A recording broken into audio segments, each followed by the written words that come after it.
Nashville means my team lives here and loves it here. We've served Nashville for over 20 years, and we're passionate about helping the people we call neighbors and friends, which is why we've had a long-standing tradition of donating to the Vanderbilt Children's Hospital. If you're thinking about a guaranteed offer, get the only one that's guaranteed Nashville. Request a no-obligation offer by calling 615-301-1650 or go to GaryAshton.com today. Remember, Gary Ashton, guaranteed Nashville.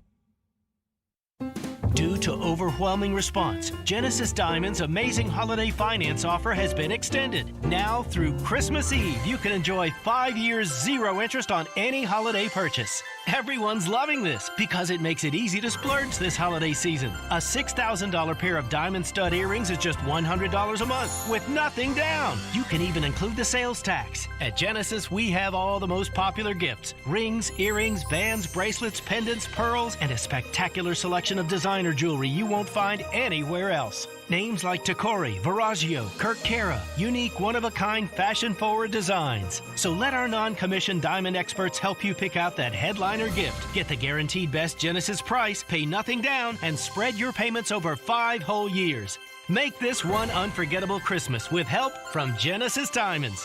Merry Christmas from Genesis Diamonds. Green Hills and Cool Springs. On approved credit, see store for details. Scott Van Pelt here. If you haven't checked out the podcast, SV Pod, what are you waiting for? We're like right directly in the flight path for helicopters flying in and out of D.C. Otis the dog barking at deliveries. High-level intellectual conversation. Some gambling talk, talking with athletes, celebrities, musicians, and more. Also, we got my guy Stanford Steve riding shotgun, trying to keep me out of the ditches. Download and subscribe to SV Pod wherever you get your podcast. We certainly appreciate it. Rate, review, subscribe, all that good stuff. Nashville's best sports talk, locally owned, home of our Nashville Predators. WPRT-FM Pegram, 97.5 Murfreesboro, WBUZ HD2 Laverne, online at thegamenashville.com. We are ESPN 102.5 The Game. Live from the Game Nashville studios, it's Stillman and Company. Delivered by TriStar Moving. TriStar Movers with 5-star service. With Jared Stillman. On Nashville's best sports talk. ESPN 102.5 The Game and the Game Nashville app. Stillman and Company is delivered by TriStar Moving, ESPN 102.5 The Game, streaming live on Twitter, Twitch, and YouTube. Thanks to the law offices of Amanda Gentry, live from the Hillside Medical Game Studio. It's Reaction Monday, powered by Spring Hill Heating and Cooling and Focus, naturally caffeinated sparkling water with a spark. Drink Focus, PHOCUS.com. Caroline Fenton's here, Ian's here. Let's get to that disgrace of a football game yesterday from the Tennessee Titans.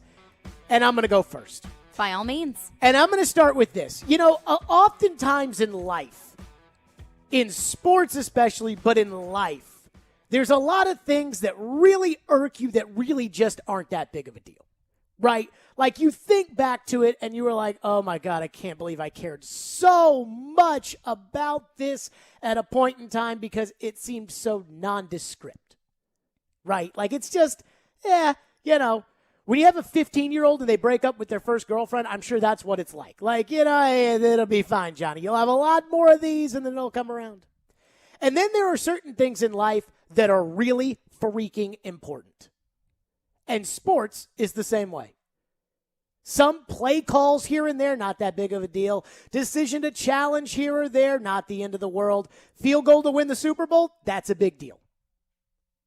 And so while I've listened to a lot of the talk surrounding the Titans' performance yesterday, which was unacceptable because the Titans should have beaten that Steeler team, they played a first half that had set them up for success. The Steelers are not very good.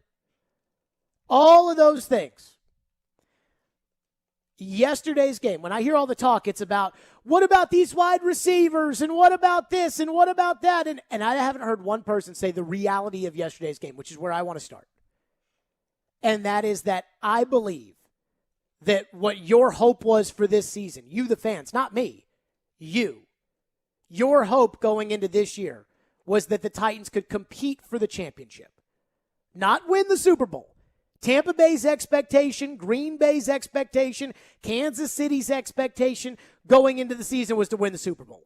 Their goal, hey, we think we've got a team that can go there and hoist the Lombardi. So if anything happens to those teams that's short of that, they're going to be disappointed. That wasn't your expectation. But competing for the championship was your expectation going into the season.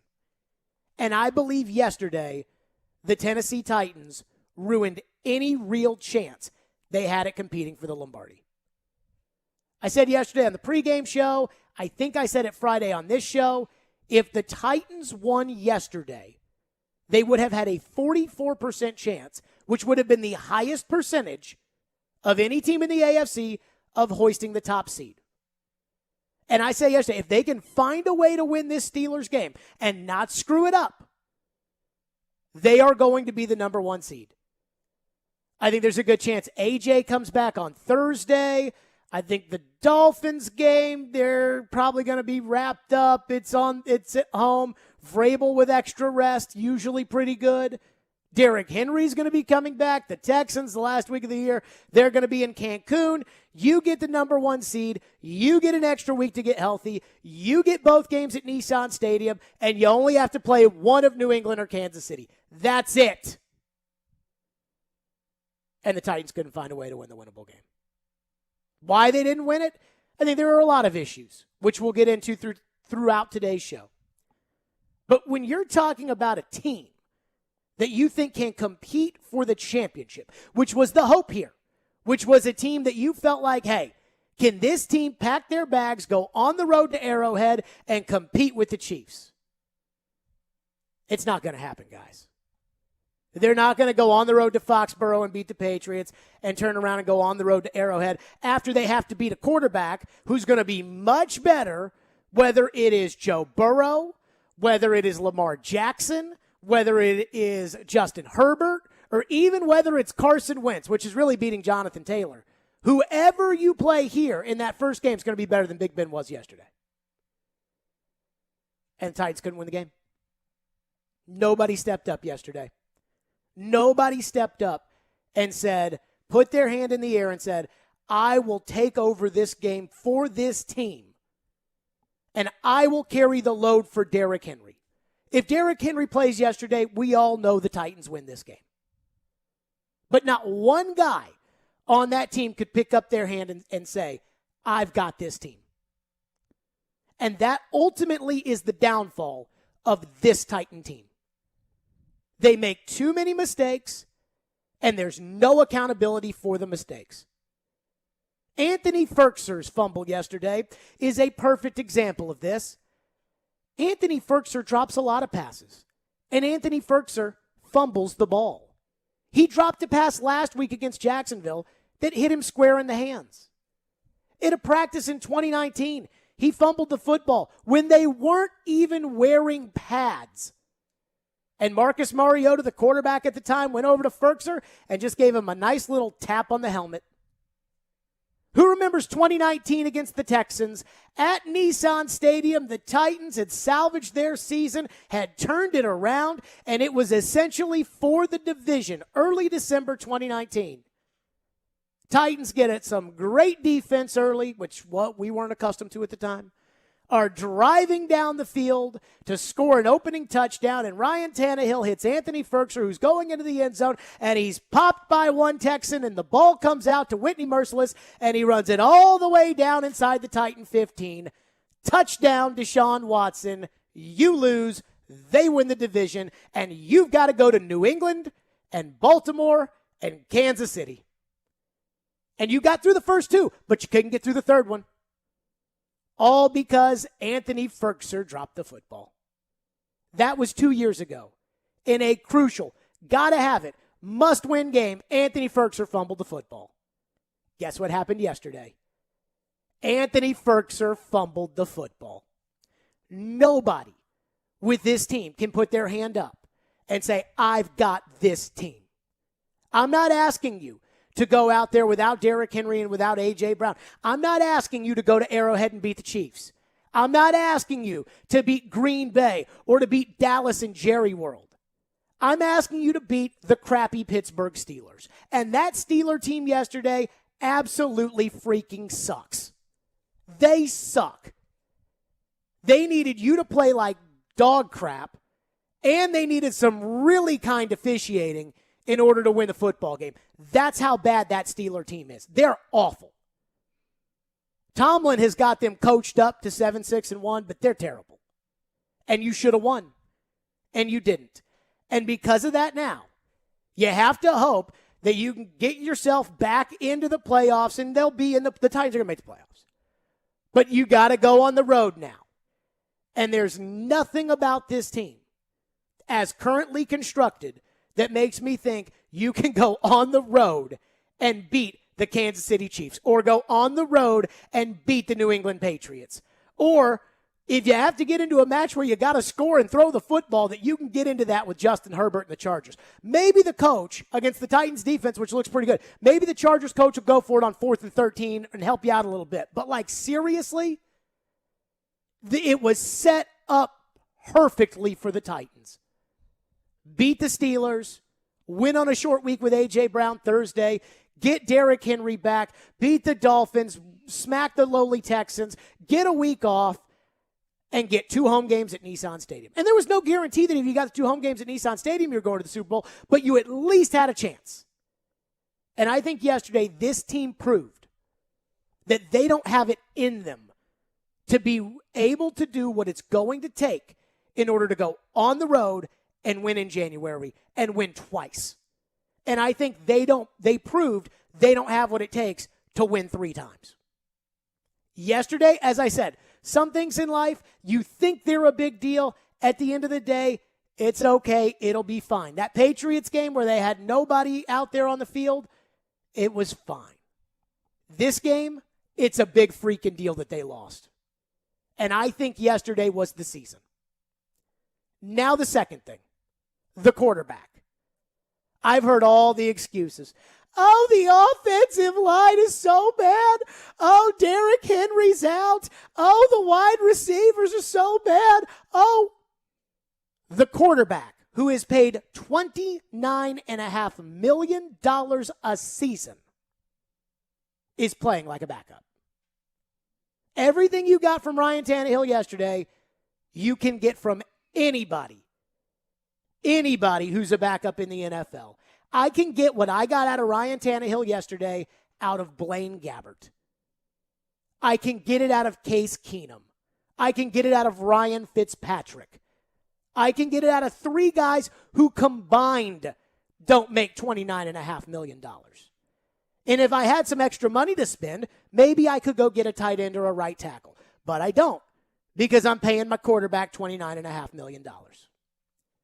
Ryan Tannehill proved who he was yesterday. I said it late in the game.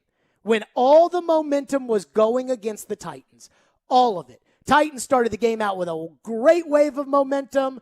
Ferkser fumbled the ball. They recovered nicely before the half with a good drive. They get the ball to start the second half, and the refs give the Steelers, I think, the 1 touchdown they scored. I thought that was very much aided by the officials. Now, am I going to cry about it all day? Probably not. But the Steelers get their 1 drive. McMath fumbles the football, and now all of a sudden you feel the momentum turn. At that point, I'm like, Steelers going to win this game. That's where you need your $29.5 million quarterback to make you a play. Now, if you want to make excuses for Tannehill, and trust me, we've been on Tannehill since week 3, since the Colts game that they won. We've been on Tannehill on this show. But if you want to make the excuses for Tannehill that the wide receivers aren't any good, or that the offensive line isn't any good, or that Nick Westbrook-Akina dropped a pass yesterday, or if you want to do that, you're entitled to do it. But you're not facing reality, which is your quarterback can't step up when his team needs him to step up. When all the momentum in the fourth quarter on the road is going against you, that's when you need your $29.5 million player to step up. Steve McNair did it for years, where he stepped up in a big moment like that. Ryan Tannehill can't. What did Ryan Tannehill do yesterday when all the momentum was against you and you needed the quarterback to step up? He fumbled the snap. high school kids can take the snap from the center. He fumbled the snap. Have you noticed every time Ryan Tannehill, and this is when you watch the game, because I know this is what happens when I watch the game, every time Ryan Tannehill drops back right now, I hold my breath. I see him drop back to pass, and I'm like, they can't pass block. They don't pass with any accuracy. They can't catch. They can't get open. They can't hold on to the football. And yesterday they proved they can't complete the center quarterback exchange. Just terrible. $29.5 million. By the way, if the reason that you're worth $29.5 million is, well, when you have a better offensive coordinator, when you have a better running back, when you have a better wide receiver, when you have a better tight end, then that tells me you're not worth the money. I took the cheese on Ryan Tannehill. I'll flatly admit it. I loved him in 2019, and I thought he should have made the Pro Bowl last year. But you know what? This is who he is. This is who Ryan Tannehill is. Did you ever feel this way about Steve McNair? Ryan Tannehill right now is losing you football games. It's awful. When the game got tight yesterday, not when you had a lead, when the game was tight, Tannehill threw an interception. And I know, but Jared, the ball was better than you. Okay. Tannehill threw an interception. Tannehill fumbled a snap. And Tannehill threw short of the sticks on fourth down. I don't need Ryan Tannehill. This is who he is. And you all can deny it as much as you want. And you guys can blame Nick Westbrook-Akina. I heard the midday show today talking for 25 minutes about what Josh Reynolds and oh my God and oh. Okay. All right. I heard that. That's fine. You can believe whatever you want to believe. But the reality is one guy is making $30 million on this team. And that one guy against this sad, sorry Steeler team can't make one play in order to elevate you to win a game that you needed for the season and you knew you needed it for the season. Couldn't make that play. We always compare this group of Titans because we liked them this year when Derrick Henry was there. We always compare this group of Titans to the gold standard, the Steve McNair, the Eddie George, the Javon Curse. We always compare them to those Titans, right? In 1999, Steve McNair had back surgery. Neil O'Donnell went 3-1 as a starter. In 2000, wide receivers Kevin Dyson and Yancey Thigpen got hurt. Carl Pickens, a free agent signing, was no good. And Derek Mason set an NFL record for all-purpose yards. Chris Sanders had 6 catches over 35 yards that year. Those guys were on the bench to start the season. In 2002, Javon Curse broke his foot, and a 7th-round rookie out of Arkansas named Carlos Hall had 8 sacks. And the Titans went 11-5 and ended up in the AFC Championship game. The next year, Frank Wycheck got concussed, and Drew Bennett and Justin McCarrons became viable secondary options in the passing game. Eddie George got turf toe and was no longer Eddie George anymore, and Steve McNair became the league MVP. They didn't make excuses. This group, but Derrick Henry's out and Nick Westbrook-Akina is out. How about a little less excuse making and a little more Carlos Hall, 8 sacks, 7th-round rookie? Just saying. That's the difference between winners and whatever this team is without Derrick Henry. And my biggest beef with yesterday's game was that I thought the Titans played a pretty decent first half. I thought the Titans defense played pretty well. And if you're going to waste that kind of performance, you don't deserve home field. And if you can't get home field, you're going to have to take the long way to L.A., and I don't have any faith that a team with the game on the line that can't properly execute the quarterback-center exchange is going to be able to compete for the Super Bowl. So congratulations. This is your season. You'll make the playoffs. You'll probably get beat at home in the first game. Maybe you make it to the second game. This is what you are. 615-737-1025 is our phone number. I see your phones lining up. It is Reaction Monday. It is a Titans Monday. So we'll get to those phones. We'll get Caroline's, though. We'll get her reaction from the game yesterday up next. And this is how we're starting. To me, season was on the line yesterday. And not one guy on this team could make a big play. Not one guy. And then Tannehill, I took the cheese on it 2 years ago. I thought it was him. I didn't think it was everybody else. It was everybody else. 615-737-1025, Stillman and Company. It is a Reaction Monday presented by Spring Hill Heating and Cooling and Focus, naturally caffeinated sparkling water with a spark. DrinkFocus.com. It's ESPN 102.5 The Game. Breaking news. The Nashville Predators have had their next 3 games postponed due to COVID and will be shut down at least through the end of the NHL's holiday break on December 26th. Keep it locked here for the latest from Smashville's best sports talk. ESPN 102.5 The Game and the Game Nashville app. Are you worried about your holiday shopping and your gift arriving in time? The Omni Nashville Hotel has a great idea for you. How about gift cards to their world-renowned Mocara Spa or Nashville's fine dining favorite, Bob's Steak and Chop House? Surprise your loved ones and friends with this special gift idea and take out the hustle and bustle of fighting traffic and long lines this holiday season. Simply go to OmniNashvilleHotel.com to purchase your gift cards. That's OmniNashvilleHotel.com for gift cards to Mocara Spa or Bob's Steak and Chop House. Hey, Darren McFarland here. DraftKings Sportsbook, the official sports betting partner of the NBA, has a gift that will certainly put you in the holiday spirit. New customers can bet just $5 on any NBA team, win $150 in free bets if they're victorious. All DraftKings Sportsbook customers can also get in the Christmas spirit with the holiday free bet surprise. Everyone will get a free bet up to $50 instantly as DraftKings gives away up to $10 million in prizes. DraftKings is safe, secure, and reliable. Best of all, you can deposit and withdraw your cash whenever you want. Download the DraftKings Sportsbook app right now. Use that code 1025GAME. Bet just $5 on any NBA team and win $150 in free bets if they're victorious. That code again, 1025GAME, this Christmas week at DraftKings Sportsbook. You must be 21 years of age or older. Tennessee only. Restrictions do apply. See DraftKings.com/sportsbook for details. If you or someone you know has a gambling problem and wants help, call or text the Tennessee Red Line, 1-800-889-9789. Bank of England Mortgage has been helping Americans live the dream of home ownership for over 100 years. Since their humble beginnings in England, Arkansas in 1898, they've grown into a nationwide mortgage lender with 141 offices across 45 states, including 3 convenient locations right here in Middle Tennessee. Find out more at BOE1214.com. Bank of England Mortgage is a division of Bank of England Mortgage. Equal housing lender, member FDIC, NMLS 418-481. Do great prices and selection on trucks and SUVs still exist? They do in Truckville. Sarah Chevrolet Buick GMC of Nashville has the largest selection in Tennessee.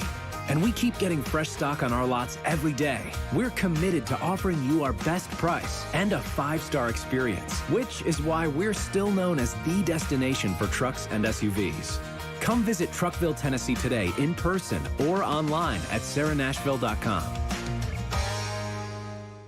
Spring Hill Heating and Cooling is here to serve you. Is your AC or heating unit old and inefficient? Is it breaking down yearly? Now is the time to replace it. Waiting can cost you hundreds, if not thousands of dollars. Just like everything, the cost of a new AC unit is rising. Effective January 1st, all manufacturers are increasing prices up to 10%. Get ahead of the game and call Spring Hill Heating and Cooling, offering 60 months, no interest financing, and 10-year parts and labor warranty on all new units. Schedule now at springhillac.com or call 615-778-8855. Interact with Stillman and Company. Call or text the show at 615-737-1025. Driven by WilsonCountyHyundai.com. He's going to have to hang on to the ball for a second and try and find someone over the middle. Here comes the rush. Here's the throw. Oh, what a tackle by Joe Hayden. Joe Hayden, look at the far.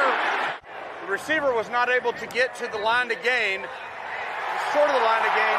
It is first down, Pittsburgh. That was your ball game, short of the sticks. I mean, what were they doing? Short of the sticks?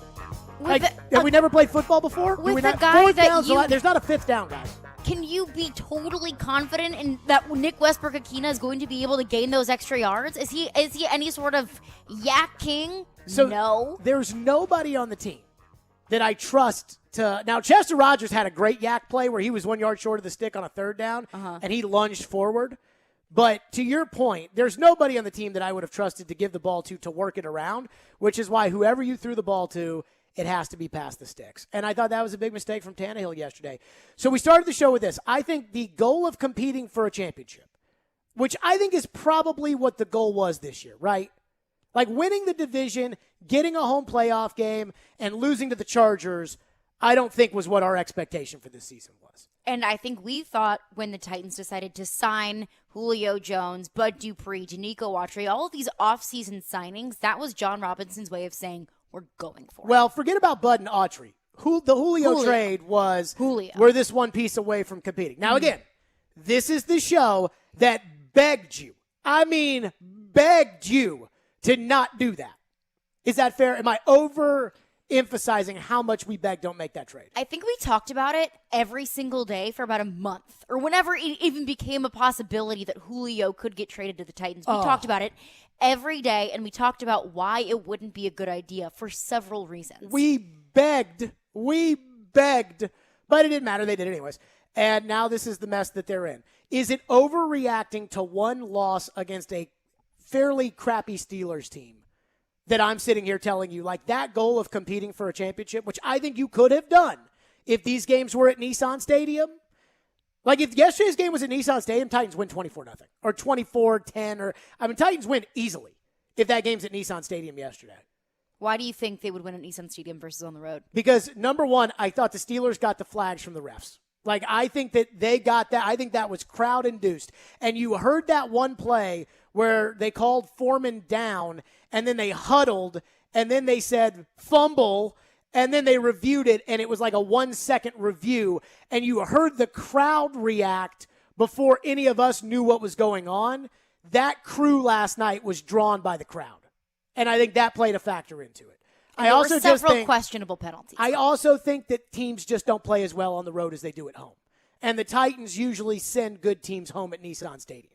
And so if they had gotten the 1 seed, I would have said it would have been 50-50 of them being able to get to the Super Bowl.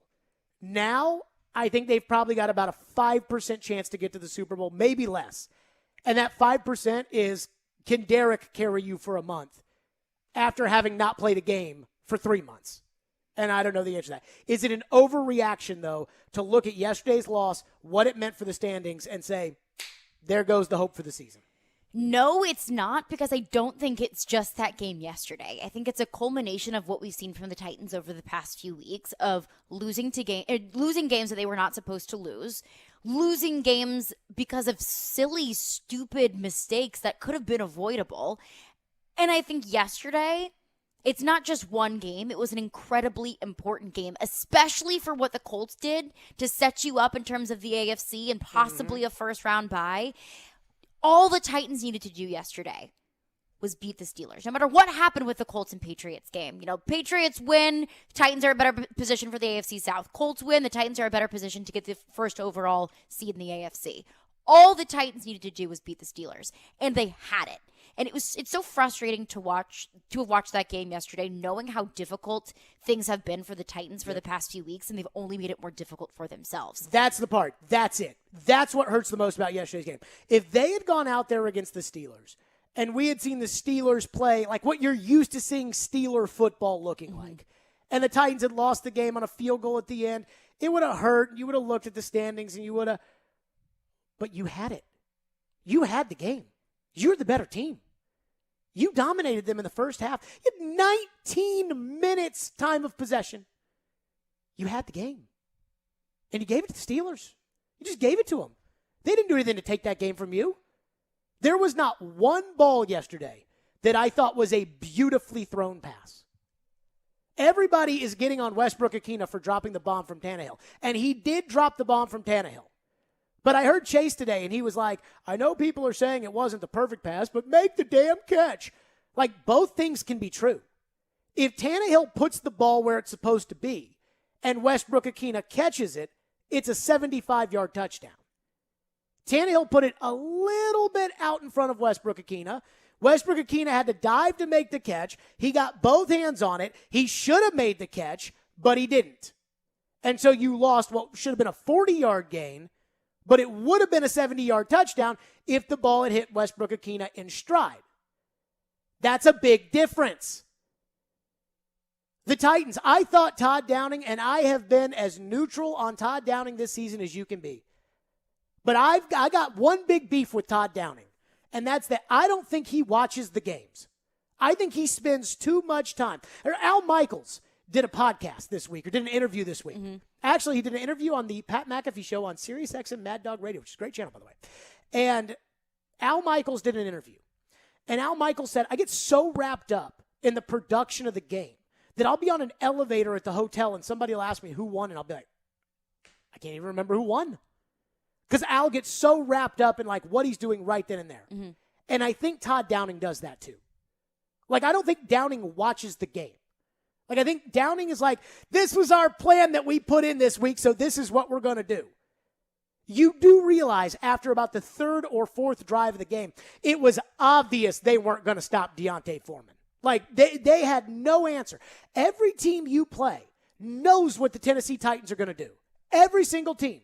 And it's easier when you have Derek to say, hey, we're giving it to Derek, just so you know, 53, it's going to Derek. It's easier to say that as a play caller or as a coordinator in your game plan because you know that if you give the ball to Derek too much, the fans aren't going to go bananas after the game and say, why'd you give the ball to Derek the whole time? Everybody knows why you give the ball to Derek.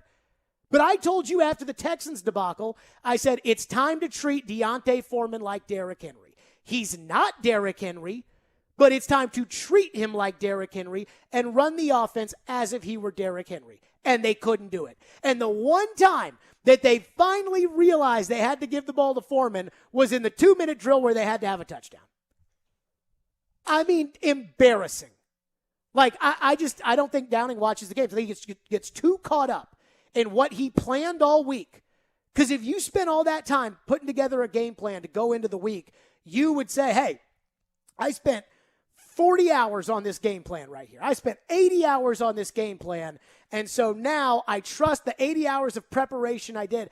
I've been in this business on the radio for 10 years now, basically, and I know that I'll spend as much time as I want getting ready for a radio show, and you feel the conversation, and sometimes it's change it, and you got to do it, and I don't think Downing can do that, and I think that's a big knock on him, and I think he did that yesterday. And I certainly think Downing is not helping the quarterback. But it is a mess. And again, this team, the game was there. It was there. If you had gotten the ball in the second half and decided at halftime, hey, we're giving the ball to Deontay Foreman 3 downs in a row and punting. Or we're giving it to him, he's getting first down, we keep giving it to him, we keep giving it to him, then we punt. Or we keep giving it to him, we keep giving it to him, we kick a field goal. Or we keep giving it to him, we keep giving it to him, we score a touchdown. If that had been your plan, and I'll admit sometimes you need a little variety in the play calling, but if that had been your basic plan, working a little play action on top of that, you would have won the game. That's all you had to do. Because if you had run it 3 times and punted to the Steelers, they were not going to go down the field as much as they did and kick field goals and score points. Because your defense was way too good for their offense. The only thing you couldn't do against their defense was you couldn't pass block. And you knew it going in. Like, did we not know?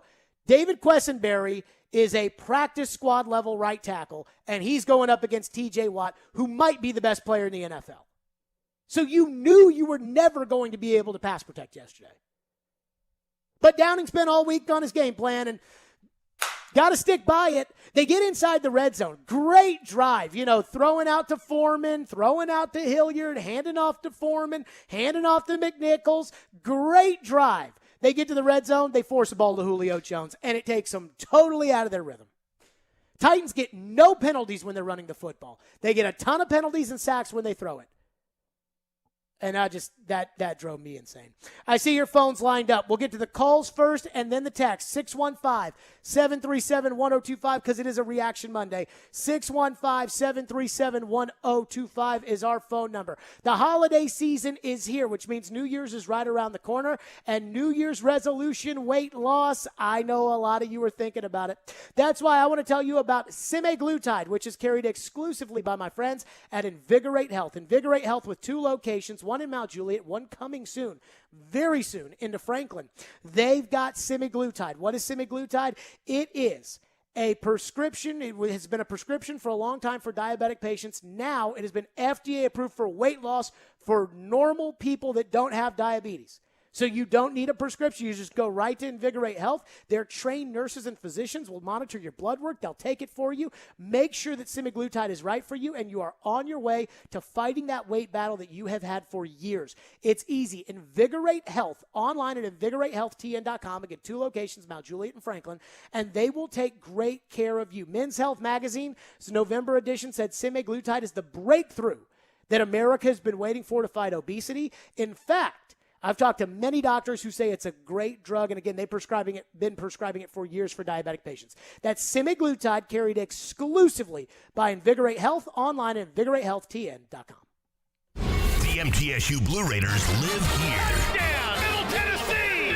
3-ball, yes, sir! And when you're in the borough, tune us in on 97.5. In the end zone, caught, touchdown! We are Nashville's best sports talk. ESPN 102.5 The Game. Middle Tennessee, you can count on an award-winning service team for all your home maintenance and improvement needs. Lee Company, we're A+ rated with the Better Business Bureau and trusted by thousands of homeowners in our community. Our team is ready to assist with all your home maintenance projects, heating and air conditioning, plumbing, electrical, appliance service, and more. Experience the convenience of calling one phone number for all your home maintenance needs. Call Lee Company today at 615-567-1000 or visit leecompany.com. Hey, it's Jared. Your body needs water. That doesn't mean it has to be boring. And I'm here to tell you to give Focus a try. Focus is a sparkling water with a spark. It's infused with a boost of natural tea caffeine, so you get clean energy without sugar, calories, or crash. Go to drinkfocus.com to find the full lineup of flavors and get them delivered right to your door. Enter promo code GAME at checkout for 15% off your first order. Focus is also available at your local Publix. That's Focus, P-H-O-C-U-S, on the web at drinkfocus.com. We're planning a trip to Spain later this year. But our Spanish is... It's pretty bad. So we're using Babbel. Babbel's conversation-based method teaches you real-life words and phrases. And with Babbel's interactive, bite-sized lessons, you'll remember what you learned. There's no easier way to learn another language. Ahora hablamos español. He just said, now we speak Spanish. Babbel, language for life. Now try Babbel for free. Just go to Babbel.com. That's Babbel.com. You already know the best burger place in town is Joyland in East Nashville. Now it's your chance to work for them. Joyland is looking for cooks to join their incredible team as soon as possible. Joyland offers employee benefits like insurance, HSA, FSA plans, short-term disability, $1,000 baby bonus for anyone that is expecting or adopting, paid time off, travel discounts, $350 bonus after 60 days, and more. Email info@eatjoyland.com to apply now. Joyland is an equal opportunity employer. ESPN's Turon Davenport breaks down the Titans like no other. On the field chemistry, I don't think it's going to be a problem. It's just going to be a process. Catch TD Mondays at 11, Thursdays at 3, and Fridays at 8. Plus, the Talking with TD podcast drops every Wednesday. When you draft players, it's not just for one season, it's for a career. Presented by FreedomTireGuys.com, Nashville's premier mobile tire company, and Craneworks and Rental Works, your source for crane and equipment rental. Visit Craneworks.com. Nashville's best sports talk. ESPN 102.5 The Game and the Game Nashville app. Hey, this is Philip Forsberg. You're listening to Nashville's best sports talk, ESPN 102.5 The Game. Oh, that's a sick feeling. You know, anytime you walk away with a loss, it's a sick feeling. And for as many mistakes we had throughout the game, to have a shot there at the end and be moving the ball, there was a ton of confidence in the huddle that we were going to walk away with a win, find a way to score there at the end. Felt confidently moving the ball down the field, you know, ripped some big runs, had some good pass completions to keep us going there. But unfortunately just came up, whatever it was, a few inches short. You know, when Tannehill says there, I was confident we were going to go down the field and score a touchdown. Was anybody else? Like, maybe he was and maybe the other 10 guys on offense were. But were you confident down 16-10 or whatever it was? What was it, 19-13? Down 19-13? Were you convinced the Titans were going to go down the field, put the ball in the end zone, and win the game? I wasn't confident. I think I hoped, but I guess it doesn't really matter if I was confident or not. What % chance do you think you gave it? I think I gave it, honestly, kind of like a 55-60% chance that they were going to score. So I wasn't incredibly confident, but so I was you definitely thought they more were than going to half. score? Yes. Oh, hell no. I put it like 20. Really? 20%? Oh, yes. 20? They hadn't completed a ball with confidence all day. I take that back. They had 2 to Chester Rogers that I thought were strikes over the middle. But, I mean, as much as we want to discredit Tannehill's incompletion to Nick Westbrook-Akina because Westbrook-Akina dropped it, let's not forget on the opening drive of the game, Tannehill threw the ball right in the hands of Devin Bush at the goal line, and he just didn't catch it. I mean, Tannehill sucks. Right now, the Tannehill you got sucks, and there's no way around it. So he can sit there and tell me all he wants. You know, we were confident we were going to go down there and score. Like, I remember when Steve McNair was quarterback, and I remember that when they got the ball in a situation like that, you knew. You didn't hope. You knew Steve was going to find a way. You knew it. You were like, oh, yeah, we always do this. I remember at the Super Bowl, Titans got the ball with like a minute and change left. Kurt Warner had just hit Isaac Bruce for this long touchdown, and the Titans get the ball back. And I'm like 10 years old. And the Titans are driving down the field, and this woman next to us at the Super Bowl at the Georgia Dome turns over to me and goes, don't be nervous. We pulled off the Music City Miracle. We're going to do this. And I was like, yeah. And I used to feel that way about Tannehill. I used to feel Tannehill into the game, ball in his hands. I used to feel confident about it. Now I don't. And maybe that was because of Arthur, and maybe that was because of AJ, and maybe that was because of Derek, and maybe that was because of Jonnu, and maybe that was because of Khalif Raymond. But guess what? If it's about everybody else and it's not about you, that tells me who you really are. I promised phones, so we're right to them. 615-737-1025. Phone lines driven by WilsonCountyHyundai.com. Adam has been waiting patiently. He wants to kick us off on Julio Jones. Thank you for waiting. Go ahead, Adam. Yeah, so I'm kind of done with the Julio thing, honestly. I get too excited about Tannehill finally getting some help, which, by the way, Jared, I've been listening to you for 5 years. That may be the worst opener you ever had. Like, honestly, Today's opener? All of it was so bad. Like, why? I just want to be honest with you, man. You just sound so goofy, dude. It's just why? What just specifically? So bad. Say what specifically? Every bit of it. Number one, you want him to be Mahomes because he makes $30 million. They all make $30 million. Jared, he's not Mahomes. He's good when he has a little bit of support. Be mad at J-Rob. He's got nobody. We got a bunch of fifth-round receivers, which I agree they are the worst offense, around him right now. But he's not going to do it by himself. I don't like the fumble. Here's my problem. problem. Blame him for the stupid fumble. But here's my problem with that. Listen to this. Mahomes has a good tight end. He would be bad without it. So does Brady. His whole career, he's had a good tight end. We don't even have a tight end. Be mad at J-Rob. So I appreciate your call, Adam. I will say this. I don't think John Robinson took into account how much help Ryan Tannehill needs. I think he took the cheese like we did. I think this is my ultimate opinion on Tannehill. And I love Marcus. I do. When they lost in the AFC title game, Marcus and I were in the locker room, and we were off the side a little bit before, the media ended up talking to Marcus. And I just, we were talking about how the last 5 years had gone, and, I really, really appreciate Marcus. And I'm not going to tell you anything Marcus said because it was kind of like it's kind of an off-the-record, just kind of, wish you the best kind of conversation. But I think things were so bad with Marcus. And I think they had snowballed into it being so bad with Marcus that when Tannehill came in, it was like, oh, my God, this guy's really, really good. But the reality was the Titans had a team in place. They just needed a capable quarterback there. Like, they just needed a John Kitna. They just needed a guy. They just needed Alex Smith. They just needed that kind of guy. And now those things are gone. Corey Davis is gone. Jonnu Smith is gone. Arthur Smith is gone. And now it's like, boy, Tannehill stinks. But all those other guys, they'd find guys.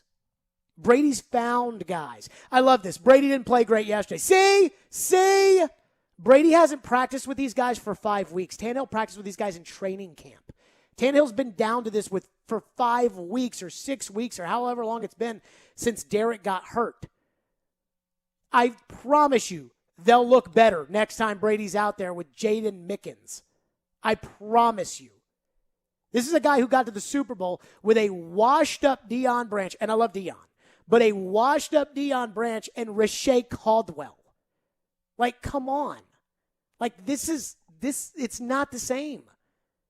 And You're talking about, they all make $30 million. Yeah. And we all expect them to at least make one good throw during a game. Like one good throw. Was there a throw yesterday that Tannehill made that you said, wow? No. I don't think there's been a throw that Tannehill's made in a couple weeks that I thought, wow. Wow. He threw the one jump ball to A.J. Brown against Kansas City, and that was a wow. That was a good, yes. And since then, he hasn't had any of those. And I'm sorry, this is quarterback. Quarterback. You want to go to the Super Bowl, this is what your road looks like right now. You're going to get Justin Herbert at home or Josh Allen at home, and then you're going to turn around and go to the Patriots with the best coach of all time, one of the hardest places in the league to play, and then you're going to go to Arrowhead Stadium against Patrick Mahomes. And if you happen to win that game, you're getting Aaron Rodgers, Tom Brady, or Dak Prescott. You got to bring some ammunition to the party. And the Titans with Tannehill, they don't have it. They don't have it at all. Luther is up next on Tannehill. Thank you for waiting. Thank you for calling. Go ahead, Luther. Hey, Jared, check this out. I kind of feared this would probably happen because when they got down inside the 5 and they had a nice almost 10.5-minute drive and settled for a field goal, little did we know those would be the last points of the day they would get. And, I'm like, where have I seen this movie before with Tannehill? Ah, yes, Miami. No wonder why they let him go.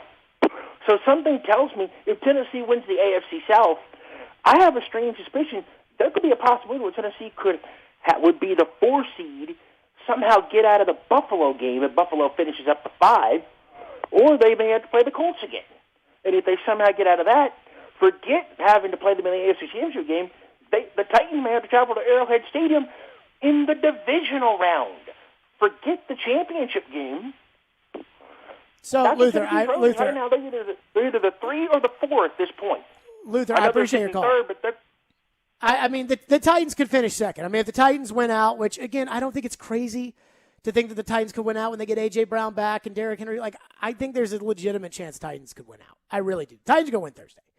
I'm just telling you all right now. People are like, oh, my God, San Francisco's tough. Short week. San Francisco's flying in, long trip. They're not really going to be able to practice Wednesday or practice hard Wednesday before they got to travel. And then it's a quick turnaround. It's going to be a weird start time for them because it's Thursday and they're on, Pacific time. And they won their game big, and the Titans are going to be mad all week because of how they crapped this game away.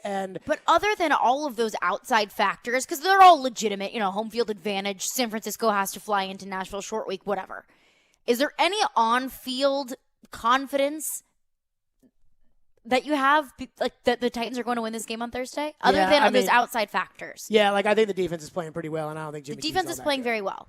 And the Titans played a solid first half. I think I'll tell you this. I think the Titans can run the ball on anybody. I really think the Titans, with anybody they got, and Foreman is running the ball. I think the Titans can run the ball on anybody. And so, look, I'm just telling you guys right now, Titans are going to win Thursday. Now, the Dolphin game, I'll worry about that when I get to it, but I think the Titans are going to win Thursday. But it doesn't matter. It doesn't matter. Because you still got to go to Arrowhead. You still got to go to Belichick. And you could pick any of those teams. The Colts, the Ravens, the Chargers, I don't give a rat's ass. Pick any of them. And they could come in here and beat you, especially because you're so outgunned at quarterback. Here's the thing. Here's what's crazy, is regression. That's a word that people use, or the Tannehill last year, the confidence that Ryan Tannehill had at the end of 2020 is nothing compared to where he is right now. And it has nothing to do with the guys around him. And maybe the guys around him have made him lose confidence. Maybe Arthur not being there has made him lose, a little bit of feel. But the reality is, if he doesn't get that confidence back, I'm not sure how you can do this unless Derek carries him to the finish line. And I think Derek could carry you to the finish line if it were 2 games at home and 1 against Kansas City at home. And I think he could. I don't think Derek can carry you to the finish line with the trip you're going to have to make. 615-737-1025 is our phone number. We're back to your phone. 615-737-1025. Because it's a Reaction Monday. Reaction Monday is powered by Spring Hill Heating and Cooling. And Focus, naturally caffeinated water, sparkling water with a spark drink, Focus.com. By the way, we're going to be giving away a pair of Music City Bowl tickets to the TransPerfect Music City Bowl on Thursday, December 30th. Later today, I said at the 5 o'clock hour. So I don't know exactly what we're going to make people do to win them, but I'll come up with something by then. Bowl season is the best season. ESPN The Game Nashville is your home for college football and the college football playoffs. Brought to you by 312 Pizza Company in Germantown and Central Barbecue. 312 Pizza Company is the perfect spot to catch a game during bowl season. For a list of games carried on ESPN 1025 The Game and ESPN 94.9, hit up our website at thegamenashville.com/bowlgames. From the Fox 17 News Code Red Weather Center. I'm Fox 17 News Code Red meteorologist Dan Guthrie. Chilly morning for us. Temperatures are going to try and push their way into the 40s as we head into the afternoon, but we'll top out in the upper 40s to right around 50 degrees. This weather report brought to you by Hiller Plumbing, Heating, Cooling, and Electrical. Call the Happy Face Truck today. Attention Nice List recipients. The Mercedes-Benz winter event is here. Make this season your reason. Forget the halls, deck the garage. Hark, the turbo engines sing. Like hot cocoa in a blizzard, this opportunity won't last long. Hurry for these exclusive offers from Nashville's two-time Best of the Best award-winning Mercedes-Benz of Music City. Just one exit from the airport. Go to mbofmc.com. Response to Genesis Diamond's fantastic 12 days finance offer was incredible, so we've decided to extend it through Christmas Eve. Last minute shoppers, we're taking care of you at Genesis. You can come in now and get 5 years, 0 interest financing on any holiday purchase. All fashion jewelry is included, all colored gemstone jewelry, and yes, all diamond jewelry, including engagement rings. Get a $12,000 designer ring with a GIA center diamond and pay just $200 a month with 0 down. Or watch her eyes sparkle when she sees that $6,000 pair of diamond earrings you got for just $100 a month. At Genesis Diamonds, celebrating love is our specialty, and there's no better time than the holidays to let us help you show your love in a meaningful way. Don't miss this special extended 5 years, 0 interest finance offer, now through Christmas Eve. Merry Christmas from Genesis Diamonds. Green Hills and Cool Springs. On approved credit, see store for details. This is Philip Forsberg, and this is Smashville. Forsberg in the circle. He scores! Philip Forsberg! What a rock! You're listening to the flagship of the Nashville Predators radio network, ESPN 1025 The Game. This is Stillman and Company, delivered by TriStar Moving. You feel like this one kind of got away from you in the second, just with all the turnovers and everything? No, not got away. Sure. No, it didn't look like that to me. It looked like we came up a few inches short on fourth down. Overcame a lot, so. Today on this week's edition of Bullcrap from Mike Vrabel, Will, is that anything new? That the game got away from them. Like, the game got out of their hands in large part because they went away from relying on Deontay Foreman. And I still can't get over that. I promised your phone, so we'll do it. 615-737-1025. Reaction Monday, powered by Spring Hill Heating and Cooling and Focus Sparkling Water with a spark, naturally caffeinated. DrinkFocus.com. What do we have? One texter texts into the text line and says, Titans better hope AJ can play against the 49ers because the Titans have no chance downfield, or no downfield threats with receivers or tight ends. If we have AJ, maybe we can have a chance to beat a red-hot 49ers team, but I am so nervous about Thursday. Look, I'm going to be honest with you. As much as I'm a believer that more than one thing can be true. Mm-hmm. A lot of people like to narrative, wrap it in a box and say, here's the narrative from the game. Now, a lot of this is because a lot of the national people that talk about these games don't watch them. And I think another part of it is that, everybody has their one thing. I get 4 hours on the radio, so I can sit here. I'm going to talk about Todd Downing at some point today and lose my mind. And while we have gone off on Downing today, we haven't gone off, as much as we've gone off on Tannehill today, we haven't done that to the extent of Downing. But it's coming. The refs, it's coming. The pass catchers for this team are horrible. I mean, they are truly horrible. And this is why I just begged. I went back and found it. I found exactly where we talked about on May 7th. May 7th, the Predators were still in the playoffs. And you and I were discussing the idea of trading for Julio Jones.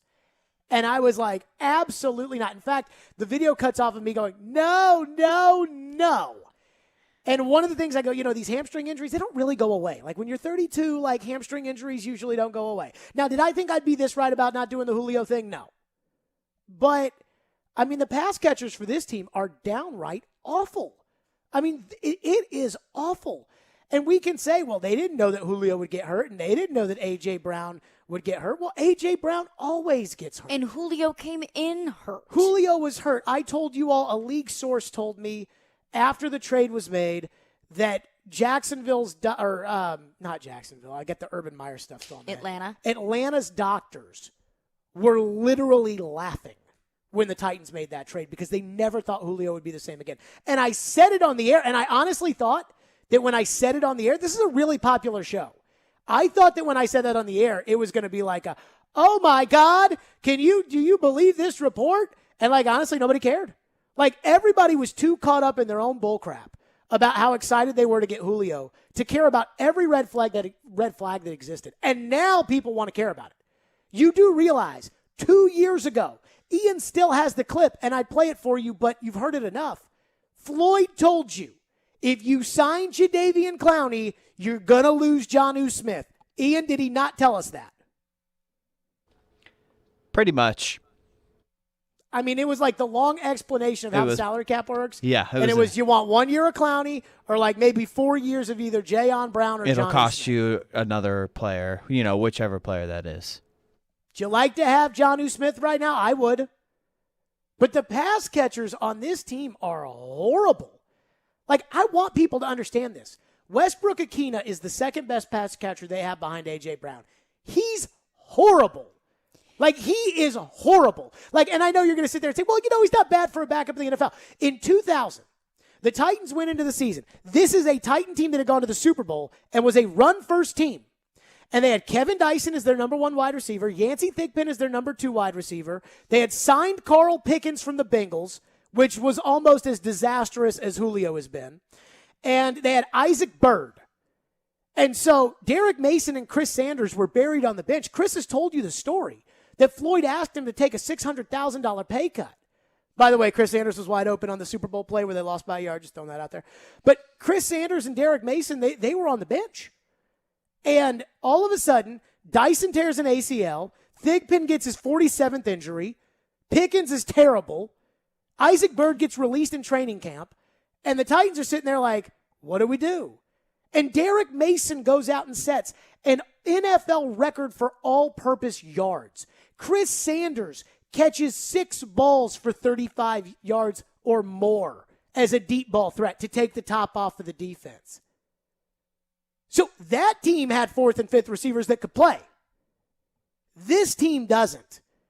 And so, like, Westbrook-Ikhine is not allowed to sit at the same lunchroom table as Derek Mason and Chris Sanders. And that's my point, is you're like, well, they're not bad for third string. They kind of are. Like, they're not good. Like, your best pass catcher outside of Westbrook-Ikhine might be Cody Hollister. And any team in the league could take Cody Hollister right now and put him on their active roster, and they're not doing it. These pass catchers are terrible. But it doesn't excuse the fact that Tannehill can't, exchange with the center. And he fumbles the snap, and Pittsburgh gets the ball. It doesn't change the fact that the Titans yesterday committed a roughing the passer that was probably a good call and they shouldn't have done, or that Tannehill throws the ball, guy tips it in the air and it gets intercepted. Like, those aren't on the pass catchers. But the pass catchers are horrible. Both things can be true. That's the only point I'm making about the pass catchers. I think, but my point about Nick Westbrook-Ikhine and company, that group of pass catchers, are they elite NFL receivers? By no stretch of the imagination. They're fine. At this point, the Titans just need them to catch balls. And can they do that? Sometimes, yes. My thing about them is, are they terrible, horrible, horrendous? Do they suck? No. No, they suck. But do you trust the game in their hands? No. I think you're getting too caught up in this. They suck. They suck. Who's your number one tight end?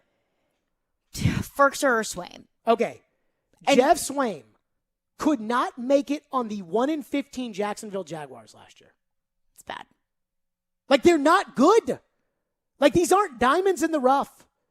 These aren't guys that are like, that guy, that Marcus Johnson who Philadelphia wasn't interested in and Indianapolis wasn't interested in.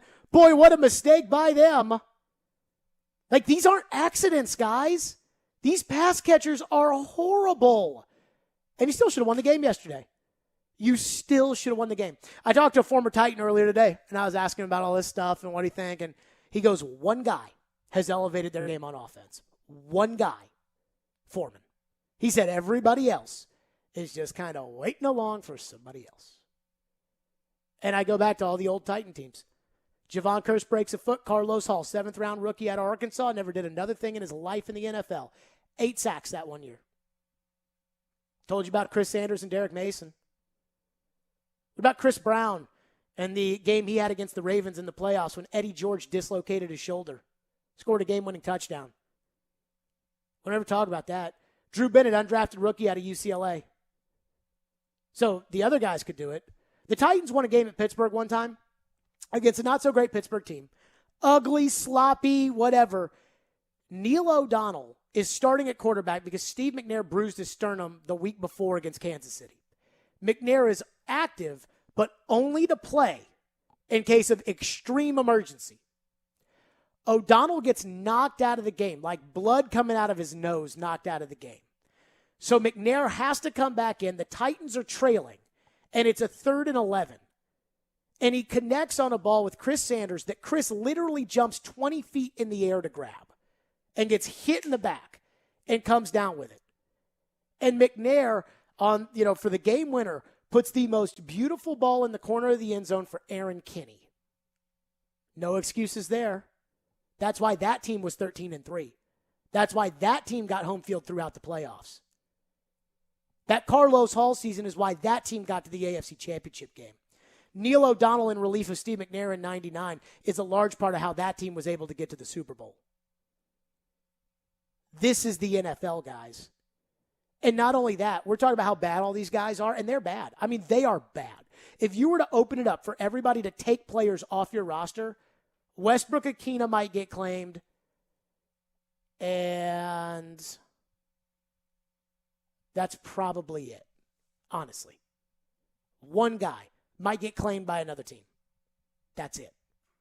But the reality is for some reason, I think people are trying to make excuses for it, or, they're not that bad, or no, they're bad. But that doesn't mean that they still shouldn't be able to snap the ball in the fourth quarter. I see your phone, 615-737-1025. But coming up next, I do want to say this. You should have rooted for the Colts on Saturday. What was supposed to happen happened. And you shouldn't have any regrets for it. I'll explain that next. In spite of what happened yesterday, Stillman and Company, Reaction Monday. It's ESPN 105 The Game. Keyshawn, J. Will, and Max. Weekday mornings from 5 to 9. Did you see the Tennessee Titans? He has all the weapons to make it happen. There's so much to pay attention to. Greeny from 9 to 11. Ryan Tannehill is the most disrespected player. Art and Hahn from 11 to 2. You never stop punching. They've got to learn how to close the deal. And the Paul Feinbaum Show afternoons from 2 to 6. Are these legitimate contenders to the party? Your exclusive home for ESPN Radio in the Music City. ESPN 94.9 and the Game Nashville app. ElectronicExpress.com. We make it happen. Closer, bolder, golden. Nashville SC Stadium is arriving in 2022, and season tickets are on sale now. With just 150 feet between the pitch and the last row, you'll be right there in the action no matter where you sit. If you thought soccer in Nashville was a party already, you ain't seen nothing yet. So come on in, grab a seat, and stay a while as we open a new era of Nashville sports. For more information on season tickets at the new Nashville SC Stadium, visit nashvillesc.com/22 ticks. Hey, Darren McFarland here, and I want to talk to you about my friends at Creation CBD. You hear me talk about them every single day because they present Darren, Donick, and Jason. We are proud to be associated with them and happy about it. And if you have aches and pains, on your body, whether it's from working out, being active, getting older, and you're looking for a solution, well, I've got it. Creation CBD. Creation means healing, and that says a lot. Creation is locally and organically sourced CBD products right here in Middle Tennessee. From seed to final sell, Creation is passionate about providing quality products for everyday use, including your pets. And you've heard me tell this story. Our female German Shepherd has had seizures for over 3 years, and lots of them. No matter how many pills a day she was on, the vet visits, nothing changed. But since putting her on the pet tincture, everything has changed. The seizures have stopped, she's lost weight, and she's a dog again. Right now, Creation CBD has got a special offer for DDC listeners. Go to CreationCompany.com, get 25% off your order by using the code DDC25 at checkout. DDC25 at checkout for 25% off your Creation CBD products. It's Creation CBD, curated for life. Jared Stillman. Football season, and then football season becomes hockey season, and then it becomes draft season, and then it becomes hockey playoff season. And company. Maybe this is something to just get people a little bit interested. It's a matter of not having too many chefs in the kitchen. Catch Stillman and Company on your drive home. Weekday afternoons from 2 to 6 on Nashville's best sports talk. ESPN. 102.5 The Game and The Game Nashville app. And I can spot it from a mile away. Watch live on YouTube, Twitch, and Periscope. Joyland is a fun new concept by Chef Sean Brock, designed to spread joy. Joyland is the new fast food, inspired by Chef Brock's love for cheeseburgers, shakes, buttermilk biscuits, fries, and fried chicken. Joyland is now open in East Nashville, Wednesday through Saturday, 11 a.m. to 10 p.m., Sunday, 9 a.m. to 10 p.m. And now, Joyland is open late. Yep, you heard that right. Every Friday and Saturday night from 11 p.m. till 2 a.m., Joyland is serving up their late-night meltdown menu for you night owls. Go check it out and find some joy and eat Joyland at night. Yo, this is Justin from Music Vintage. We're here to provide you with all your vintage apparel needs. Tons of great shoes and memorabilia from your past. We're located in the heart of East Nashville at 2503 Gallatin Avenue, where we do buy, sell, and trade. Got some clothes your stepdad gave you in the 90s? Found some dope clothes in your granddad's closet? Bring it by, we'll give you a cash offer. Found some at a thrift store and don't know where to sell it? Bring it by, we'll give you a cash offer. Got some new Jordans that don't quite fit well? Bring it by and we'll give you a cash offer. Music Vintage, here to provide you with all your vintage and shoe needs. See y'all soon, Nashville. Contest rules for 102.5 The Game and ESPN 94.9, including on-air, online, and text-based contests, are available by visiting the contest rules page at thegamenashville.com. Good luck and thanks for listening to 102.5 The Game and ESPN 94.9. Nashville's best sports talk, locally owned, home of our Nashville Predators. WPRT FM Pegram, 97.5 Murfreesboro, WBUZ HD2 Laverne, online at thegamenashville.com. We are ESPN 102.5 The Game. Live from the Game Nashville studios, it's Stillman and Company. Delivered by TriStar Moving. TriStar Movers with 5-star service. With Jared Stillman on Nashville's best sports talk. ESPN 102.5 The Game and the Game Nashville app. Stillman and Company is delivered by TriStar Moving, ESPN 102.5 The Game, streaming live on Twitter, Twitch, and YouTube, thanks to the law offices of Amanda Gentry. It is a Reaction Monday, powered by Spring Hill Heating and Cooling and by Focus, naturally caffeinated water, sparkling water with a spark. DrinkFocus.com, live from the Game Studios, presented by Hillside Medical Clinic. So, yesterday, Friday's show, I said root for the Colts. Go Colts. And I watched the game on Saturday. And when they blocked that punt, oh my God, I was like, yes, yes, yes. And I got so many tweets after the game yesterday. They were like, oh, what do you think now of the Colts, Jared? What do you think now? And there was like some crying about, are we going to win the division? What are we going to do? And I'm here to tell you all right now, I do not care. And I have not changed how I feel retroactively about, oh man, now you really wish the Colts had lost, and then that way you win on Thursday, and I don't care. And I'm going to tell you why I don't care. In sports, expectations are everything. Now, I've told you this, 8-4. Butch Jones was the head coach at Tennessee.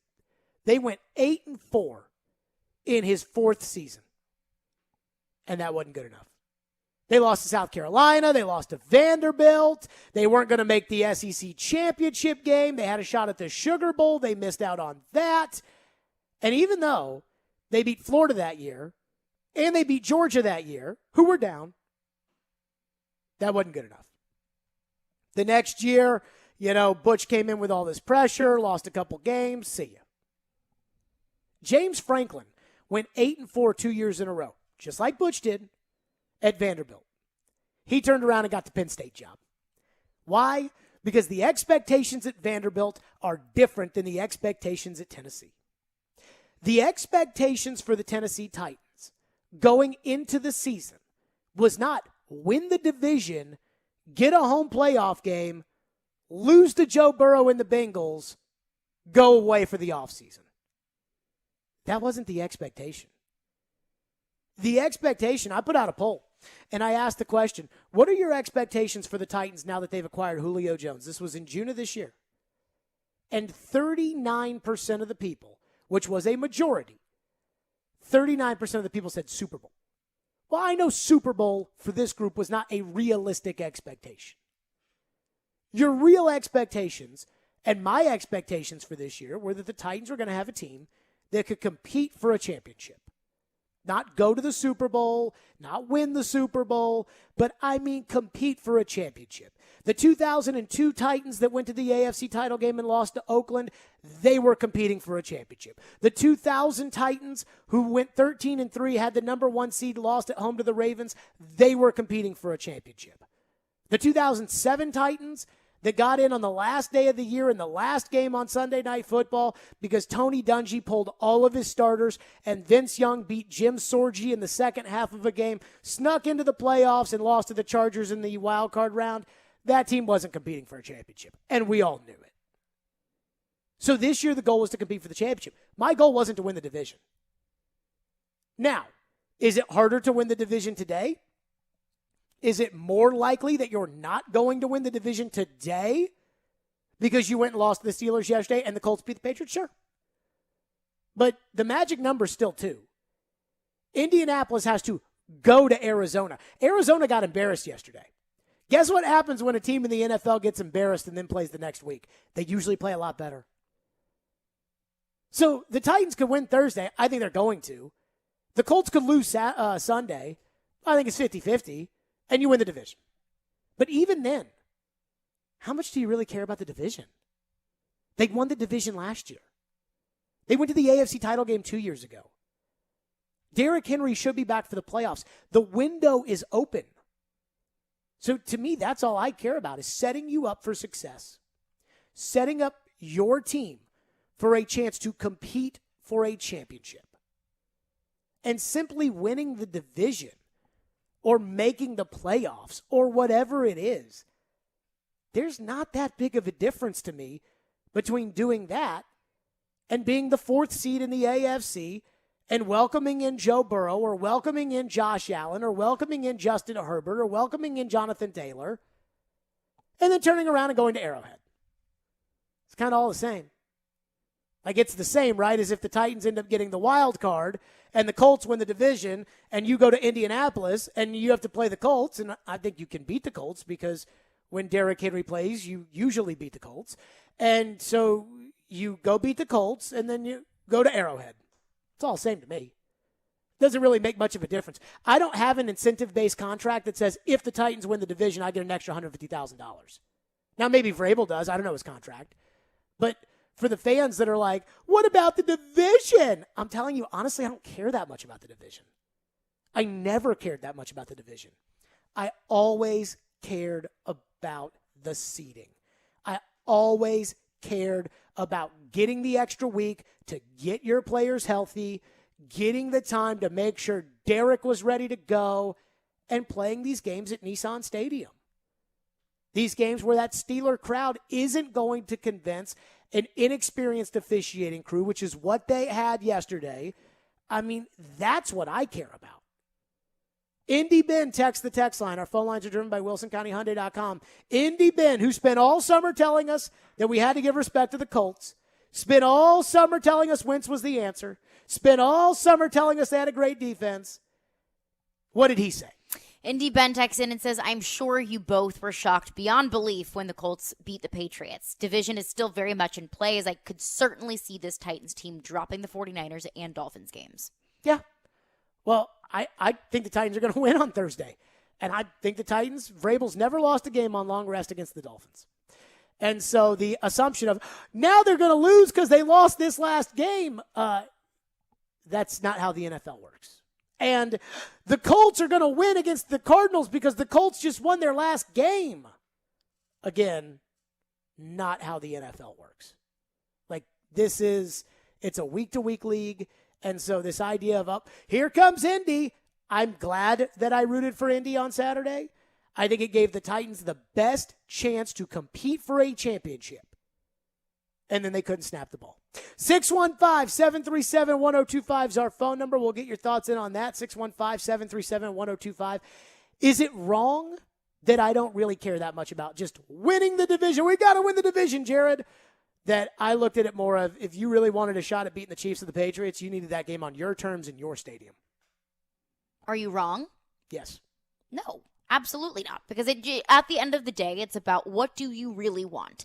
And I think that a lot of Titans fans wanted to win the division. But in my opinion, the division, getting closer is more indicative of, it's not like, oh no, the Titans are going to lose the division. Oh no, that's the worst thing in the world. It's more indicative of what the Titans, how they've changed since all of these players went down with injury. The way that the Titans have been playing in the past 4 or 5 weeks. That shift is what is important to me. It's not even the shift. I mean, I hear you, but at some point, Derrick Henry's coming back, and that's going to make a difference. It's more so the reality of your road to the Super Bowl. I've been over it. The Chiefs' road to the Super Bowl 2 years ago involved a home game against the Texans and a home game against the Titans. That's it. They didn't have to play the greatest coach and greatest quarterback of all time in Foxborough. They didn't have to host the league MVP Lamar Jackson and the 14-2 Ravens that hadn't trailed since October, or go on the road and play Lamar Jackson in that group. They didn't have to do any of that. They got Bill O'Brien and a Titan team that was worn out from having to go beat the Patriots and go beat the Ravens. That's all they had to do. That's all they had to do. You're the Titans, you get that bye week. There's a chance that all you got to do is beat Joe Burrow once and then play Kansas City at home. Patrick Mahomes is 0-2 at Nissan Stadium. Derrick Henry's never lost to the Chiefs at Nissan. Just saying. And now all that's gone. And it was right there. It was right there against that crummy Steeler team. 615-737-1025 is our phone number, 615-737-1025. I see all the texts that have lined up. We will get to those coming up. 615-737-1025 is our phone number. I do have one quick thought on a monumental play in yesterday's game that the Titans aren't going to do, but they should. We'll get to that coming up next. Reaction Monday, powered by Spring Hill Heating and Cooling and by Focus Sparkling Water with a Spark. And a reminder, as always, that we are presented by TriStar Moving. When the Preds have a weekday home game this season, it's your chance to participate in the Preds Pick to Click, brought to you by New Amsterdam Vodka. If you guess a Preds player that scores a goal in the game that night, you win a pair of tickets to a future home game. And your next chance to participate is TBD, because we don't know when the Preds are going to play again. Stillman and Company, it's ESPN 102.5 The Game. Ball on the ground and is picked up by Minka Fitzpatrick. The Titans fumble a chance to become the number 1 seed in the AFC with a 19-13 loss to the Steelers. Obviously, you can't have the bad turnovers. We're reacting all day. Talking Titans? On Nashville's best sports talk. ESPN 102.5 The Game and the Game Nashville app. Some people think fall is the best time of the year. It may also be a great time to consider getting vaccinated against COVID-19. Sponsored by BioNTech and Pfizer. Attention Nice List recipients. The Mercedes-Benz winter event is here. Make this season your reason. Forget the halls, deck the garage. Hark, the turbo engines sing. Like hot cocoa in a blizzard, this opportunity won't last long. Hurry for these exclusive offers from Nashville's 2-time Best of the Best award-winning Mercedes-Benz of Music City. Just one exit from the airport. Go to mbofmc.com. If you snore, it may be a sign of a more serious, possibly life-threatening condition. Most people think of snoring as a nuisance, but it's a much more serious medical condition than you think. Snoring has been associated with chest pain, sleep apnea, high blood pressure, chronic pain, obesity, headaches, and sore throat. Take a listen to what some of our patients are saying about the revolutionary Vivo system. Right after I started using it, I noticed the results really, especially with the snoring. My sleep apnea episodes are a fraction of what they were before. This product's phenomenal. It changed my life. I am 100% happy that I did this, and I'm thankful every day that I have it. If you're curious about our sleep devices, call now for a sleep consultation. Don't let your spouse have to sleep in the guest room, and don't risk the severe health complications of snoring and sleep apnea. Dr. Kelly Rice is certified to provide the Vivo system to open the airway for a better night's sleep. Call 615-373-4488 or go to BrentwoodSleepApnea.com now to see which therapy can work best for you. Individual results may vary. Always seek the advice of your health provider with any questions regarding a medical condition.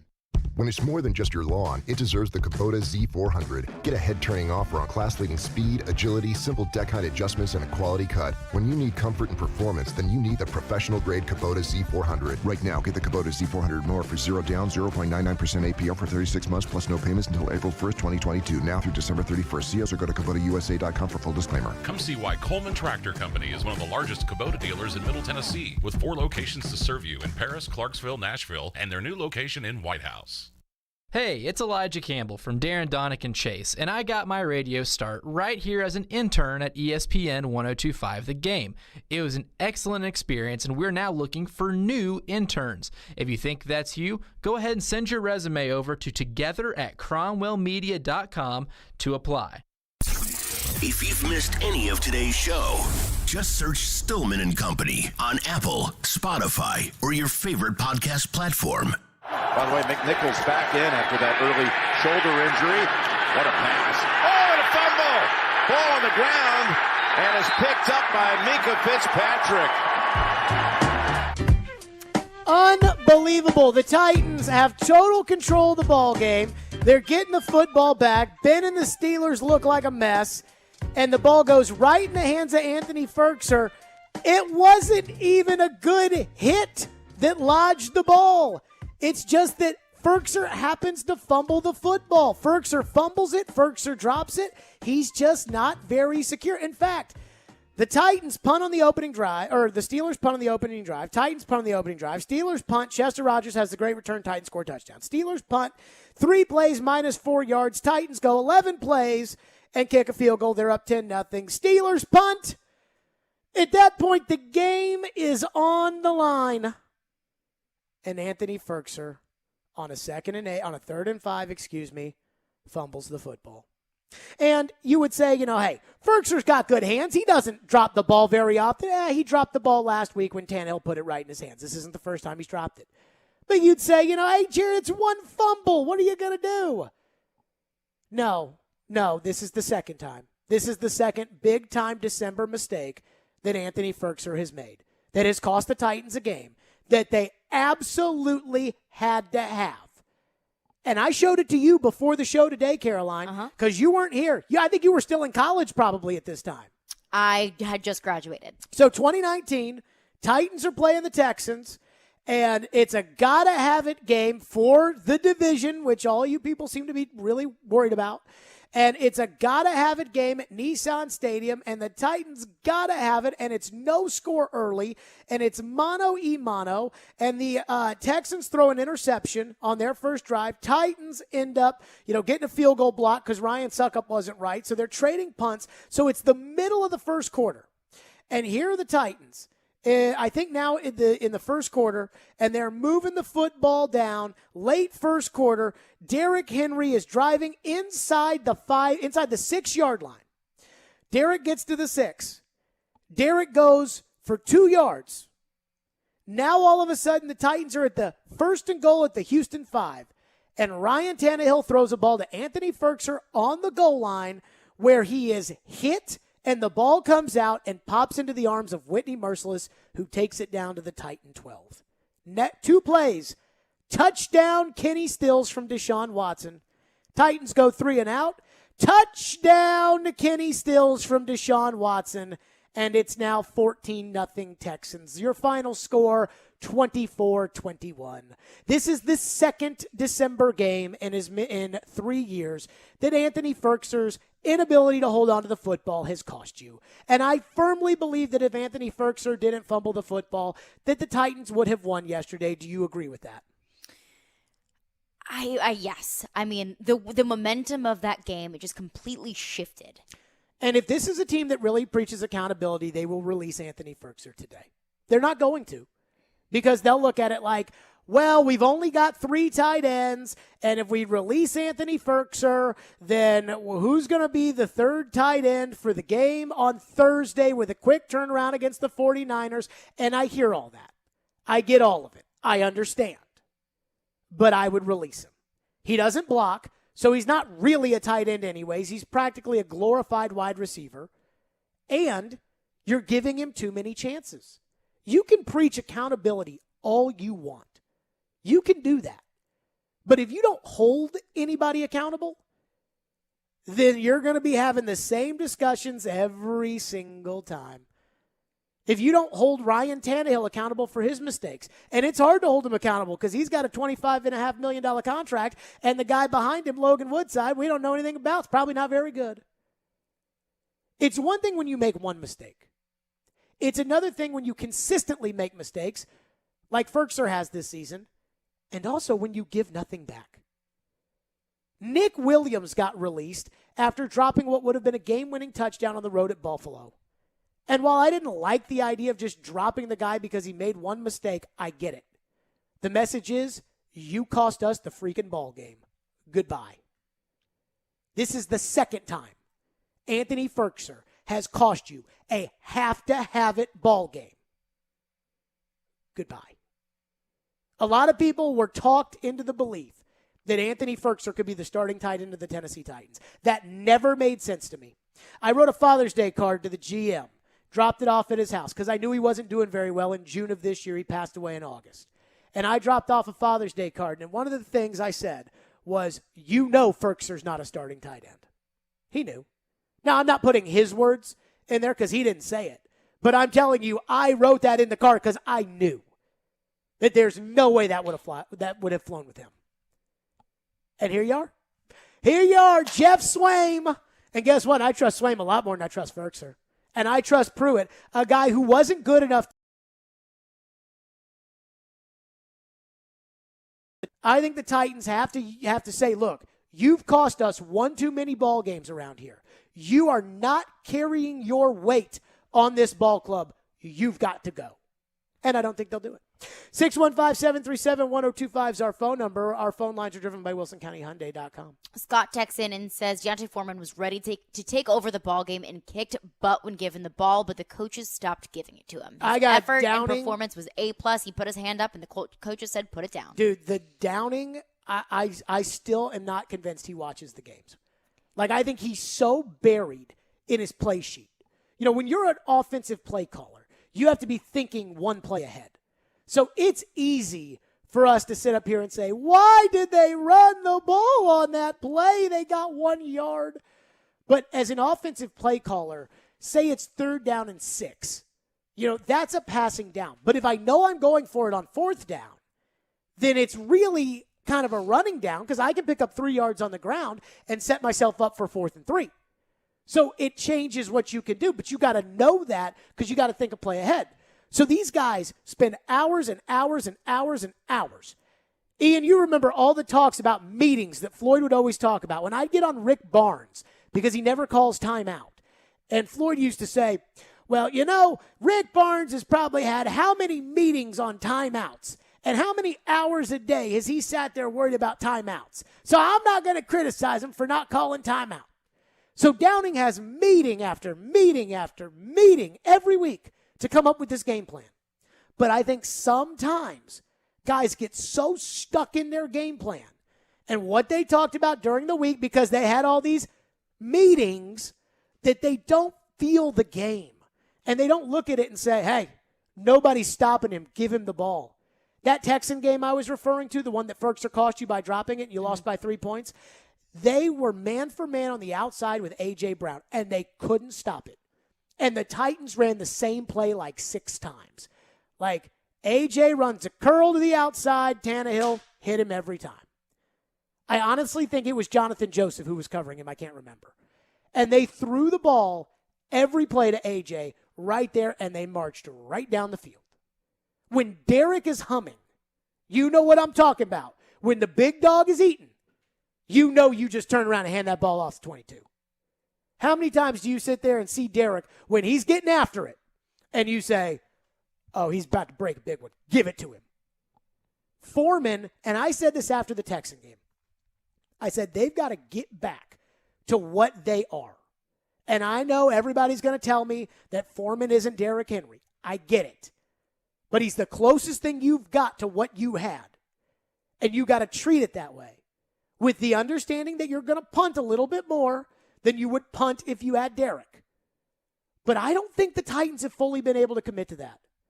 I think there's been something that's held them up a little bit. You know, against the Patriots, they gave the ball to Hilliard a lot. I was surprised they didn't give the ball to Hilliard more. I think they're afraid Hilliard's going to fumble. But I was surprised they didn't give the ball to Hilliard more this week against the Steelers. But I'm with the texter that game, I felt like that game was right there for Deontay Foreman. And they finally realized on the last drive of the game. And they're in 2 minutes, and they're going right down the field, and they're running the ball all over the place. And then Foreman gets hurt. When Foreman got hurt, I was like, no, not Foreman.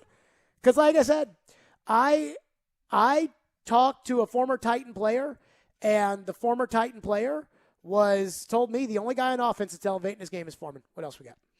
Kenston texts in and says, Jared, stop with the overreaction. The defense is championship caliber. Stop judging the team without the best players. How did Brady and that potent offense look without his top guys? Brady's still going to get a home game, and the difference here is Brady lost all of his guys during the game. I guarantee you that they will look a lot better this next week when it's Scotty Miller and it's Jaden Mickens and it's Keyshawn Vaughn, and they'll look a lot better. By the way, Brady put the most beautiful ball in the hands of Rob Gronkowski. Did you see this where Gronk wasn't looking for the ball? No, I didn't see it. So Gronk's running down the sidelines. Malcolm Jenkins is covering him from behind. Brady throws the ball right into the hands of Gronk, and Gronk looks up 2 seconds after the ball has already hit the turf. And the look on Gronk's face was like, oh, crap, Tom. That's my bad. Now, I'm going to tell you where Brady lost the game. And this goes back to Tannehill. Brady lost the game when he fumbled yesterday. Because it's 6-0. They're inside the 15. You still got plenty of time in the fourth quarter. All you got to do is kick a field goal to make it 6-3. I know Brady wants to score a touchdown to go up 7-6.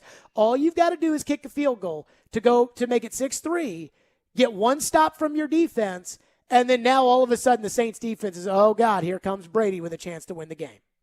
And now you've got the opportunity to either tie or win. And so where I thought that's where Brady lost the game yesterday was when he fumbled the ball. Watch Brady next week. By the way, the Saints always give Brady a hard time. Like, I know he beat him in the playoffs last year. Breeze did not play well in that playoff game. I know he beat them last year. He's 0-4 against New Orleans in the regular season. Always give him a fit. So this idea, Brady got to the Super Bowl with Rashae Caldwell, okay? Brady will be fine. Tannehill, I'm not so sold on Tannehill. And I'm going to tell you something. You heard what Chris Collinsworth said on the broadcast yesterday about Brady when Keyshawn Vaughn had a screw-up, which was, if you don't catch that ball on Thursday, Tom's not going to give it to you on Sunday. And you saw Brady yesterday with the tablet when he threw it off to the side. We saw one instance of that this year from Tannehill when he went over to Des Fitzpatrick and was kind of talking him up on the sidelines. I mean, I don't think anybody holds Tannehill accountable, and I think that's a problem around here. Is that everybody's just, today, for example, in the press conference with Vrabel, and I already told the Titans, I'm like, I guess I got to start going back to these press conferences because, my goodness, they asked more questions about Golden Tate and Nick Bosa than they did about Ryan Tannehill. So nobody around town's holding Ryan Tannehill accountable except for this show. And that's fine, but I need him to hold these guys more accountable. I'm telling you, Brady, watch him. going forward with these guys. 615-737-1025. We're back to your phone, 615-737-1025, because it is a Reaction Monday. FanDuel Sportsbook is my official sportsbook app. The NFL playoffs are almost here, and to help you stay on top of the action, FanDuel is giving you a $10 bonus when you place $20 in same-game parlay bets. Bet on a single game or spread your bets out over multiple matchups. It's up to you. As long as you bet $20 in a same-game parlay the same week of the NFL action, you'll be getting a $10 bonus. And I've already told you guys that I think the Titans are going to win on Thursday. So whatever you think it would take to do that, maybe under on Jimmy passing yards, maybe over Deontay Foreman rushing, I think the Titans are going to win on Thursday. They got fast payouts. It's easy to use, safe and secure, and they're America's #1 sportsbook in my official sportsbook app. This same game bonus is live during weeks 13, 14, and 15, so lock in some winners today and enjoy a $10 bonus on FanDuel. If you're new to FanDuel, use the promo code JGM to place your first bet risk-free up to $1,000. That's promo code JGM exclusively on the FanDuel Sportsbook app. 21 and older and present, Tennessee. Bonus issued as non-withdrawable site credit that expires in 7 days. Max bonus $10. Restrictions apply. See terms at sportsbook.fanduel.com. Gambling problem? Call the Tennessee Red Line 1-800-889-9789. Breaking news. The Nashville Predators have had their next 3 games postponed due to COVID and will be shut down at least through the end of the NHL's holiday break on December 26th. Keep it locked here for the latest from Smashville's best sports talk. ESPN 1025 The Game and the Game Nashville app. Spring Hill Heating and Cooling is here to serve you. Is your AC or heating unit old and inefficient? Is it breaking down yearly? Now is the time to replace it. Waiting can cost you hundreds, if not thousands of dollars. Just like everything, the cost of a new AC unit is rising. Effective January 1st, all manufacturers are increasing prices up to 10%. Get ahead of the game and call Spring Hill Heating and Cooling, offering 60 months, no interest financing, and 10-year parts and labor warranty on all new units. Schedule now at springhillac.com or call 615-778-8855. Men, what if I told you that now you're able to get testosterone replacement therapy in the comfort of your own home? No more weekly trips to the doctor's office. We come to you 7 days a week, 12 hours a day. Be seen by a licensed medical professional in the privacy and comfort of your own home or office. You decide. Schedule your appointment today at CoolSpringsMD4Men.com. You may be into punk rock, soft rock, or classic rock, R&B, hip-hop, or house, country, techno, or techno-country. But no matter what kind of music you listen to, here's something else you should hear. Please consider getting vaccinated. Talk to your pharmacist today about Comirnaty, COVID-19 vaccine mRNA. This message brought to you by BioNTech and Pfizer. The devastating storms across the region have created a monumental need for blood to care for the victims of this tragedy. Now more than ever, find it in your heart to donate blood and help save lives. Blood Assurance is the area's local community blood centers, and they have locations throughout Middle Tennessee, including Clarksville, Cool Springs, and Hermitage. You can go to bloodassurance.org/schedule for information. Give blood, give local, save lives.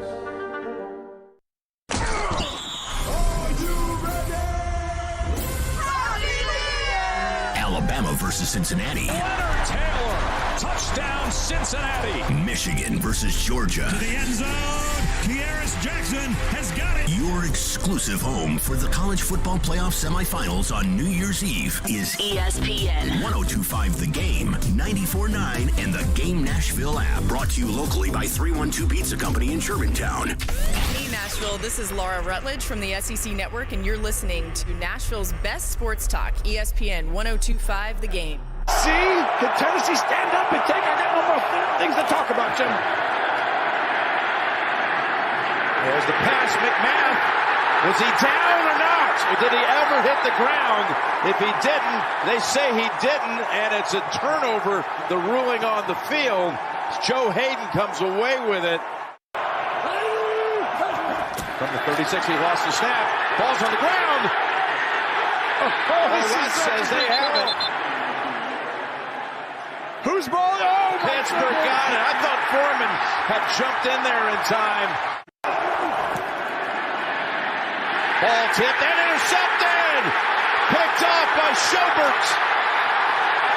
And Tannehill helps take him down at the 30-yard line. It was deflected by Taco Charlton.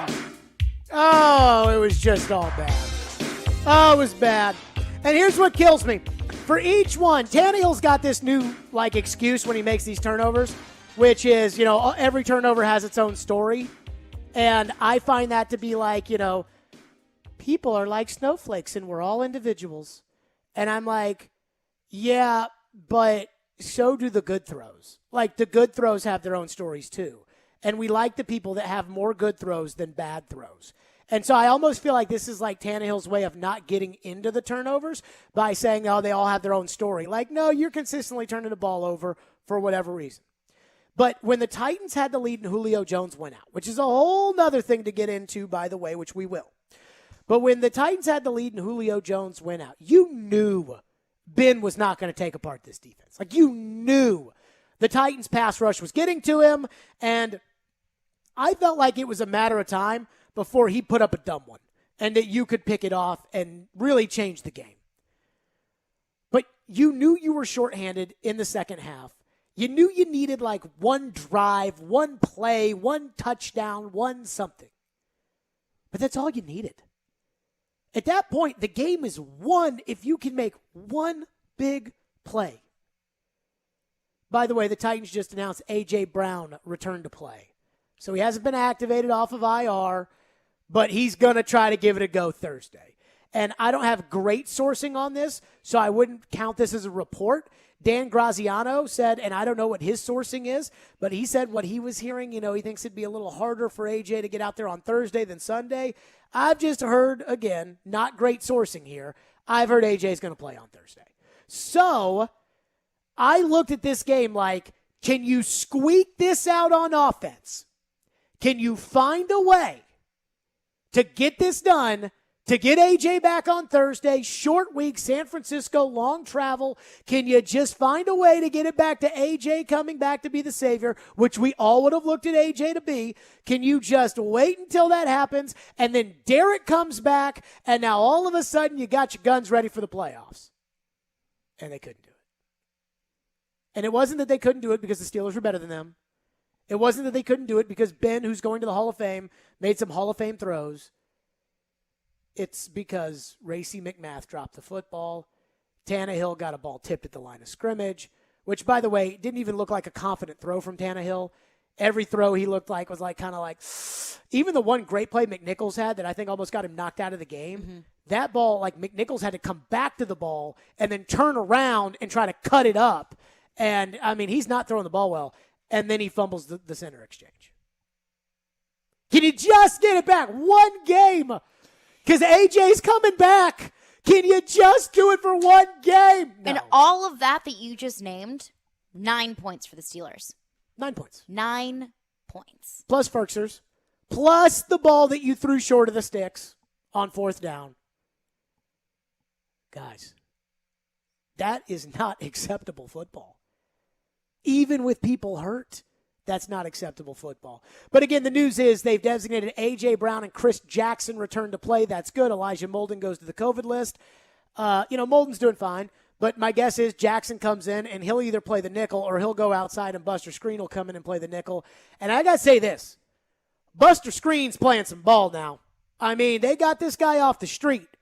And we can sit here and talk about, who are they going to go get to play wide receiver? Or who are they going to go get as a free agent to play tight end? I don't know. But they picked up a running back off the street, and they picked up a corner off the street who are a lot better than some of the guys they got on the team. Because Deontay Foreman is running the ball like a bad boy, and I thought Buster Skrine played great yesterday at corner again. And I thought Buster's pass interference, of all the bad calls yesterday, I think that was, and there were some bad ones, I thought that was the worst call. The one on the sideline, pass interference that negated a holding penalty on Pittsburgh, I thought that was a great play by Buster. Let's go back to your phones, 615-737-1025. Heidi from Dixon texts in about Ryan Tannehill and says, what are we going to do with rough Ryan for the next 4 years? Derrick Henry won't be the king that long when we're getting a look at it now. So the Titans are committed to Tannehill this year, next year, and the year after that. Now, there is an out for that third year, but you'd have to take on an $18 million plus dead cap charge. And I think I think that all the money in the 2 void years would then automatically accelerate into that 3rd year, which could make it around $32 million cap hit. So that's a really big difference, though. Excuse me, I don't like the idea of taking out, an $18 million cap hit down the road. And I told you all I wouldn't have made the Julio trade, and I wouldn't have redone Tannehill's deal. I wouldn't have extended him, which is practically what they did, which is what they did. I wouldn't have done it. And I wouldn't have done it because I wasn't sold after the Ravens playoff game last year that Tannehill would be your guy for not just next year, but the year after that. And if Tannehill's not your guy for next year, like if he's your guy next year, then next year you can start to think, okay, let's go out and get a better backup quarterback. Let's put that backup quarterback behind Tannehill as kind of the threat of, hey, Ryan, get it together or else. What happened to you, the way that you got this job is how you could lose the job. And now the Titans can't do that. And the Titans can't pull the Alex Smith. They can't turn around and, trade their first in the next year to go up and get a guy that their scouts or that John Robinson just thinks is the cat's meow in the middle of the first round and turn around and it be Patrick Mahomes. You can't do that because you're too committed to Tannehill. I mean, I'm reading I was reading in Minnesota, the Minnesota papers and stuff, and they're like all these Q&As about Cousins. What can they do about Cousins? They can either keep him next year for $45 million against the cap. Oh, my gosh. They can cut him for $45 million against the cap. They can play him, which I just said, or they can trade him, and I believe it's a $35 million cap hit to whoever trades for Kirk Cousins.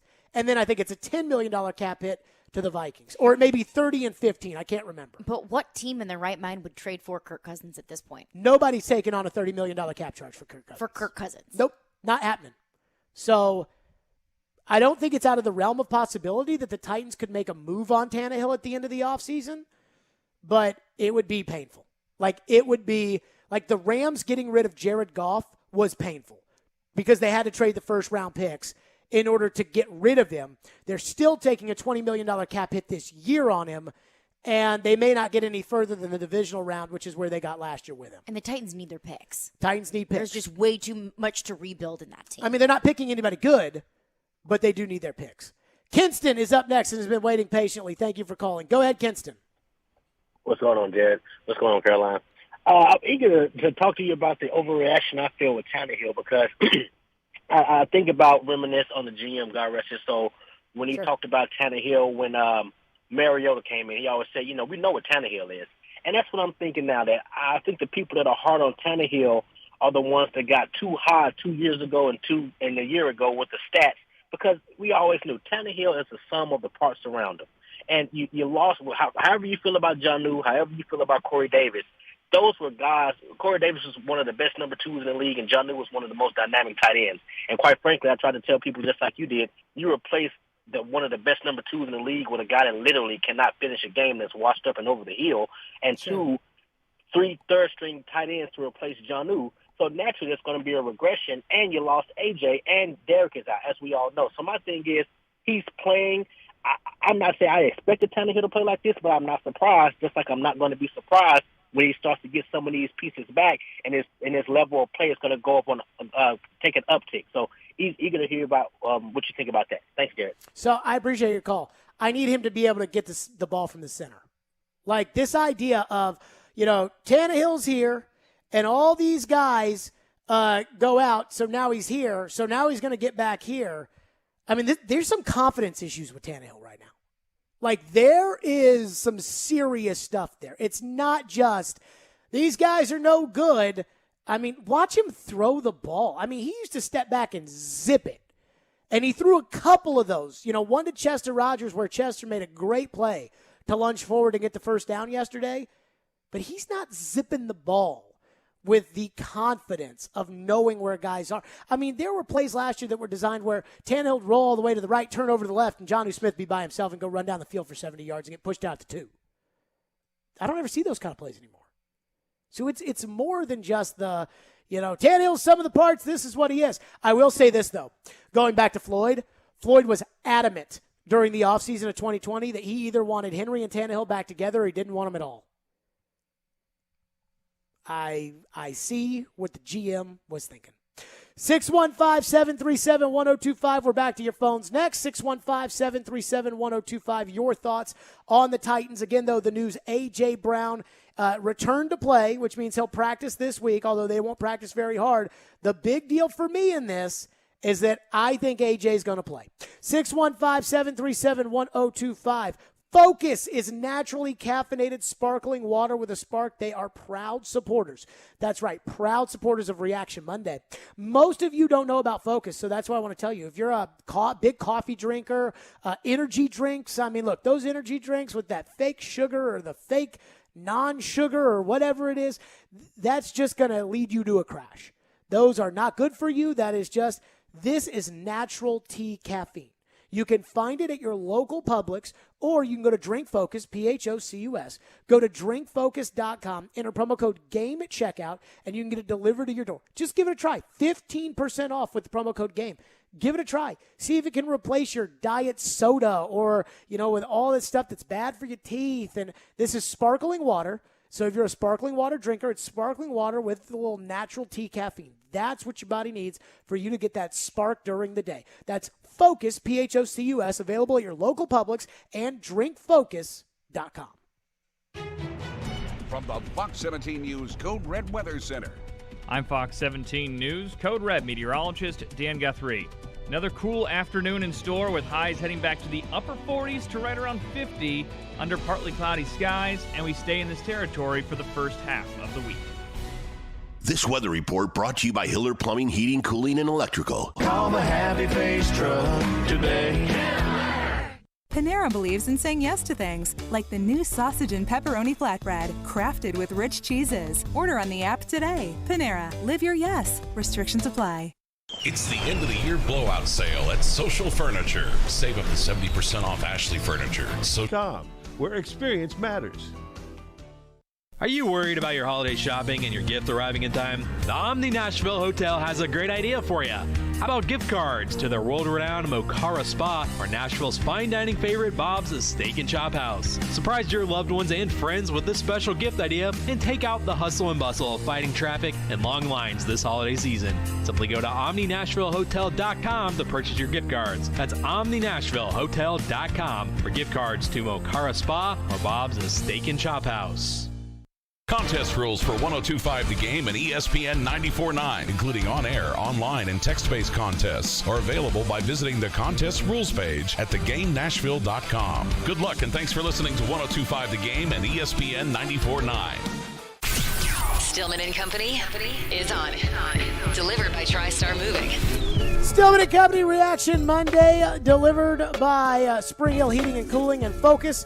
Sparkling water with a spark. ESPN, the Game Nashville, and Newton Motor Group have teamed up this holiday season with Souls for Souls to help children in Middle Tennessee with Souls for Music City. Souls for Souls works with our schools and community partners to deliver new shoes to kids who need them most. Newton Motor Group will be making a donation to Souls for every test drive at any of Newton Motor Group's 4 locations. Help us achieve our goal of getting 100 kids in Nashville experiencing homelessness. For more information and to donate, visit thegamenashville.com/shoes. So we haven't gotten to Todd Downing much of today. Mm-hmm. And I promised your phones, and we will get back to your phones, but we haven't gotten much into Todd Downing. I thought Todd Downing freaking sucked yesterday. And I think this is kind of a microcosm of a handful of things. Number one, I don't think Todd Downing is giving Tannehill any confidence. And I don't think that Todd Downing is putting Tannehill in position to be the best that he can be. I had a former coach, who's very experienced in the NFL. I had a former coach tell me during the offseason that Arthur essentially made Tannehill. And I remember thinking to myself, okay, sure, whatever, okay. But kind of keeping that in the back of my mind. And then right around that third game of the year against the Colts where Tannehill didn't look like Tannehill, and I let Tannehill have it, I started to think maybe that coach was onto something. Now I'm convinced that coach was right.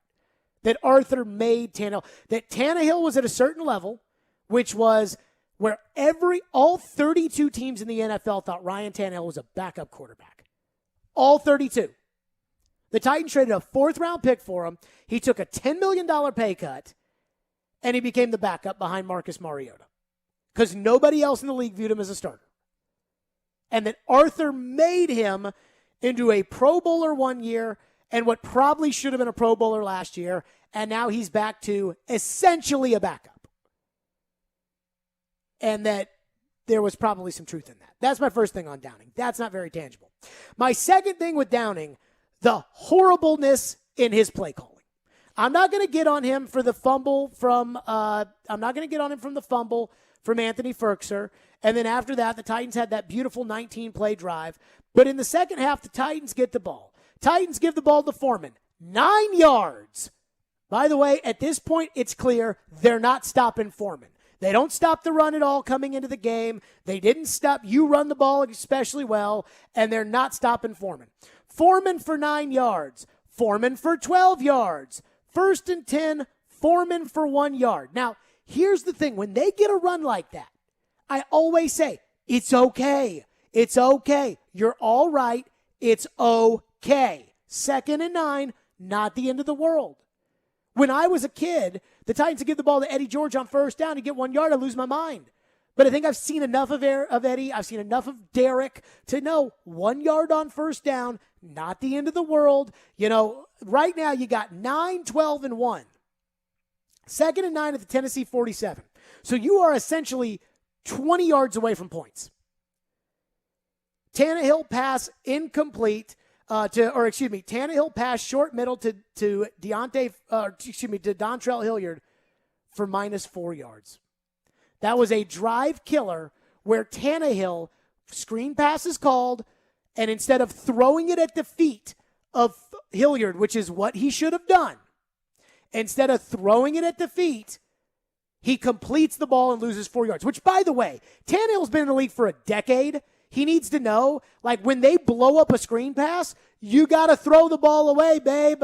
Live for another down. And that's okay. It's okay. It's okay to throw the ball away. It's okay. 3rd and 13. Titans give the ball to McNichols up the middle for 6, which, again, not the end of the world. I'll take 6. Not the end of the world. And had it been the 2nd and 9 that you got 6 on, now you're 3rd and 3. But they didn't. So then they punt. So then the Titans get the ball back. Hilliard for 3 yards. Hilliard for 10 yards. Tannehill pass incomplete for Cody Hollister. There was pressure from TJ Watt on the play. It was a rollout. Tannehill overshot Cody Hollister by 4 yards. Stick to the basics. Stick to the basics. Stick to the basics. Tannehill complete to Chester Rogers for -3. 3rd and 13. Tannehill sacked, loses 10. Now you're punting from the 20, and that was the drive the Steelers scored the touchdown on. Here's the thing. Like, everybody wants to get on the offensive line, and I understand it. I get the idea that the offensive line isn't very good. The point I keep trying to make for everybody is it's essentially the same offensive line that it's been for years, and they were never good at pass blocking. Now, last year was different because Derrick Henry was in every game. But go back to that Packer game where Derrick wasn't great and go look at how the Packers got to Tannehill in that game. The pass blocking not being good is all a product of what you can do. And once they realize that you're not good at pass blocking, now blood's in the water. Just like it was for your defense yesterday, or your defense against the Rams, or your defense against the Chiefs. Like, that's how pass rushing works.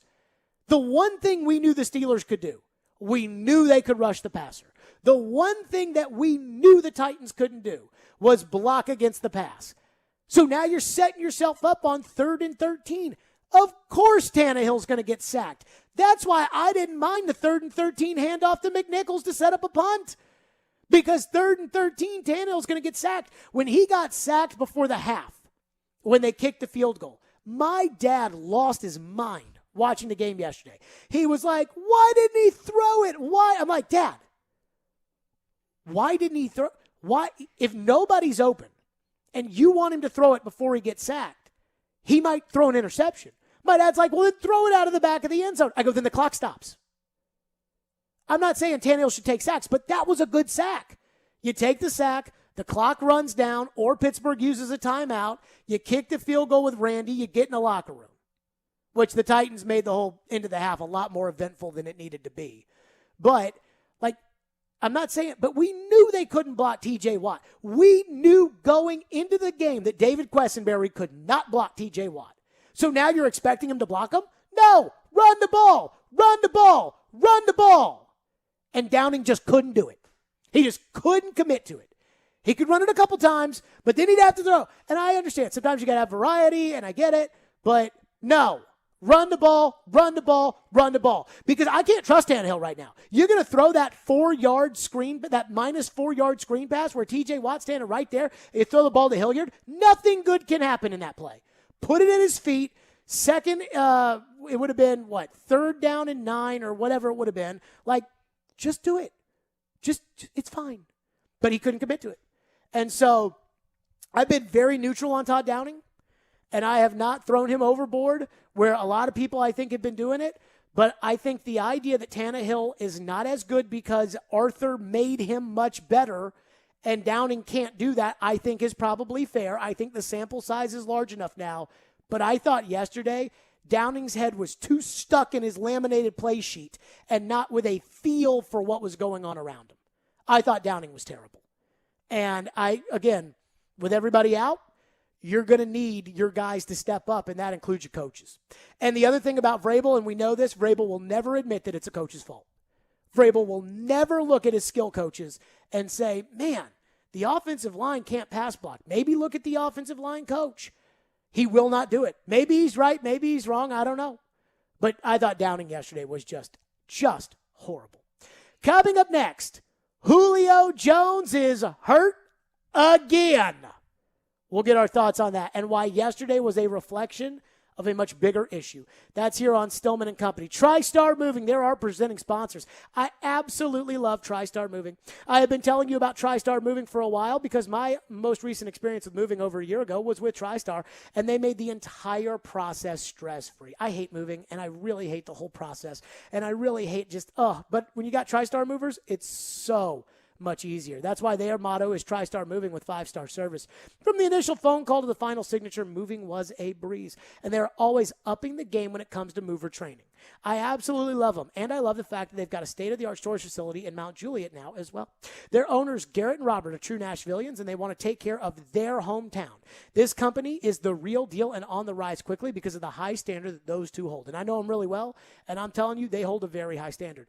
So give my friends at TriStar Moving a call, 615-640-1219. Their website is nashvillemoving.org/radio, where they'll give you 5% off your entire move. That's TriStar Moving, 615-640-1219. nashvillemoving.org/radio. Tell them Jared Stillman sent you for 5% off your entire move. TriStar Moving, my official movers. Take us wherever you may go. There are 2 guys on my untouchable list. Tune us in anywhere, anytime. Every team's got those. That's my point. Just search The Game Nashville in your app store and download today. And keep it locked on Nashville's best sports talk. ESPN 102.5 The Game. ElectronicExpress.com. We make it happen.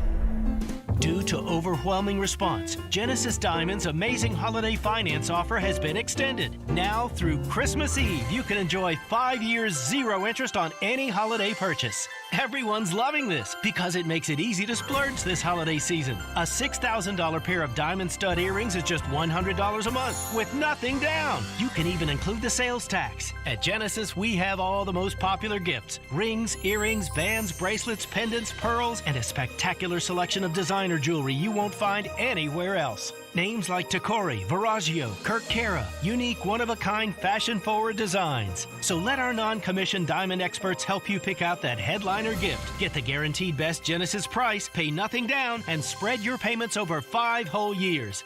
Make this one unforgettable Christmas with help from Genesis Diamonds. Merry Christmas from Genesis Diamonds. Green Hills and Cool Springs. On approved credit, see store for details. Spring Hill Heating and Cooling is here to serve you. Is your AC or heating unit old and inefficient? Is it breaking down yearly? Now is the time to replace it. Waiting can cost you hundreds, if not thousands of dollars. Just like everything, the cost of a new AC unit is rising. Effective January 1st, all manufacturers are increasing prices up to 10%. Get ahead of the game and call Spring Hill Heating and Cooling, offering 60 months, no interest financing, and 10-year parts and labor warranty on all new units. Schedule now at springhillac.com or call 615-778-8855. Make Smoke Token the only stop for your holiday shopping, offering the largest selection of smoking products and accessories. We are the only place you need to go. Located in Nashville and Murfreesboro, Smoke Token is here and ready to help. Mention this commercial for 15% off your purchase.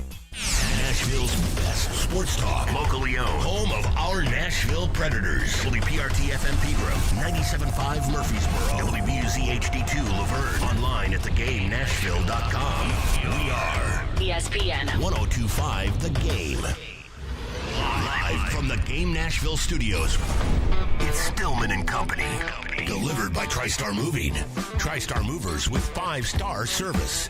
With Jared Stillman on Nashville's best sports talk. ESPN 102.5 The Game and the Game Nashville app. Stillman and Company is delivered by TriStar Moving, ESPN 102.5 The Game, streaming live on Twitter, Twitch, and YouTube. Thanks to the law offices of Amanda Gentry. Reaction Monday is powered by Spring Hill Heating and Cooling and Focus, naturally caffeinated sparkling water with a spark. Drink Focus, PHOCUS.com. We're live from the Game Studios, presented by Hillside Medical Clinic.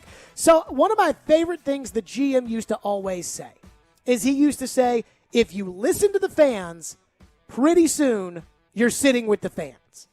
And I used to always love it. The implication that if you start doing what's popular, soon it will be unpopular because those moves won't work out. And when those moves won't work out, you get fired. And when you get fired, you're sitting with the fans. It's like my favorite saying that he used to have. That and the other one, which we're about to start using on Vrabel with all these turnovers. Ian, you remember the second other favorite saying I used to have? Not off the top of my head. You're either coaching it or you're allowing it to happen. Okay. You used to get him. He hated the fact that you learned that one. I tell you what. He told me that he should have never taught me that. But so he used to always say, you listen to the fans, pretty soon you're sitting with them. He used to always tell me. And, we always think of him as like the nicest guy that you'd hear some caller call in on Ask the GM with some dumb take, and he'd, treat that guy like gold. And it's like, man, Floyd's got more patience than everybody. And I'm sure a lot of you all felt like the way he treated me, that he must have had more patience than anybody in the history of the world. But he used to tell me that if fans came up to him when he was GM and would say, here's what you need to do, he'd ask him, excuse me, do you have season tickets? And if they said no, he'd say, what other business in America takes, listens to what people who aren't their customers think? It's a fair point. I used to laugh about it. But he used to always say, if you listen to the fans, pretty soon you're sitting with the fans. So they have made moves that you all loved. You all loved Clowney. You loved the Clowney move. Floyd told us at the time, before they signed him, and we were the most anti-signing Clowney show. I'll be honest with you, Floyd was so against it that I think it made me also so against it. And then we were just really against it when it happened. And then it happened, and he was like, I see why they did it. I wouldn't do it, but they see why they did it. Which, by the way, for him to say, I wouldn't do it, but I understand why they did it, was code for like, yeah, that was stupid. I mean, like, that was Floyd Reese code. Never going to throw his boy J-Rob under the bus, but that was Floyd Reese code for that. And you all loved Clowney. And he told you before this happened that the decision that they were making inside the office was whether or not 1 year of Clowney is worth 3 or 4 years of Jonnu Smith or Jayon Brown. Think about that. When you sign a guy to a long-term deal, like a 4-year-ish deal, the first year of the cap money is usually the lowest of them all. Bud Dupree's got a low cap number this year. It skyrockets next year because you give him a lot of signing bonus in the first year, and that gets spread out throughout the entire contract. So you'd have had the money to sign Jonnu Smith. In fact, if you hadn't have given the $12.5 to Clowney, you would have had the money to franchise tag Jonnu Smith at $12.5 for this year, and then you had the leverage to work out a long-term deal. So you could have gotten more favorable terms than the $50 million guaranteed that the New England Patriots gave Jonnu Smith. I think we all wish Jonnu Smith was still on the Titans today. The Julio Jones trade. Now, this has not completely manifested itself as a bad, horrendous, off-the-wall trade yet. And you're thinking, what are you talking about, Jared? I mean, the guy got hurt again. It should be noted again, this radio show was the one that was like, do not do it. In fact, on May 7th, Ian, do you have this audio? On May 7th, While everybody was telling us, they got to go get Julio. You have to go get Julio. I mean, I thought TD and I were going to get a fight over talking about whether or not they should trade for Julio. And I was like, no. We said on May 7th, they didn't trade for him until the middle of June. On May 7th, both of us said, don't do it. This was May 7th. The Titans don't have $15.3 million. Especially for a guy that I don't really know how much longer he's going to play. No. Again, I think Julio played 9 games last year. Like, that's what you're getting yourself into. I mean, I still thought the J.J. Watt contract was stupid, in Arizona, but they're not even that locked into J.J. Julio Jones is old. Julio Jones is injured. Julio Jones is expensive. And if I just said to you, hey, you can get old, injured, and expensive, you would say no. It also makes me uncomfortable saying a 32-year-old is old when I am 31. But here you go. In NFL years. 9 games for Julio last year. Hamstring injuries. By the way, those are injuries that usually cramp up more when you are older, and they don't always go away. Julio Jones, 9 games last year, 771 yards. So he's on pace for 1,400 yards, or maybe a little bit less than that. On pace probably for about 1,400 yards maybe. 3 touchdowns, 85 yards per game. And that's a team that's terrible. So they're throwing the ball every snap.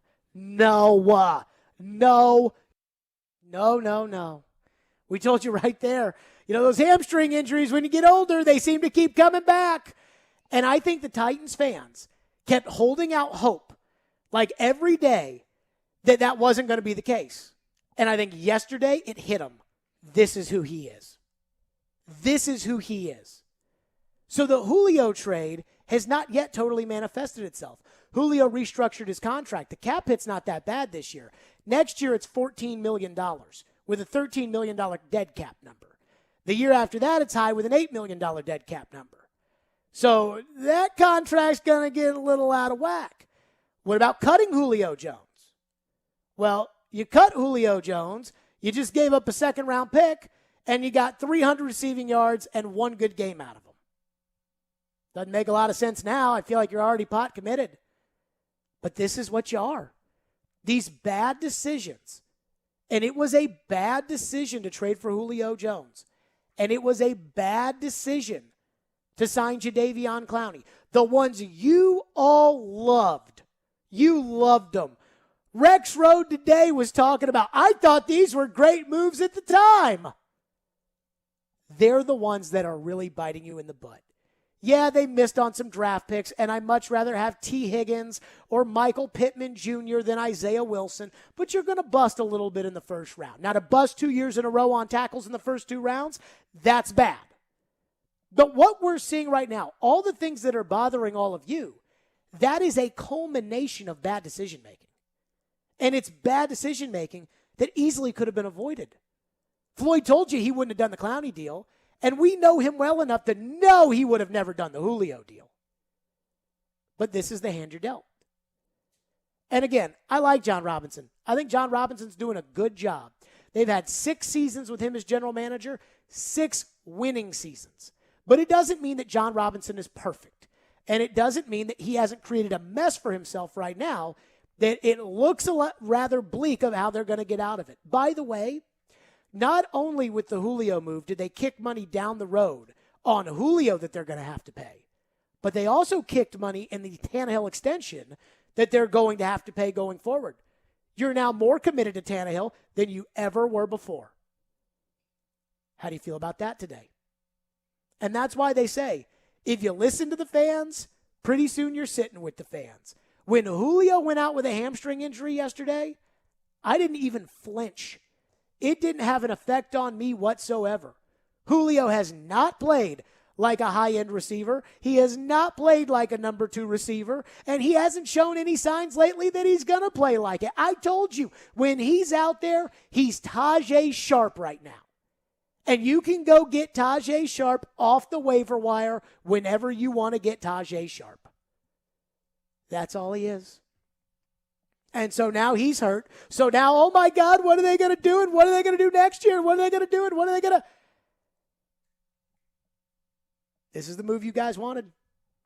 This was the move that you guys begged for. And we begged begged, don't do it. And there is something that I'll tell you. It's a lot easier as a media person to be on the side of the fans. It's a lot easier. There's somebody in town who literally does a show that whatever is popular with the fans will be popular. I don't even know if these people, I'll stop short. Whatever's popular with the fans is popular with these people. Oh, we got to have this guy. We got to do it. And I'm the one who's going to sit here and tell you what may be unpopular, but it's what you got to hear because it's what's in the best interest of the team, in my opinion, at the time. How many texts, how many calls last year when the Predators decided not to sell at the trade deadline did we get when they made the playoffs that were like, look at this now, Jared. You wanted to trade Mikhail Granlund. What do you think now? And I thought a second-round pick would look rather nice because I told you all, they're not going to beat Carolina and they're not going to beat Tampa Bay. So any idea of them going to the Cup final is ridiculous. Just like I thought the idea of paying $15 million for an old, injured, hurt receiver was a bad idea. So don't be mad yesterday that Julio hurt his hamstring. Be mad at yourself in June and be mad at John Robinson for making that trade, which was so ill-conceived that nobody else in the NFL was willing to do it. Nobody. Baltimore wasn't willing to do it.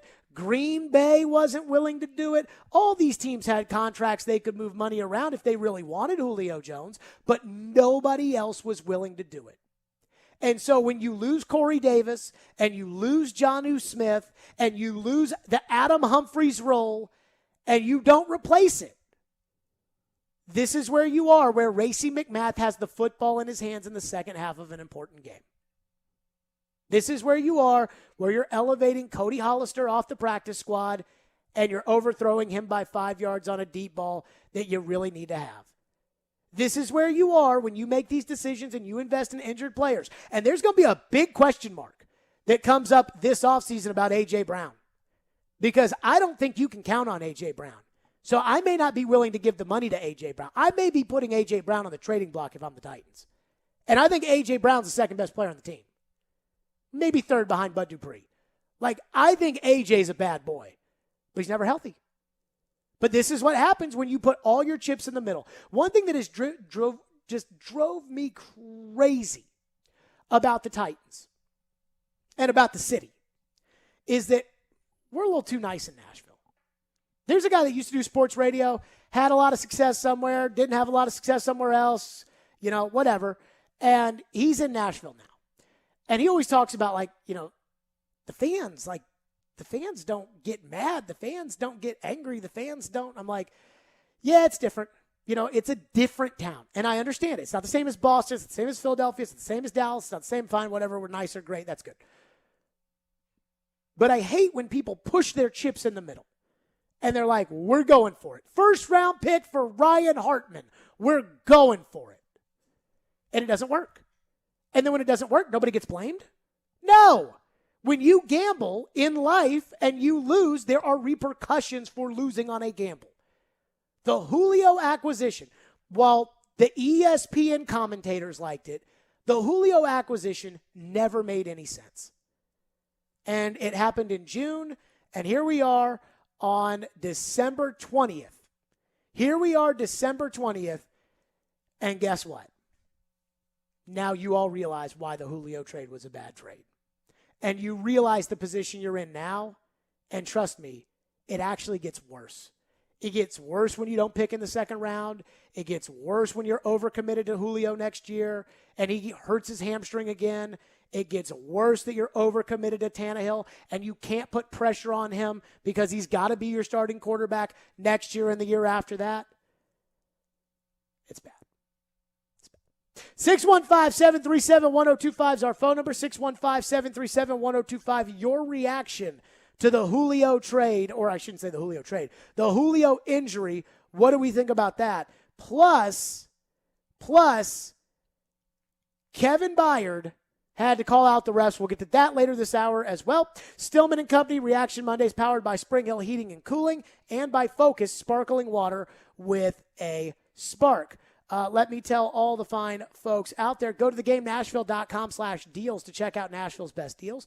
This week's new deal is a Downtown Dollars $150 digital gift card for only $100. This gift card is redeemable at hundreds of downtown Nashville shops, restaurants, and more. With Downtown Dollars, you get more to spend at an old favorite or discover one of the many new destinations in downtown's growing neighborhoods. Check out all of the best deals in Nashville at thegamenashville.com/deals. Breaking news. The Nashville Predators have had their next 3 games postponed due to COVID and will be shut down at least through the end of the NHL's holiday break on December 26th. Keep it locked here for the latest from Smashville's best sports talk. ESPN 1025 The Game and the Game Nashville app. Some people think fall is the best time of the year. It may also be a great time to consider getting vaccinated against COVID-19. Sponsored by BioNTech and Pfizer. Contest rules for 1025 The Game and ESPN 94.9, including on-air, online, and text-based contests, are available by visiting the contest rules page at thegamenashville.com. Good luck and thanks for listening to 1025 The Game and ESPN 94.9. Joyland is a fun new concept by Chef Sean Brock, designed to spread joy. Joyland is the new fast food, inspired by Chef Brock's love for cheeseburgers, shakes, buttermilk biscuits, fries, and fried chicken. The burger melts in your mouth, the fries are crispy goodness, and the milkshakes are sure to satisfy any sweet tooth. Gosh, I'm getting hungry just thinking about it. Joyland is now open in East Nashville, serving handhelds, grab-and-go items, milkshakes, and more in their modern and vibrant space. Find some joy today and eat Joyland. Yo, this is Justin from Music City Vintage, here to provide you with all your vintage apparel and shoe needs. We've partnered with 102.5 The Game to provide you all with an exclusive discount today. Come to our shop today, located in East Nashville at 2503 Gallatin Avenue, and say The Game at checkout and get 10% off your entire order. If you're unable to make it in, we got something for you as well. All of our products in store are also available on our website at musiccityvtg.com. Just use promo code GAME at checkout and get 10% off your order. Are you worried about your holiday shopping and your gift arriving in time? The Omni Nashville Hotel has a great idea for you. How about gift cards to their world-renowned Mocara Spa or Nashville's fine dining favorite, Bob's Steak and Chop House? Surprise your loved ones and friends with this special gift idea and take out the hustle and bustle of fighting traffic and long lines this holiday season. Simply go to OmniNashvilleHotel.com to purchase your gift cards. That's OmniNashvilleHotel.com for gift cards to Mocara Spa or Bob's Steak and Chop House. Want to hear how I almost got off the naughty list this year? I helped Santa save gazillions by having him download Capital One Shopping to his computer. Capital One Shopping instantly searches for available coupon codes and automatically applies them at checkout. You can download it too and save a bundle. You don't even need a Capital One card, and it's free. So why didn't I get off the naughty list? Turns out Santa's a stickler for naughty words. Capital One Shopping. It's kind of genius. What's in your wallet? Savings and available coupons vary. 5G is here, but the big carriers want you to sign a pricey long-term contract to get in on the action. Well, no more, because Straight Talk Wireless has rolled out 5G coverage nationwide, with plans starting at just $35 a month with no contract. And get a Samsung Galaxy A32 5G for only $299, all on America's best networks. 5G coverage, 5G phones, less money. Straight Talk Wireless, no contract, no compromise. 5G capable device required, actual availability, coverage, and speed may vary. Interact with Stillman and Company. Call or text the show at 615-737-1025. Driven by WilsonCountyHyundai.com. How disappointing is it to lose Julio again? Well, it's just disappointing to lose. I mean, it's just, we worry about, we concern ourselves with everybody's health. You know, no different than anybody else, whether it's somebody's ankle or shoulder. Just disappointing to lose. Yeah, how much? Follow up on the Julio, how much did that affect things, having the races in there and moving? We're ready for anything that comes up. That's our job, is to be ready to make sure that there's guys out there that are ready to go, whether they had a lot of reps in practice or didn't have a whole lot of reps. You know, those things happen, and we're used to it, and I know that we're ready for it. That is complete and total bullcrap. I mean, hey, yeah, we're ready for anything. Yeah, we are. We get those guys. Yeah, we saw them. We saw when Racing McMath went in. We saw. If that's ready to you, I don't know. Like, ready to me Is Steve McNair getting knocked out of the game against Kansas City? Neil O'Donnell coming in, leading 2 touchdown drives to tie the game and a game-winning drive in overtime. That is ready for me. Maybe not for Vrabel. What do you make of the Julio Jones injury and the fact that clearly this is a lemon? I'm not sure what the best-case scenario here is. I mean, to be completely honest, you and I were both against this trade in the very beginning, but to be totally honest, I didn't think that it was going to be this bad. Yeah, I didn't either. I mean, Julio's been out for, 6 total games so far this season and has left the majority of all of the games that he's played in, barring last week. This is how I think this went down. Julio showed up, and by the way, when Robinson has his end-of-the-year press conference, and I understand, I like John Robinson a lot, and I think he's a good general manager, and, I mean, look, I've said this so many times, the guy who used to do this show with me would never, ever, ever, ever, ever let us throw Robinson under the bus. So that is a part of me. But that doesn't mean he doesn't need to get grilled at his end-of-the-year press conference. How did his doctors approve this? And here's what's crazy. Julio got hurt. The couple first days of camp, he really didn't practice much. And the media was like, well, Julio's not going to practice much. This'll be okay. He's not going to practice much. And then he got out there for some light 7-on-7. And he dropped a pass, and he started, moving his leg, kind of bending down on, the hamstring stretch. And I saw him go off. I thought it was a loser's cramp, right? I thought it was my first real practice with the team. Dropped the ball. Touchdown. I'm embarrassed. I'm hurt. Yeah. The thing flared up on me, Doc. I'll be fine. No, he was out until, the last week of training camp. And then guess what the Titans did? They redid his contract. So, they already had the first iteration of hamstring pull, and then they redid his contract. The first iteration of hamstring pull while on a Titans uniform. Yes. This wasn't the first iteration of a hamstring pull in his career. No. So, you have that, right? Then he plays the first 3 games. He gets hurt in the 3rd game chasing down an interception. So, then I think he misses, 2 games. If this adds up, he misses the Jets game. He misses the Jacksonville game, and he comes back for the Buffalo game. So he plays Buffalo, Kansas City, Colts. He played the Colts. Missed the Colts.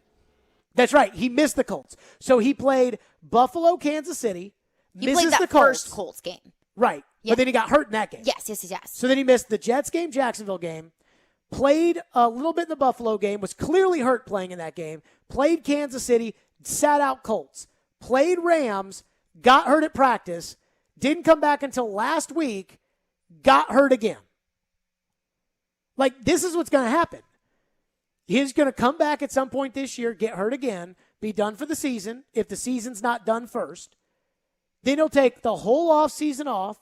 He'll show up at training camp, ready to go, best shape of his life, and then he'll get hurt again. And then he'll come back, and they'll get hurt, and they'll come back, and they'll get hurt, and they'll come back, and they'll get hurt.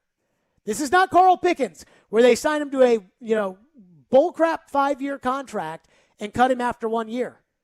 This is an unmitigated disaster. And I also think back to the clip that we played of you and I in May, whenever this first became even a possibility that the Titans could trade for Julio Jones. You were looking back at his last season in Atlanta. I think it was 9 games. He had 3 total touchdowns in the season. Was averaging about 85 yards a game. Sure. And you said no with those numbers. Oh, hell no. I think Titans fans will be begging and pleading on their knees for those numbers right now. I take 85 yards a game. 85 yards a game, 3 touchdowns on the season. I'll take it. And we said so no. bad. And we said absolutely not to that when this even became an issue. And now that's what we're begging Julio for. He is Tajay Sharp. I was against it when it was first a possibility. I was against it when it happened. And right now, I think I don't want to play the I told you so game, but I think that we're looking at that's just what happens when you sign guys that are old and hurt and expensive. You dig yourself into a hole, and they don't bring your team anything. And that's exactly what Julio has done this season, except for the Seahawks game. So I'll give him that. There are a handful of decisions the Titans have made over the years that have just been monumentally terrible. Like Tommy Smith hiring Ken Wisenhunt when he had never met the man. That was monumentally terrible. The decision to draft Jake Locker in the first round was monumentally terrible. There are just some decisions that were made that were just so bad. And you all know, I think the decision to go with Jeff Fisher over Floyd was the dumbest decision in franchise history. And I don't think, I think Bill Belichick would tell you the same thing. This one might be the worst decision of the John Robinson era. And I have argued before how terrible this has turned out to be, that not trading Corey Davis or not picking a better player with that pick was the worst decision of the Robinson era. This might have surpassed that because of how, just how bad it's been. What do the phone lines say? 615-737-1025. Phone lines driven by WilsonCountyHyundai.com. Kyle texts in and says, how does he return next season? He's had this lingering injury for multiple seasons. Clearly, it's not getting any better. Julio is a bust. So I think some people have a hard time understanding. Maybe it's because a lot of people's jobs are not guaranteed contracts.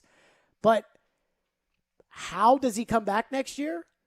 He gets hurt at the end of this season, takes off the whole offseason, goes out to California or Florida or Alabama or Georgia, works out all off season. You see the videos. Best shape of my life. And then he comes back next year, and you all will convince yourselves, hey, last year was bad, but now now he had the whole offseason to rest. The hamstring is behind Julio, and he gets out there, and the same thing happens next year. And then after next year, they cut him. That's what's going to happen. I'll be shocked if that's not what happens. But I understand the feeling of you can't bring Julio back next year. They're already committed. Kind of already committed to You're that. pot committed. The bigger question is, do you bring AJ back next year? That's the bigger question. And again, this goes back to being the guy who will say things that are unpopular. I, by the way, said this in front of AJ before. Now, I didn't know AJ was listening, but I said it anyways. And I think he got mad at Gentry Estes because I think he thinks Gentry said it. I said it. And I don't have any. I think you would have to consider trading A.J. Brown at the end of the year because you can't count on him. He's been hurt his entire career. This is what happens in the NFL. Guys get 3 or 4 years to prove themselves, get that big contract, and then maybe some guys continue to push through, and some guys and other guys, just the injuries finally get them, and they finally got their money. I think you can convince somebody to give you a nice little package for A.J. Brown, a first-round pick, a second-round pick, a fourth-round pick, and maybe something else. And I think I'd do it because I think they've got to find picks this year. And I know it will make you worse in the short term to not have A.J. Brown. But how much did A.J. Brown help you last week? How much did A.J. Brown help you the week before that? So this is, I think the Titans have got to start valuing availability. And it has been something that has not been high on their priority list. What else we got? Henry texts into the text line and says, sounds to me the Titans should be looking for another GM. Should be held accountable for his consistency at buying injured players or injury-prone players, and not to mention questionable first-round picks. Can all these things not be true at one time? Can all the problems that Robinson's had that we have talked about at length be true, and also the fact that the Titans have had 6 winning seasons with him as general manager? See, the one game I don't play is, and people love playing this game. This is the default go-to whenever somebody doesn't really have a reason to believe in somebody is, well, who's out there who's better? Who are you going to get who's better? I don't know. I'm not a search firm. I'm not a NFL team president. This is not my job. My buddy's the athletic director at Louisville. He just said, hey, we're keeping Scott Satterfield as our football coach. You realize he has to play in his head, who are you going to get who's any better? He's got to play that game. But there's certain things you don't know. And there's certain things that he does know. And there's certain things he doesn't know that he's got to figure out if he's going to decide, to make a basketball coaching hire, make a football coaching hire. It's different. And I'll give you an example. I heard today somebody talking about Tannehill. And they were a buddy of mine. He's everybody who thinks that who are they going to get who's any better than Tannehill? Kenny Pickett? I mean, you name a quarterback out there who's better than Tannehill that they could get in the draft. And I'm I didn't host Kansas City radio back then. I know a lot of people who do. I'm sure there were a lot of discussions about whether or not you could go get somebody better than Alex Smith. Alex Smith was kind of like Tannehill, a little bit better probably, more consistent than Tannehill. Got him to the playoffs every year, had a good team, won a lot of games, but they got to the playoffs and lost to the Steelers, one and done, lost at home. and they mortgaged their future to go get this quarterback out of Texas Tech that some guys were saying might be a second-round pick, and he's going to the Hall of Fame. So I don't play the who are you going to get, who's any better game. I will say this. I've seen 2 general managers who won with consistency with the Titans and 2 general managers who couldn't win anything with the Titans. And I am scared to death about the idea of going to a general manager who can't win anything as far as the Titans are concerned. So for all the people that are like, these first-round picks, you got to fire Robinson, it's not good, it's not. Just remember Rustin Webster and just remember Mike Reinfeldt and say, do you want to go back to that? I mean, I think this is your group right now, and that includes the coach and the general manager. This is your group until Derrick Henry can't do it again, and then you've got to decide, okay, now Derrick's career's over. Now the Tannehill contract's run its course. Now Lawan's gone. Byard's probably gone. Malcolm Butler's been gone. Logan Ryan's gone. Casey's gone. Simmons has got to get a contract or he's gone. Like, when that comes, then you can reevaluate. But not right now. 615-737-1025 is our phone number. We'll get back to your phones. But coming up next, while normally I consider this to be loser talk, I think Kevin Byard was right about something yesterday. I want to get to that next. Stillman and Company right here. It's ESPN 102.5 The Game, and we're streaming on the Game Nashville app. This is Tanner Janot, and this is Smashville. Rebound ref finds there, and Janot scores! Tanner Janot scores! This is the flagship of the Nashville Predators Radio Network, ESPN 102.5 The Game. Hey everybody, Robbie Stanley here, and the NFL playoffs are almost here. And to help you stay on top of the action, FanDuel Sportsbook is giving you a $10 bonus when you place $20 in same-game parlay bets. You can bet on a single game or spread your bets out across multiple matchups. That's up to you. As long as you bet $20 in same-game parlays during the same week of NFL action, you're getting a $10 bonus. My Packers in action coming up this weekend against the Cleveland Browns. Give me the Packers on the money line. Give me Aaron Rodgers on the over on the passing yards. But you take it any way you want to take it. Offers like this are why I love betting with FanDuel. It's America's #1 sportsbook. And if you're new to FanDuel Sportsbook, you can sign up using promo code ROB to place your first bet risk-free up to $1,000. Once again, that promo code is ROB, exclusively on the FanDuel Sportsbook app. You must be 21 or older and present in Tennessee. Bonus issued is non-withdrawable site credit that expires in 7 days. A max bonus of $10. Restrictions apply. See terms at sportsbook.fanduel.com. Got a gambling problem? Call the Tennessee Red Line at 1-800-889-9789. Attention Nice List recipients, the Mercedes-Benz Winter Event is here. Make this season your reason. Forget the halls, deck the garage. Hark, the turbo engines sing. Like hot cocoa in a blizzard, this opportunity won't last long. Hurry for these exclusive offers from Nashville's 2-time Best of the Best award-winning Mercedes-Benz of Music City. Just one exit from the airport. Go to mbofmc.com. This holiday season at Genesis Diamonds, a spectacular selection of luxury pre-owned Rolex watches. Hi, I'm Charlie Rivers, and I have been a Rolex expert for a very long time. Nashville's Charlie Rivers invites you to see the largest selection of luxury pre-owned Rolex timepieces in Tennessee. I have never seen so many luxury pre-owned Rolex watches in one spot. Genesis has Sea Dwellers, Datejusts, Submariners, Daytonas, Pepsis, Batmans, Air Kings, hand-selected premium timepieces in pristine condition. Watches you can't find anywhere else for men and women. I'm so excited that I can finally give my customers what they want. And at Genesis, there are no wait lists and no minimum spend requirements. Nothing stands in the way of you and your dream timepiece. Come say hi, and I will help you find the perfect luxury pre-owned Rolex you've been dreaming of. Come reward yourself or someone you love this Christmas with a luxury pre-owned Rolex. Genesis Diamonds in Green Hills and Cool Springs. Hey everybody, Robbie Stanley here to tell you about my friends at Jasper's as the neighborhood bar and restaurant to catch the next Preds game. Jasper's is located on West End Avenue and offers a fun atmosphere with a game room, TVs, and a large bar and lounge area. Plus they offer free parking. That's right, free parking on West End, and offer specials for every Preds game day, including $10 smash burgers and $3 bottled domestics. So come on down to Jasper's next game day for happy hour every weekday from 4 to 6 p.m. and 2-for-1 beers all day on Sundays. Just tell them that Robbie Stanley sent you. Over the middle, has a man, touchdown Tennessee, Devontae Pitt. The Tennessee Tennessee Volunteers are coming to Nashville on December 30th to face Purdue in the 2021 Music City Bowl. Your official home for the TransPerfect Music City Bowl is ESPN 102.5 The Game and 93.3 Classic Hits. Brought to you by Mercedes-Benz of Music City and Volunteer Hose and Gasket.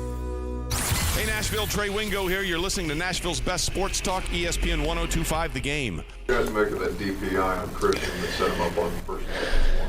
I think the majority, I don't know if I get final with it, but I think the majority of the calls in this game was complete BS. I think the pass interference on Buster, I think he was turning around playing the ball. They were just hand fighting. I think even the hit on Christian, I don't think it was a dirty play. I think he was trying to make a play on the ball and just lost the ball out. Unfortunately, the guy got hurt. And also the pass interference in the end zone. So the one drive, fueled by penalties, they got a touchdown. But the rest of the game, I really felt like the defense was flying around, playing with speed. So I told all the guys when it was QB kneeling, I'm really proud of the effort the defense played with today. There you go. That was Kevin Byard and saying, I thought it was BS, and he went over it. And regardless of whether or not you think the officiating yesterday was bad, and let me be the first to say, it was bad. I mean, it was horrendous yesterday. I appreciate what Kevin Byard said. Ian, if you could, Vrabel was asked about the penalties on Fulton and Simmons. And I will say this, the Simmons one I thought was probably a good call. I thought the two calls that were ridiculous. I thought the one on Christian Fulton in the end zone for pass interference, I thought that was hand fighting, incidental contact. And I think if that game was played at Nissan Stadium and not Pittsburgh, this inexperienced officiating crew would not have thrown that flag. I thought the other one that was ridiculous was the one on the sideline to Buster Screen. I thought Buster Screen played that ball perfectly. At least on the Fulton penalty, I could kind of see it. Okay. But Buster Screen was just playing good defense. I thought it was a great play by Buster Screen. So I thought that was a terrible call. And I thought the officiating was terrible yesterday. And I think this crew, I believe this is the same crew as that Sunday night game against the Rams. And I remember even though the Titans won, we were complaining about how bad the Rams officiating crew was. So much so that Al Michaels made a joke to Terry McCauley on the broadcast about how bad the officiating crew was. But here's why I like what Byard said. And I know a lot of people are going to text into the text line or call the show and be like, yeah, that officiating was so bad, and what's the NFL going to do, and what's this and that. But I'm glad that Byard stood up for the team. That's what I appreciate. That Byard is going to say, hey, I don't care if I get fined. And I don't know how much they fine you for this. It might be $50,000. And look, Byard makes a lot of money. But the fact that Kevin Byard is going to be like, you know what? I'm willing to write a check for $50,000 or whatever it is in order to have the backs of my guys. That's leadership. That is like a manager running out of the dugout to keep his guy from getting ejected in the middle of a game and going after the home plate umpire about a called strike 3. And that's what Byard was willing to do yesterday. Was Vrabel willing to do it when he was asked about the penalties? Here's what Vrabel said yesterday. What do you think of the two calls on Fulton on the touchdown drive that they had, particularly a personal foul? I mean, it's part of the game. Penalties are part of the game.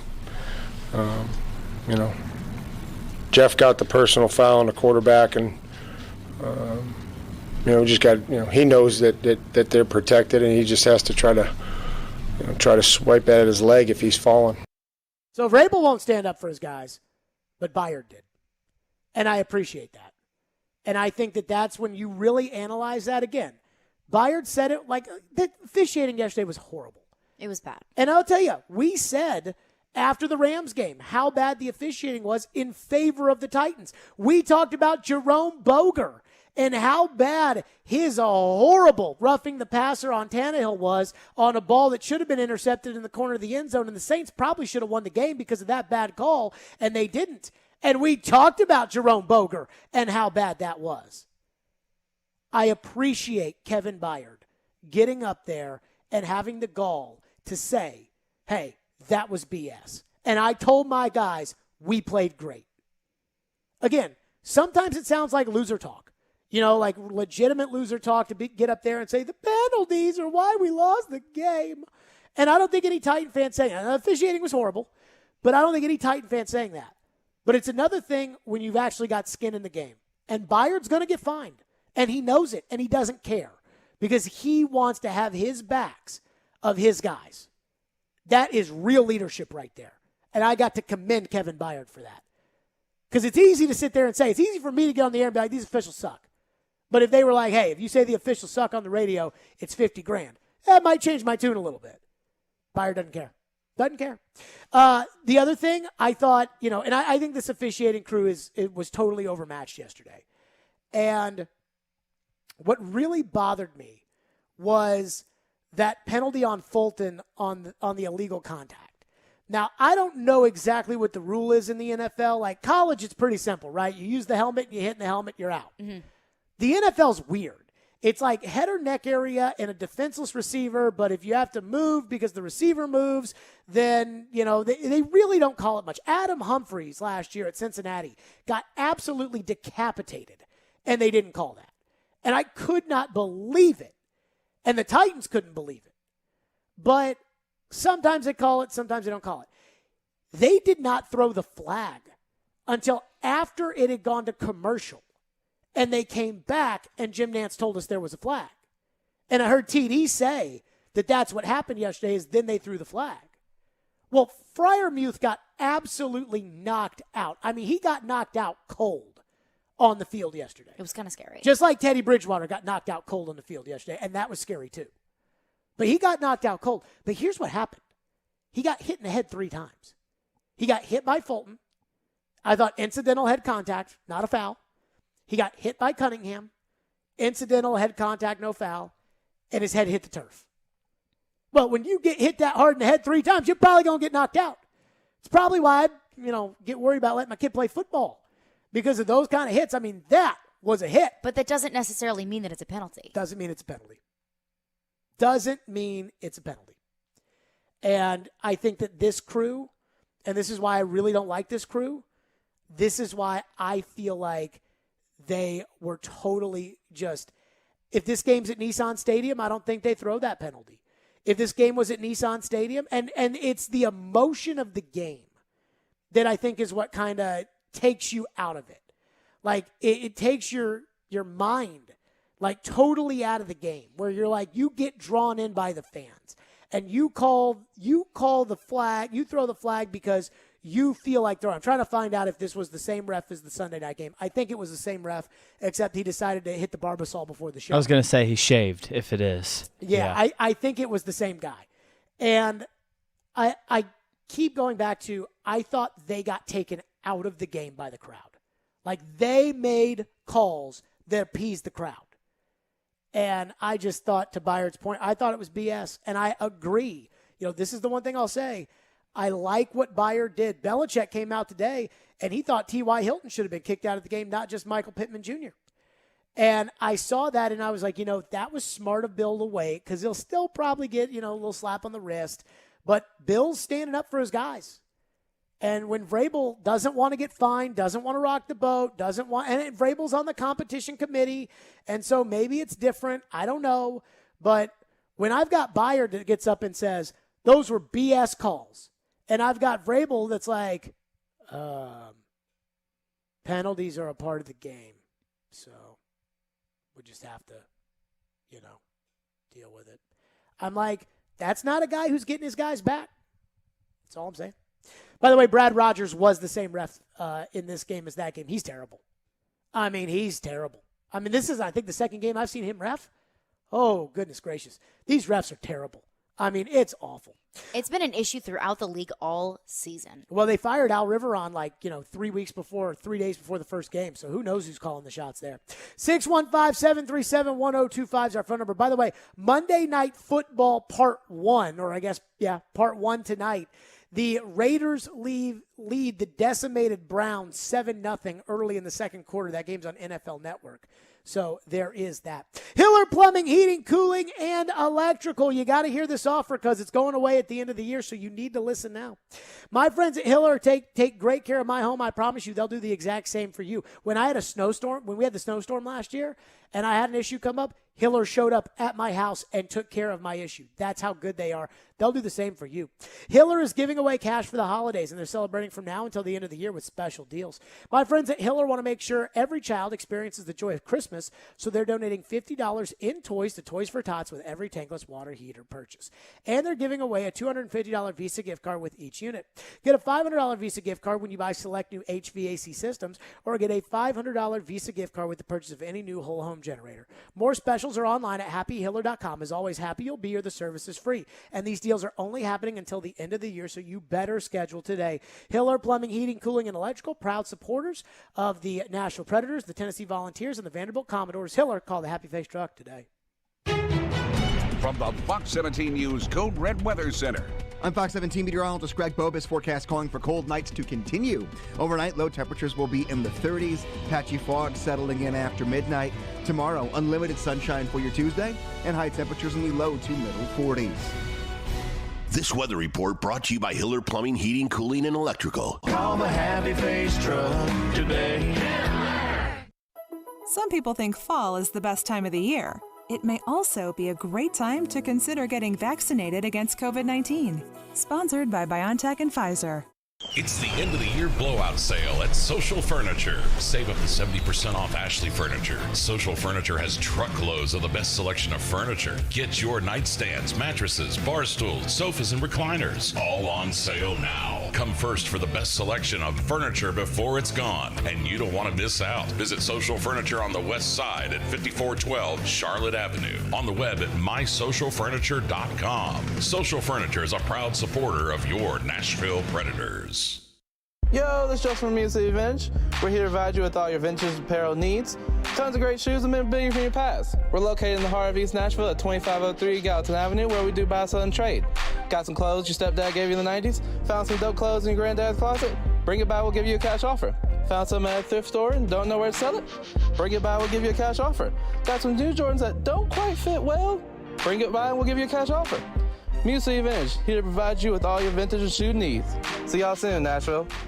Closer, bolder, golden. Nashville SC Stadium is arriving in 2022, and season tickets are on sale now. With just 150 feet between the pitch and the last row, you'll be right there in the action no matter where you sit. If you thought soccer in Nashville was a party already, you ain't seen nothing yet. So come on in, grab a seat, and stay a while as we open a new era of Nashville sports. For more information on season tickets at the new Nashville SC Stadium, visit nashvillesc.com/22 ticks. Contest rules for 102.5 The Game and ESPN 94.9, including on-air, online, and text-based contests, are available by visiting the contest rules page at thegamenashville.com. Good luck and thanks for listening to 102.5 The Game and ESPN 94.9. This is Stillman and Company, delivered by TriStar Moving. Reaction Monday is powered by Spring Hill Heating and Cooling and Focus, naturally caffeinated sparkling water with a spark. DrinkFocus.com. We're going to be giving away some Music City Bowl tickets later in the 5 o'clock hour, and I don't know how I want to give them away other than the fact that we're going to be giving them away.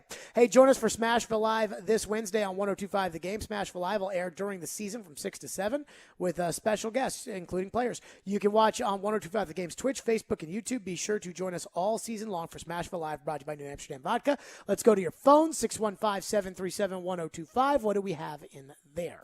Henry texts in and says, losing the football lost the Titans the game, not the officials. The defense played great as far as I'm concerned. You can't control the officials, but as a professional football player, you need to control the ball. So why can't both things be true? Both things are true because the defense didn't fumble away the ball. This is what's happened, is we've turned into, it's like the microwave society effect on forming opinions. It's like one thing is the only thing, and that's it. Like, I thought Tannehill stunk yesterday. Like, absolutely stunk. I thought he was terrible. But I don't think Tannehill was the only guy on the team that didn't play well. And I don't think that, I think that people just want to, throw giant blankets over. Offense, bad. Turnovers, bad. Defense, good. And it's like, yes and no. It's not that simple. It's not simple just to line everybody up and say, this guy was good, that guy was bad. Or turnovers are why you lost. Well, yeah, turnovers are why you lost. But the Steelers had one touchdown drive, and it was aided by 3 penalties 3 of which were probably ridiculous. That changes the game. A bad call at the wrong moment changes a game. And I'm not sitting here complaining that the refs cost the Titans the game, but I'm just telling you, I think both things can be true. And so I think both things are true. The refs stunk, and I thought Byard was entitled to say what he said. And I also think that the Titans' sloppiness cost him the game.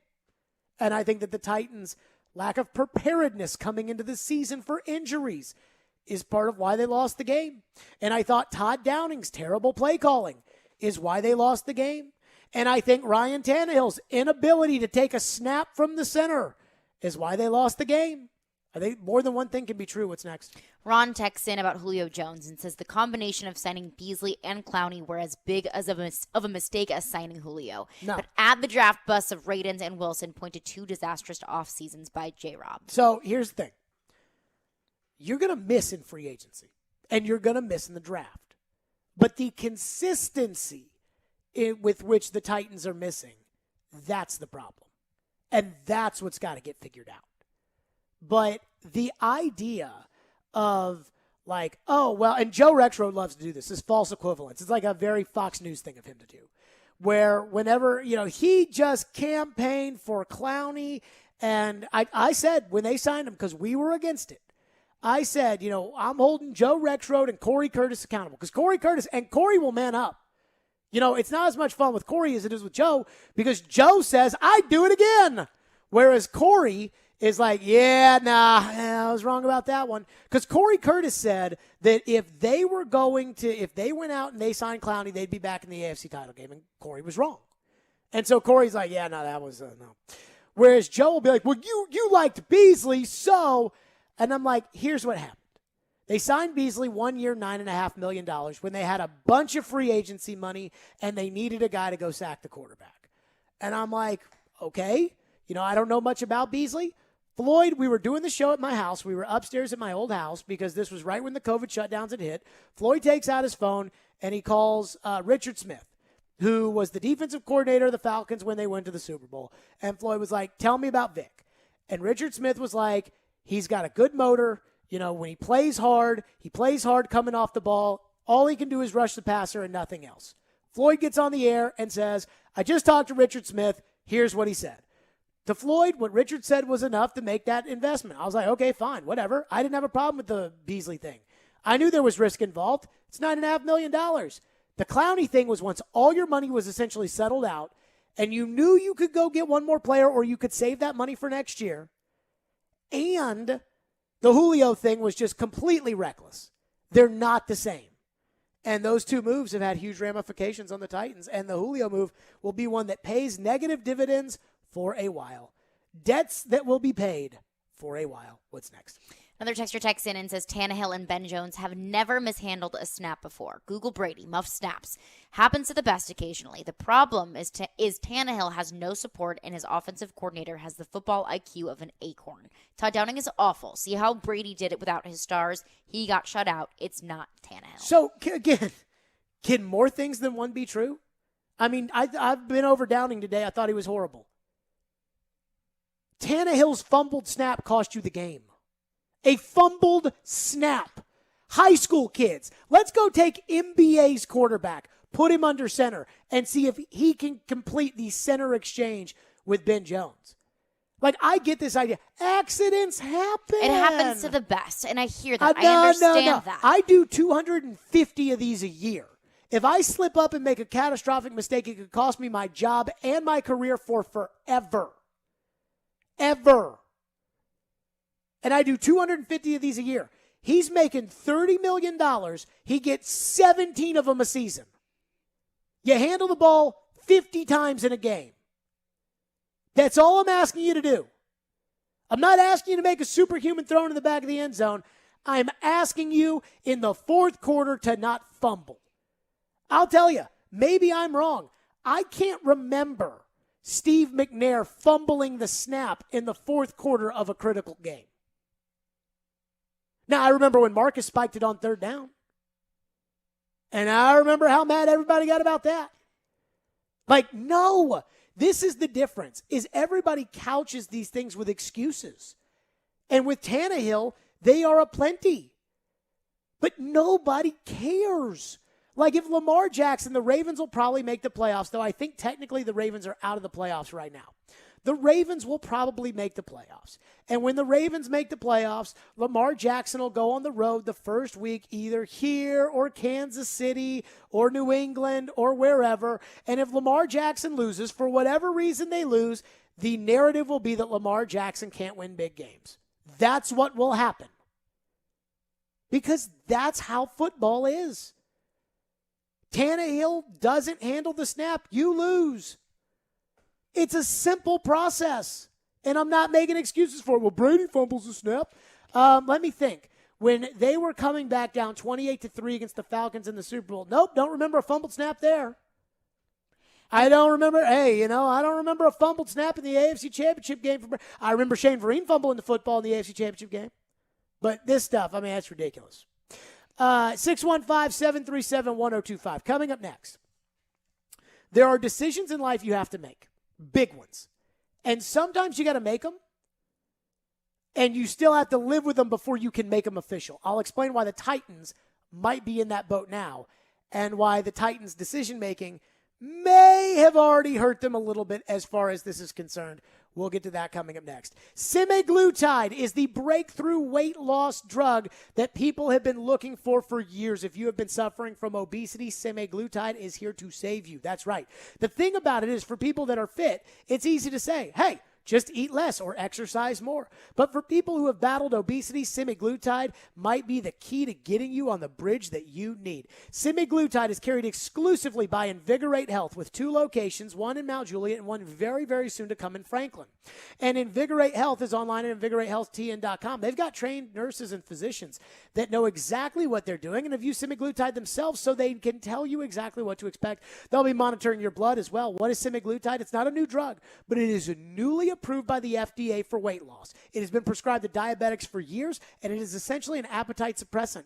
I know this because I have done all my research before I tell you about semaglutide. I have talked to my own primary care doctor who said it is a great drug. And again, Men's Health magazine in November said it may be the breakthrough for weight loss and weight-related issues. That's semaglutide, carried exclusively at Invigorate Health, online at InvigorateHealthTN.com.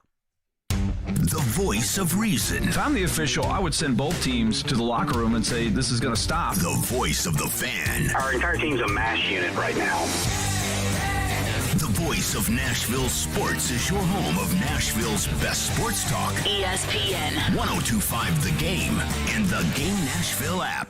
ElectronicExpress.com. We make it happen. Spring Hill Heating and Cooling is here to serve you. Is your AC or heating unit old and inefficient? Is it breaking down yearly? Now is the time to replace it. Waiting can cost you hundreds, if not thousands of dollars. Just like everything, the cost of a new AC unit is rising. Effective January 1st, all manufacturers are increasing prices up to 10%. Get ahead of the game and call Spring Hill Heating and Cooling, offering 60 months, no interest financing, and 10-year parts and labor warranty on all new units. Schedule now at springhillac.com or call 615-778-8855. Hey everybody, Robbie Stanley here to tell you about my friends at Jasper's. Jasper's is a casual restaurant and bar located on West End Avenue, equipped with TVs, a game room available for private events, a grab-and-go market, and free parking. Yes, free parking. This neighborhood spot is Nashville's new go-to restaurant and bar. You can try their selection of elevated bar food ranging from appetizers to chicken sandwiches to flatbread pizzas and the famous smash burger, as well as any of their delicious cocktails. So visit my friends at Jasper's, located at 1918 West End Avenue, and tell them that Robbie sent you. The devastating storms across the region have created a monumental need for blood to care for the victims of this tragedy. Now more than ever, find it in your heart to donate blood and help save lives. Blood Assurance is the area's local community blood centers, and they have locations throughout Middle Tennessee, including Clarksville, Cool Springs, and Hermitage. You can go to bloodassurance.org/schedule for information. Give blood, give local, save lives. Any Anyone who has ever needed self-storage knows what a hassle it can be. You have to rent or borrow a truck and then find someone to help you move your stuff. And let's face it, moving furniture and heavy items without damaging them isn't easy. Renting the unit is worse. The hidden fees and admin costs are scarier than the dingy facilities you're leaving your stuff in. Why not use ClosetBox instead? ClosetBox is self-storage without leaving home. They'll pick up your belongings, store them securely, and bring any item back when you need it. The best part? Unlike traditional self-storage, you only pay for what you store. No paying for unused storage space. ClosetBox's background check storage movers are licensed, bonded, and insured and will take care of all of the heavy lifting. ClosetBox's local storage centers are temperature controlled and monitored 24/7. ClosetBox has an A+ rating from the BBB. Call 877-233-5696 now for the season's best rates. Get $50 off first month storage using code RADIO50. That's 877-233-5696. 877-233-5696. Screwball Peanut Butter Whiskey is the official whiskey of the NFL pregame broadcast on ESPN 1025 The Game. Screwball is the original and most awarded peanut butter whiskey in the world. Made with real whiskey, peanuts, and peanut butter, Screwball is all natural flavor to be enjoyed as a straight shot, in an espresso martini, peanut butter old fashioned, or a PB&J shot with a berry liqueur. Check out screwballwhiskey.com/recipes for more. Be sure and ask for Screwball by name at your favorite watering hole in Nashville. Enjoy responsibly. 2021 Screwball Spirits LLC, San Diego, California. Whiskey with natural flavors, 35% alcohol by volume. Nashville's best sports talk. Locally owned. Home of our Nashville Predators. WPRT FM Pegram. 97.5 Murfreesboro. WBUZ HD2 Laverne. Online at thegamenashville.com. We are ESPN 1025 The Game. Live from the Game Nashville studios, it's Stillman and Company. Delivered by TriStar Moving. TriStar Movers with 5-star service. With Jared Stillman on Nashville's best sports talk. ESPN 1025 The Game and the Game Nashville app. Stillman and Company is delivered by TriStar Moving, ESPN 1025 The Game, streaming live on Twitter, Twitch, and YouTube. Thanks to the law offices of Amanda Gentry. Reaction Monday, powered by Spring Hill Heating and Cooling and Focus, naturally caffeinated sparkling water with a spark. Drink Focus, PHOCUS.com. So I do have a thought I want to get to, which I teased in the last segment. We will do that in literally 2 minutes. But I did promise I would give away TransPerfect Music City Bowl tickets, the Vols and the Boilermakers at Nissan Stadium. I promised I would give away those tickets, but I'm not going to make it easy, which is normally what I do, and where I just say, okay, call it 5, whatever. We're not doing that. So here's how you're going to win a pair of tickets to the TransPerfect Music City Bowl at Nissan Stadium on Thursday, December 30th, as the Tennessee Volunteers take on Purdue. I love Joe Rexrode, but Joe makes a lot of bad commentary on sports. And he admitted to it today, in which he wouldn't go all the way and say Jared was right and I was wrong. But he admitted on Robbie and Rexrode how much he loved Clowney and Julio today, which 2 moves that have blown up in the Titans' faces. Jonnu Smith's not here because they signed Clowney. They didn't go out and fix tight end, trade for like a Zach Ertz or somebody else because they traded for Julio. They didn't go out and get a right tackle because they had to get all the money for Julio. They're not going to have a second-round pick in next year's draft. They extended Tannehill, and now you got another year of him. Here's what Joe said today on Robbie and Rexrode. A big gamble to take on his deal, then restructure the deal, trade a second-round pick. Again, I liked the move at the time. I liked the Clowney move at the time. Both of them are looking like they're going to be bad deals for the Titans. Okay, so Joe admitted again that he was wrong, and he wouldn't say Jared was right, but we all know the truth. So be the first caller with my original nickname for Joe Rexrode, 615-737-1025, my original nickname for Joe Rexrode, and think about those opinions, and if you get it right, you will be going to the TransPerfect Music City Bowl on December 30th at Nissan Stadium. Now, to the Titans. By the way, 615-737-1025 is that phone number. So in life, a lot of times you got to make decisions. And I'll be honest with you, I hate making big decisions. Buying a house, buying a car, relationship decisions. But I've always felt like there's a moment of truth in your life where you know if it's the right decision or it's not. Okay, this was the right decision. Or this is the wrong decision. I have now gotten to the stage of life where I've got friends who are getting divorced, And I think for them, they know their marriage has issues. They want to find a way to make it work. The last thing in the world that they want as they contemplate an idea about their unhappiness is the last thing they want is to get divorced. But then there comes a point in time where it's like, I'm probably going to have to get divorced. And I say this because watching Ryan Tannehill makes me think this is what he is. And that yesterday was the moment of truth. We've debated long and hard for years on this radio station about could you win with Ryan Tannehill? There were a lot of people that thought that Tannehill should be the starting quarterback instead of Mariota in 2019. I wasn't one of them. Then when Mariota stunk it up, they made the move to Tannehill. It took me about 3-4 weeks. It was a game at home against Jacksonville where Tannehill ran it in and he got plowed by 2 guys into the end zone, but he made it and they won the game. And then they went to Oakland where they normally surely would lose and they won the game. And then they went to Indy where they would, normally surely lose and they won the game. And I said, I think he's the guy. I think Tannehill's the guy. Make him the quarterback. Then they got to the AFC Championship game. And the Titans were left with a pretty interesting situation. What do? Tannehill was a free agent. Henry was a free agent. Jack Conklin was a free agent. And the Titans made the decision to give Ryan Tannehill the contract. They didn't make the decision to give Derrick Henry the contract. They franchise tagged him. They didn't make the decision to give Jack Conklin the contract. They let him go. Same with Logan Ryan. They made their decision on Tannehill for that moment. And it was really a 2-ish, 3-year deal. But it wasn't crazy. It wasn't catastrophic. It was a commitment to Ryan Tannehill. And so far, Tannehill has at times played it okay, and at other times has not. But I've always wondered about Tannehill. Like, I thought he was the guy. I thought he earned the contract. But with the contract comes more responsibility. And with more responsibility come higher expectations. Can Tannehill get him into the playoffs, throw for 80 yards in a game, and win it because Derrick Henry's great? Sure. But now I'm paying you $30 million, and that means other guys have to go away. Goodbye, Jonnu. Goodbye, Corey Davis. Now it's on you. Can you go to Arrowhead and beat the Chiefs for me in the AFC title game? Or can you be strong enough for me that I don't have to go to Arrowhead for the AFC Championship game because that game's at home? And you can do it when you've got Derrick Henry. But a lot of guys are great when they have the best player in the game right next to them. Jared Goff signed for the most guaranteed money in NFL history because he had Todd Gurley behind him. Then he didn't have Todd Gurley anymore. And Sean McVay realized last year, I can't win with Jared Goff. And it was painful to get rid of Jared Goff.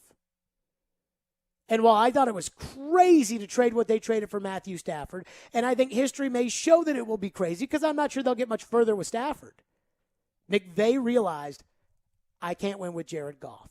And he made the decision to go to John Wolford as his quarterback and benched Goff. And at that point, he had made up his mind. I think I made up my mind yesterday on Ryan Tannehill. And it is that you can win some games with Tannehill as your quarterback. And you can get to the playoffs with Tannehill as your quarterback. And you can do all these things with Tannehill. But ultimately, at some point along the way, somebody is putting it on the plate in front of him. And I thought yesterday proved that Tannehill can't handle it. I don't want to get divorced from Ryan Tannehill. But I told you after the Ravens game, 165 yards, 1 touchdown. They took Derrick Henry away. They put it on his plate. And they said, here you go, Ryan. And he couldn't win you the game. I said, okay, now I need to see more. I told you I would have signed Tannehill over Brady. I took the cheese on that. I will fully admit it. I was wrong. And I would have signed Tannehill to the contract that they signed him to. Because, quite frankly, you got to have a quarterback in this league, and Tannehill had won enough. But I would not have extended Ryan Tannehill in the offseason because the Ravens game gave me enough to be worried about. For me to look at it and say, can you carry my ball club? We didn't know. Tannehill, we thought, should have made the Pro Bowl last year. When you're a Pro Bowl quarterback, that's a guy who can carry the club. You know who made the Pro Bowl last year out of the AFC? Patrick Mahomes, Josh Allen, and Deshaun Watson. What do all three guys have in common? They're the three quarterbacks in the AFC who make $40 million. They're expecting Josh Allen to carry the club. So you can say, well, we always knew that Tannehill needed help, and we always knew that, well, last year we were arguing, no, he should have made the team instead of Deshaun Watson. That's a carry the club guy. You're saying that, hey, you think Tannehill carried his club better than Deshaun carried his? Now we know that's not the case because we know Deshaun would have performed better yesterday. Granted, Deshaun's got a lot of baggage. We know he would have played better yesterday than Ryan Tannehill did. This is the moment of truth, folks. And I thought Tannehill got multiple opportunities to win the game for the Titans, and in all three instances he failed. He threw an interception, he fumbled a snap, and he threw it short of the sticks on fourth down. Again, you may know you've got to get divorced before it's time to file for divorce, but there's a point in time where you know. With Tannehill, when Derrick Henry went out, my expectations weren't for, all right, Ryan, time to throw it 45 times a game, move it up and down the field. It was, okay, Ryan, time to take care of the football. Time to take what the defense gives you. Time to maximize the players around you. And he hasn't done any of that. We've seen Anthony Ferkser play better than he's playing right now. We've seen Michael Pruitt play better than he's playing right now. But right now, the Titans, if they don't run the ball effectively, they can't do anything on offense.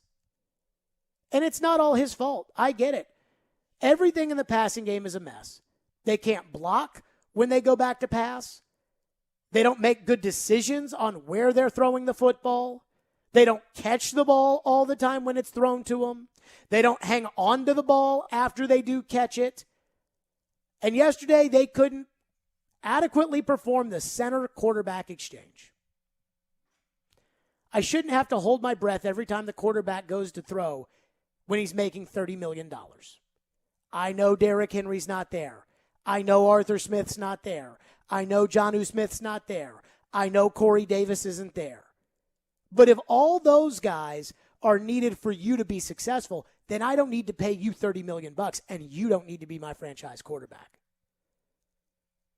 Like I said, Sean McVay thought Jared Goff was the best quarterback in the league, or at least was worthy of the most guaranteed money in NFL history.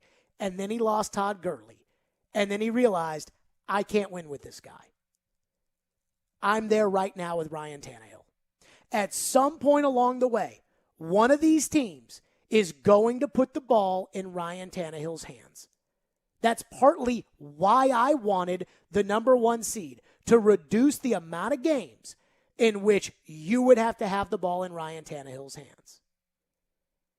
Joe Flacco won a Super Bowl. Nick Foles won a Super Bowl. Trent Dilfer won a Super Bowl. And they did it because they had great players around them. But if that's what you have at quarterback, you don't need to pay $30 million for that. By the way, the Ravens went and paid Flacco all the money after they won their Super Bowl with him, and they never even got close to going again. Because after that, Ray Lewis had to go away. And so did a lot of other people. Torrey Smith went away. Steve Smith Sr. ultimately went away. I believe Anquan Bolden was on that team and went away. For other reasons, Ray Rice went away. Dennis Pitta went away. Ultimately, they couldn't keep that team together. Flacco got his money, though. Trent Dilfer was gone the next year. In comes Elvis Gerbach. Nick Foles couldn't stay either because he had to go get paid in Jacksonville. This is the reality of what you are right now with Tannehill.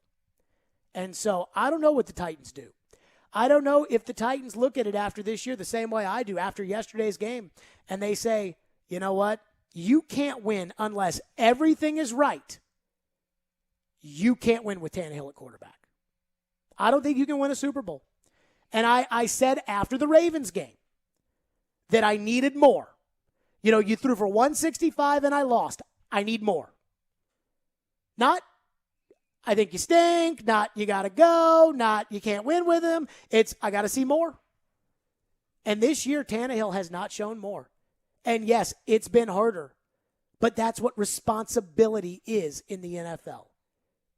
Can you name me all of Aaron Rodgers' coordinators?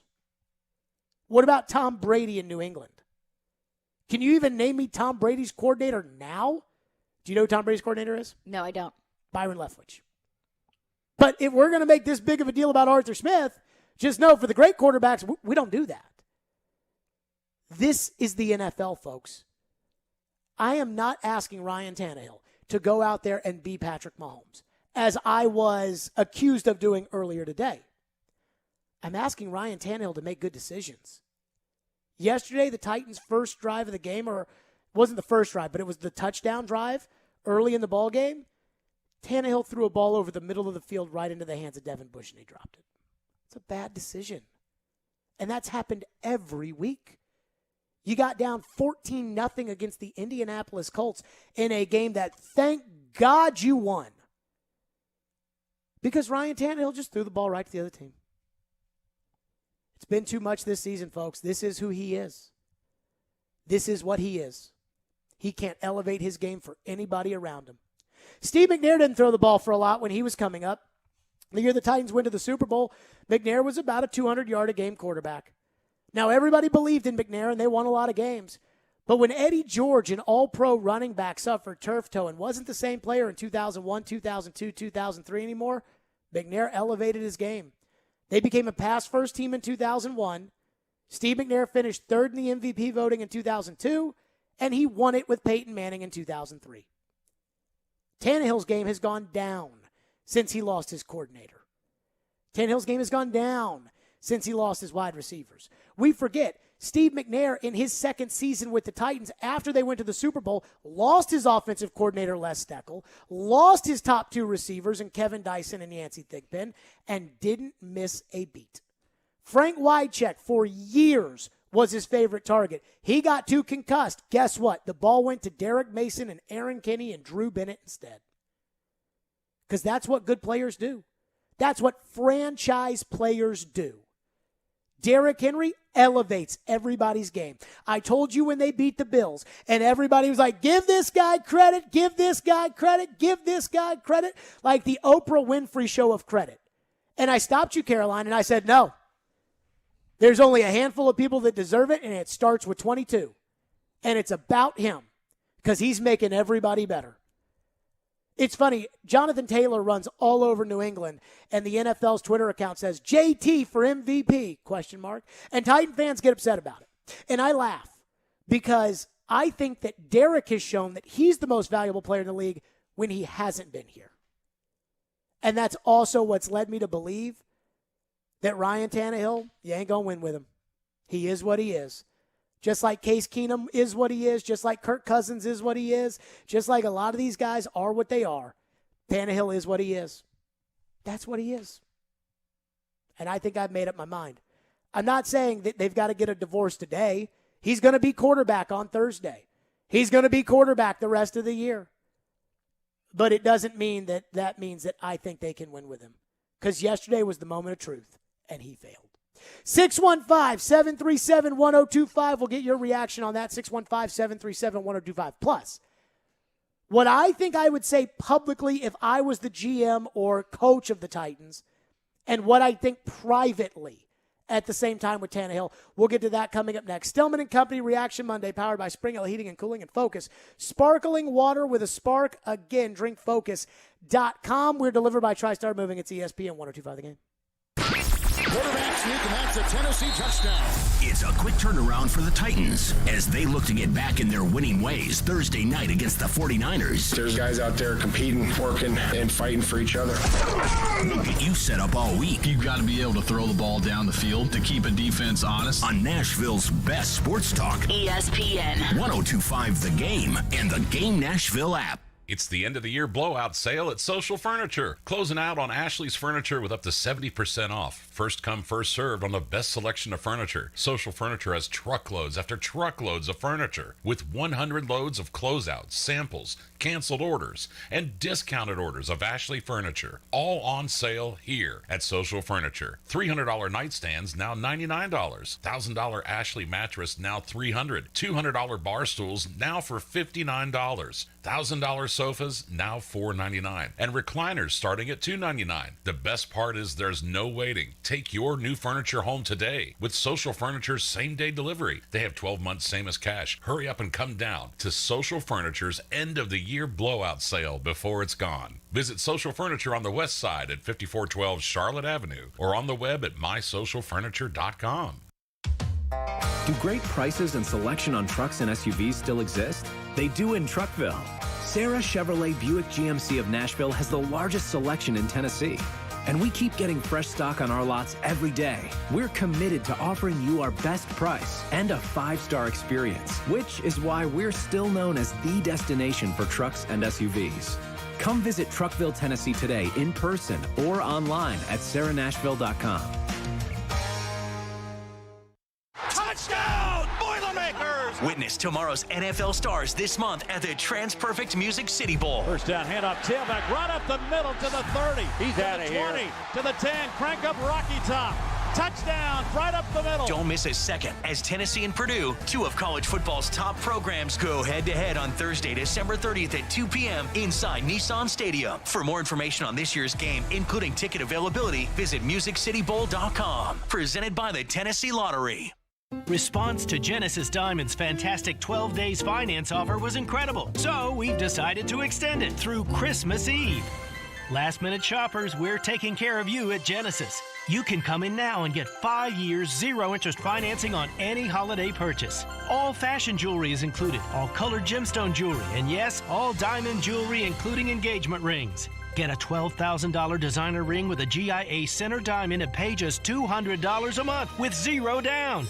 Or watch her eyes sparkle when she sees that $6,000 pair of diamond earrings you got for just $100 a month. At Genesis Diamonds, celebrating love is our specialty, and there's no better time than the holidays to let us help you show your love in a meaningful way. Don't miss this special extended 5 years zero-interest finance offer, now through Christmas Eve. Merry Christmas from Genesis Diamonds. Green Hills and Cool Springs. On approved credit, see store for details. If you've missed any of today's show, just search Stillman and Company on Apple, Spotify, or your favorite podcast platform. Turnovers coming in bunches. There was a stretch, I think it was like 3 consecutive drives you guys had a turnover. Can you put your finger on that? What is Yeah, all different things. Pass to get cleaned up. Obviously, you turn the ball over as many times as we did, you're going to put yourself in a tough position. Defense kept us in the game by the way they played. Huge stops after those turnovers, holding the field goals. But offensively, we got to play cleaner football, and I felt like we moved the ball throughout the game. We were doing a good job. I felt like we were pretty good on. I don't know where we ended up, but pretty good on third down throughout the game. Had opportunities converting, but when you turn the ball over, you put yourself in a bad situation. That ain't the first time Ryan Tannehill said that this year, and it probably ain't going to be the last. And they just turn it over. Just yesterday felt like moment of truth, man. Could you win this one game? AJ comes back Thursday, probably. Derek comes back after that. Could you win this one game against this crap team? No. Fumble the snap. Interception. Short of the sticks on fourth down. That is what you are, and it's just like the Ravens game last year. They take away Derrick Henry. You're down a touchdown late. You gotta have it. Interception. This is who he is. And again, I just have decided that you can't win with Tannehill. What is required for you to win in the NFL? I mean, I'm not talking about Super Bowl. You can get to the playoffs with Tannehill, and you'll have a lot of good seasons with Tannehill. But he is, I thought there was a chance, based off of his efficiency numbers, his touchdowns and interceptions, that he was the next Steve McNair. And now I'm convinced he's the next Kerry Collins. And I'll give you an example of Kerry Collins. When Kerry Collins had Albert Haynesworth on defense and Chris Johnson doing his thing at running back, he was 13-3, number one seed in the AFC playoffs. When he had Tiki Barber and Ron Dane, and he had that great defense with the Giants with Michael Strahan and all those guys, he got him to a Super Bowl. Then the next year, they started off like 0-9 with Kerry Collins at quarterback. And he got benched, and Vince Young went back in. That's what Tannehill is. Now, I don't know what the Titans do, but this is where they are. Do you think that is an overreaction to the last 9 weeks or whatever it's been since Tannehill stuck his head up his rear end?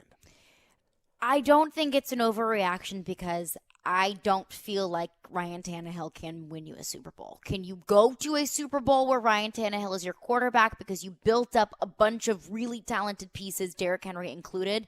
Yeah, I think you could. But can you do that when you're paying him $30 million? Because you paid him $2 million in 2019. I mean, $30 million is what they're paying him. So whether you're paying him that or not. But here's my point.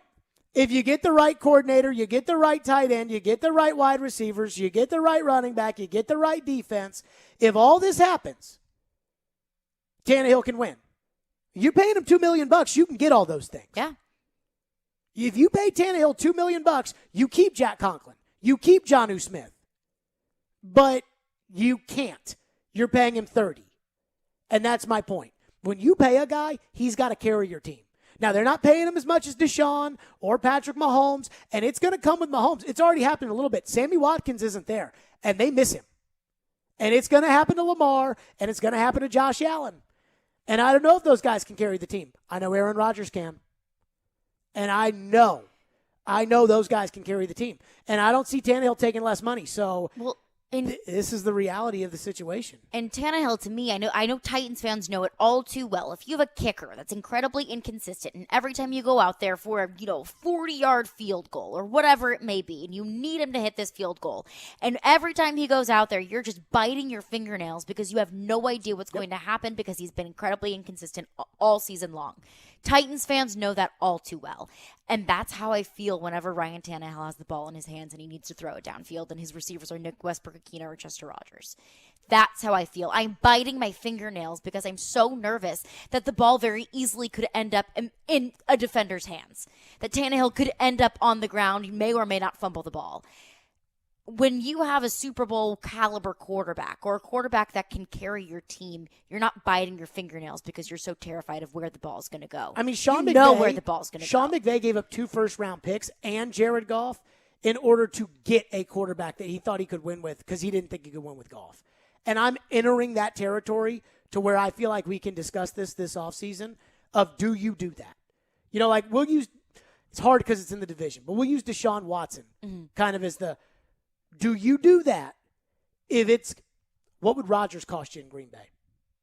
Let's say – now, I think Rodgers is going to stay in Green Bay, and I don't think he and Vrabel would get along. But let's rewind to whenever that Aaron Rodgers conversation was actually, a possibility.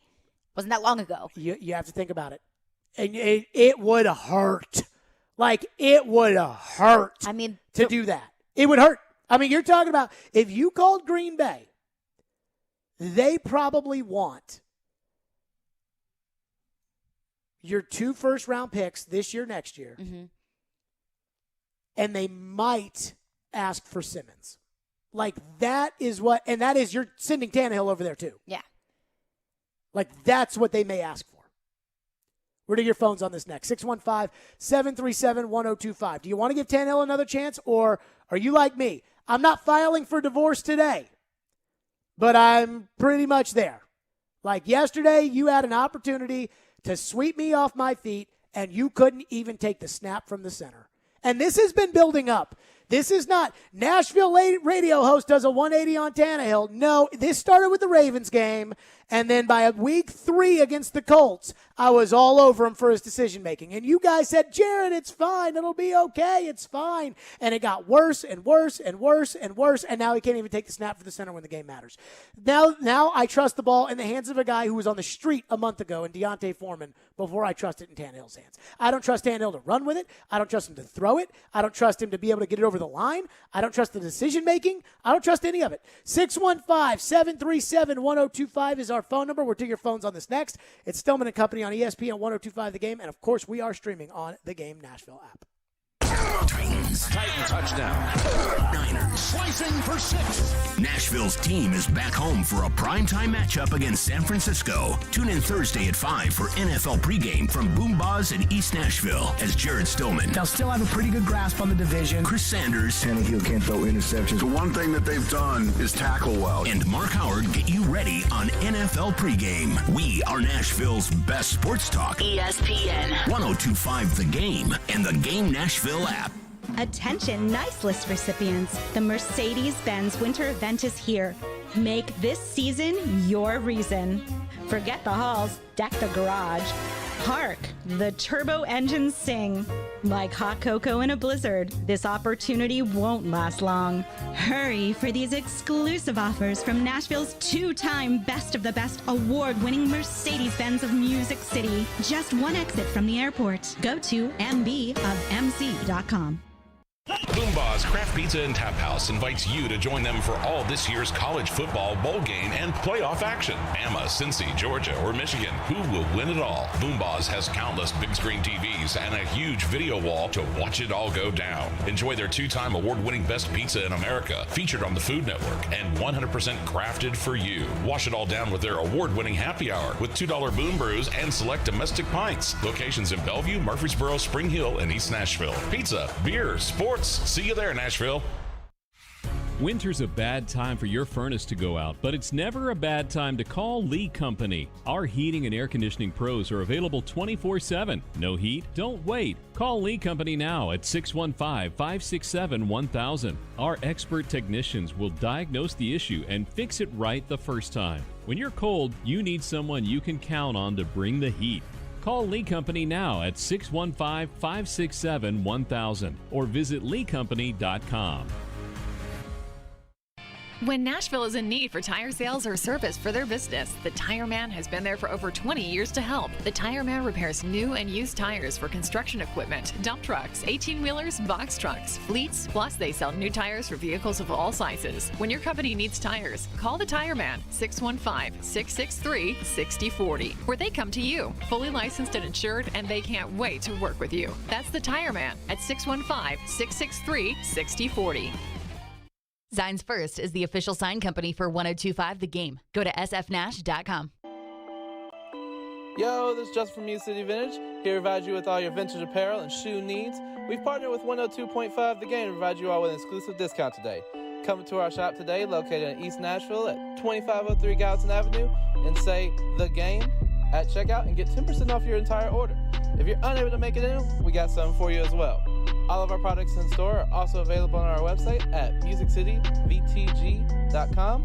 Just use promo code GAME at checkout and get 10% off your order. In college football, Goodyear knows a new season means new possibilities, where every Saturday is an opportunity on the road to greatness. No matter if you're out there playing your hardest or cheering the loudest from the sidelines, tailgating in the parking lot, or your favorite spot to watch the game, Goodyear knows passion is what drives us forward all the way to the playoffs. That's the road that moves us. Goodyear, more driven. Hey Nashville, Vanderbilt football coach Clark Lee here, inviting you to tune in on ESPN 94.9 every Monday at 6 p.m. for the Commodore Hour, providing you with exclusive insights on Vanderbilt athletics. Hey Nashville, this is Eli Gold, voice of the Alabama Crimson Tide, and you're listening to Nashville's best sports talk, ESPN 102.5 The Game. See? Did Tennessee stand up and take? I got no more things to talk about, Jim. There's the pass, McMath. Was he down or not? Or did he ever hit the ground? If he didn't, they say he didn't, and it's a turnover, the ruling on the field. Joe Hayden comes away with it. From the 36, he lost the snap. Ball's on the ground. Russ says they have it. Whose ball? Oh, Pittsburgh got it. I thought Foreman had jumped in there in time. Ball tipped and intercepted! Picked off by Schobert. And Tannehill helps take him down at the 30-yard line. It was deflected by Taco Charlton. There you go. 3 turnovers in a row for the Titans and Ryan Tannehill. Pittsburgh scores a touchdown to go up 13-10. Racey McMath fumbles. Pittsburgh kicks a field goal to make it 13-13. All the momentum with Pittsburgh. Titans get the ball back. Hilliard for 15 yards. God, why did they ever stop running the ball yesterday? Oh, my God. Tannehill, incomplete, intended for Swaim. Move it back 10 yards because of holding. Hilliard for 4 yards. Tannehill to Swaim for 5 yards. 3rd and 11. Great throw by Tannehill to Chester Rogers and a great play by Chester Rogers to jump over the line to get it. Foreman for 5 yards. Foreman for 2 yards. Tannehill with a little soft pass tipped at the line, intercepted by Schobert. Steelers kick a field goal. Still plenty of time for the Titans with a couple of timeouts. Tannehill runs for 11 yards. Tannehill fumbles the ball. On a snap. All you needed was a field goal. That's all you needed. Let's go to your phone. 615-737-1025 is our phone number. I thought Tannehill might be Steve McNair. Now I'm just hopeful he's the next Neil O'Donnell. And right now, I'd take Neil O'Donnell. Let's go to Ralph, who's going to kick us off. Phone lines are delivered by WilsonCountyHyundai.com. Go ahead, Ralph. Hey, Jared, how are you? Good. A couple of things. First thing, I think that Brisker on T.J. Watt was funny when he was trying to block him. And secondly, I agree with you on Tannehill about 80%. Because remember when he was successful, he had Adam Humphrey, reliable, Jonnu Smith, and 2 decent receiver on Browns, and what's his name? He went to the Jets. Davis. But here's the thing, Ralph, and I appreciate your call. I can't pay those guys anymore. Like, I could pay them before I had to pay Derrick Henry. And I could pay them before I had to, pay Ryan Tannehill $30 million. I could pay those guys. I can't pay those guys anymore. I'm going to have to pay Jeffrey Simmons. If I keep A.J. Brown, I'm going to have to pay him.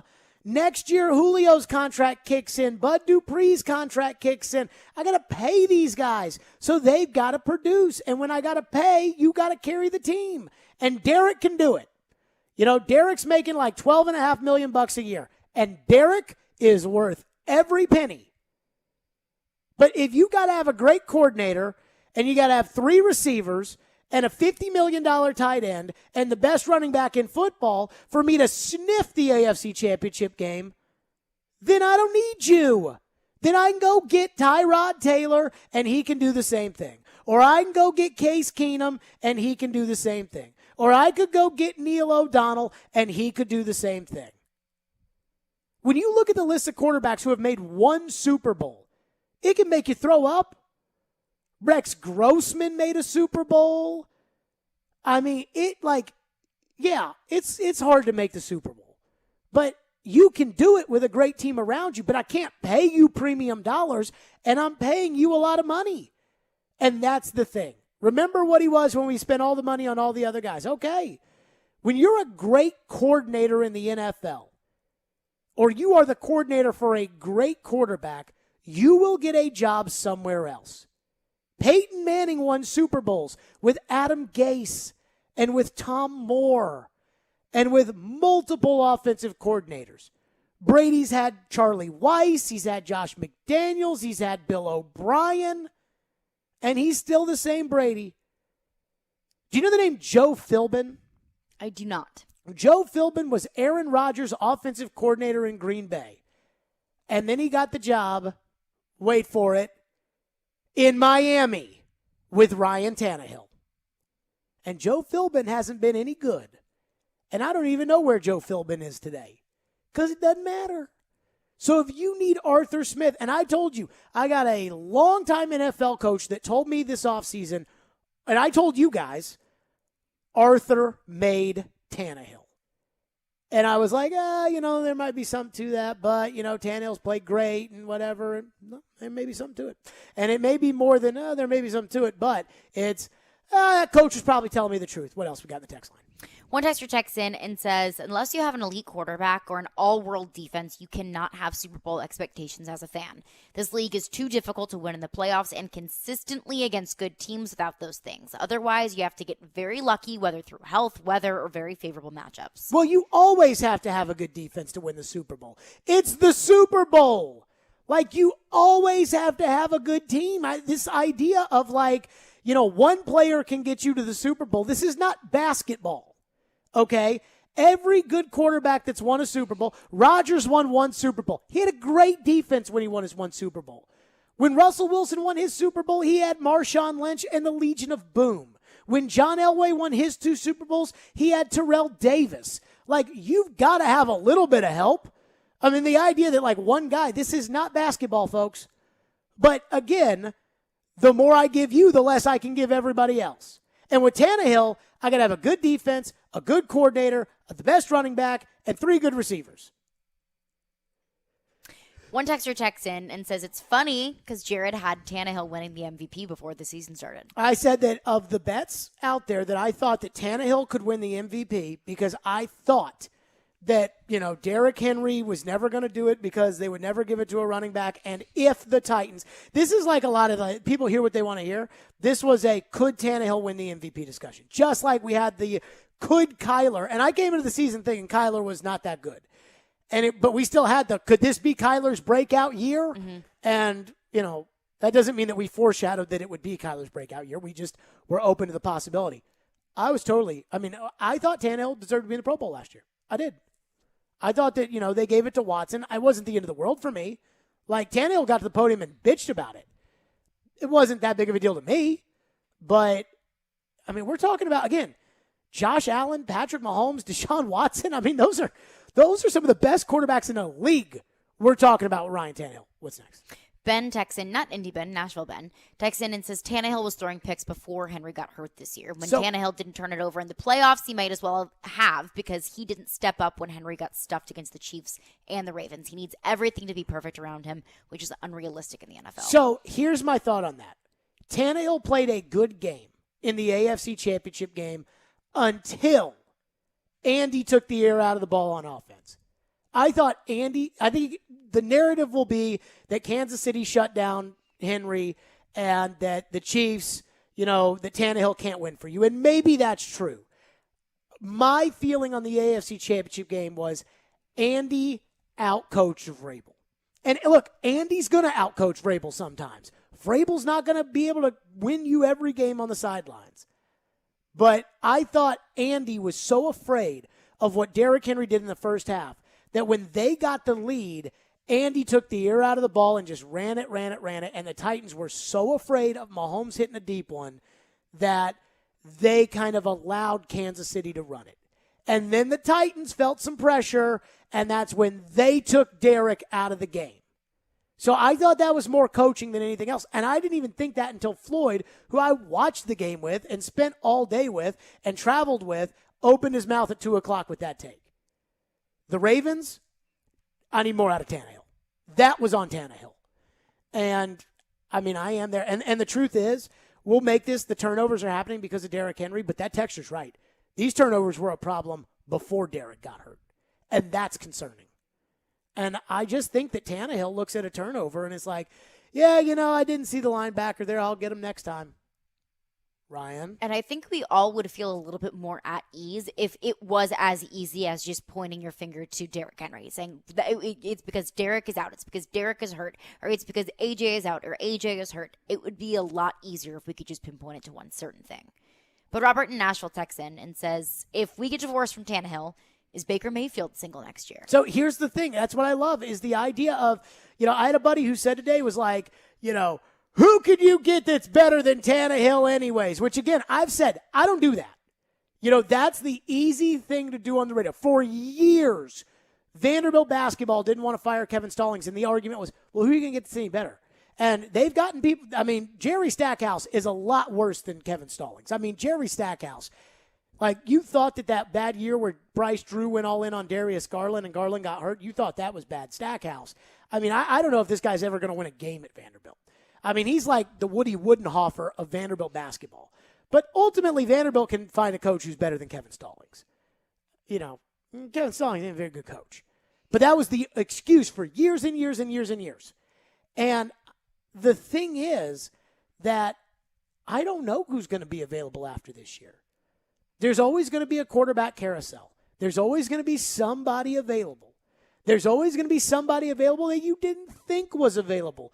Last year, Matthew Stafford went to the Lions and was like, guys, I'm out. Now, what you don't want to do is you don't want to be like the Colts and invest a lot of money into somebody who's not any good. That I don't think you can do. But I've thought about it. Would Cleveland take the guarantee of Tannehill, what Tannehill is, in order to get off the idea that they may have to pay Baker a lot of money? I don't know. What's next?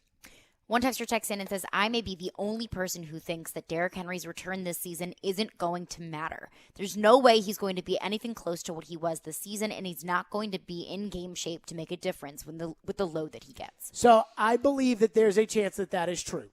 That I believe that the idea of waiting till Derrick comes, like how kids are sitting around, the fireplace waiting for Santa this week, I think that it could be miscalculated, that Derrick could not have the ramp-up time, or that, his other body parts won't be as strong because he can't work out as much as he did when he had, 2 functioning feet.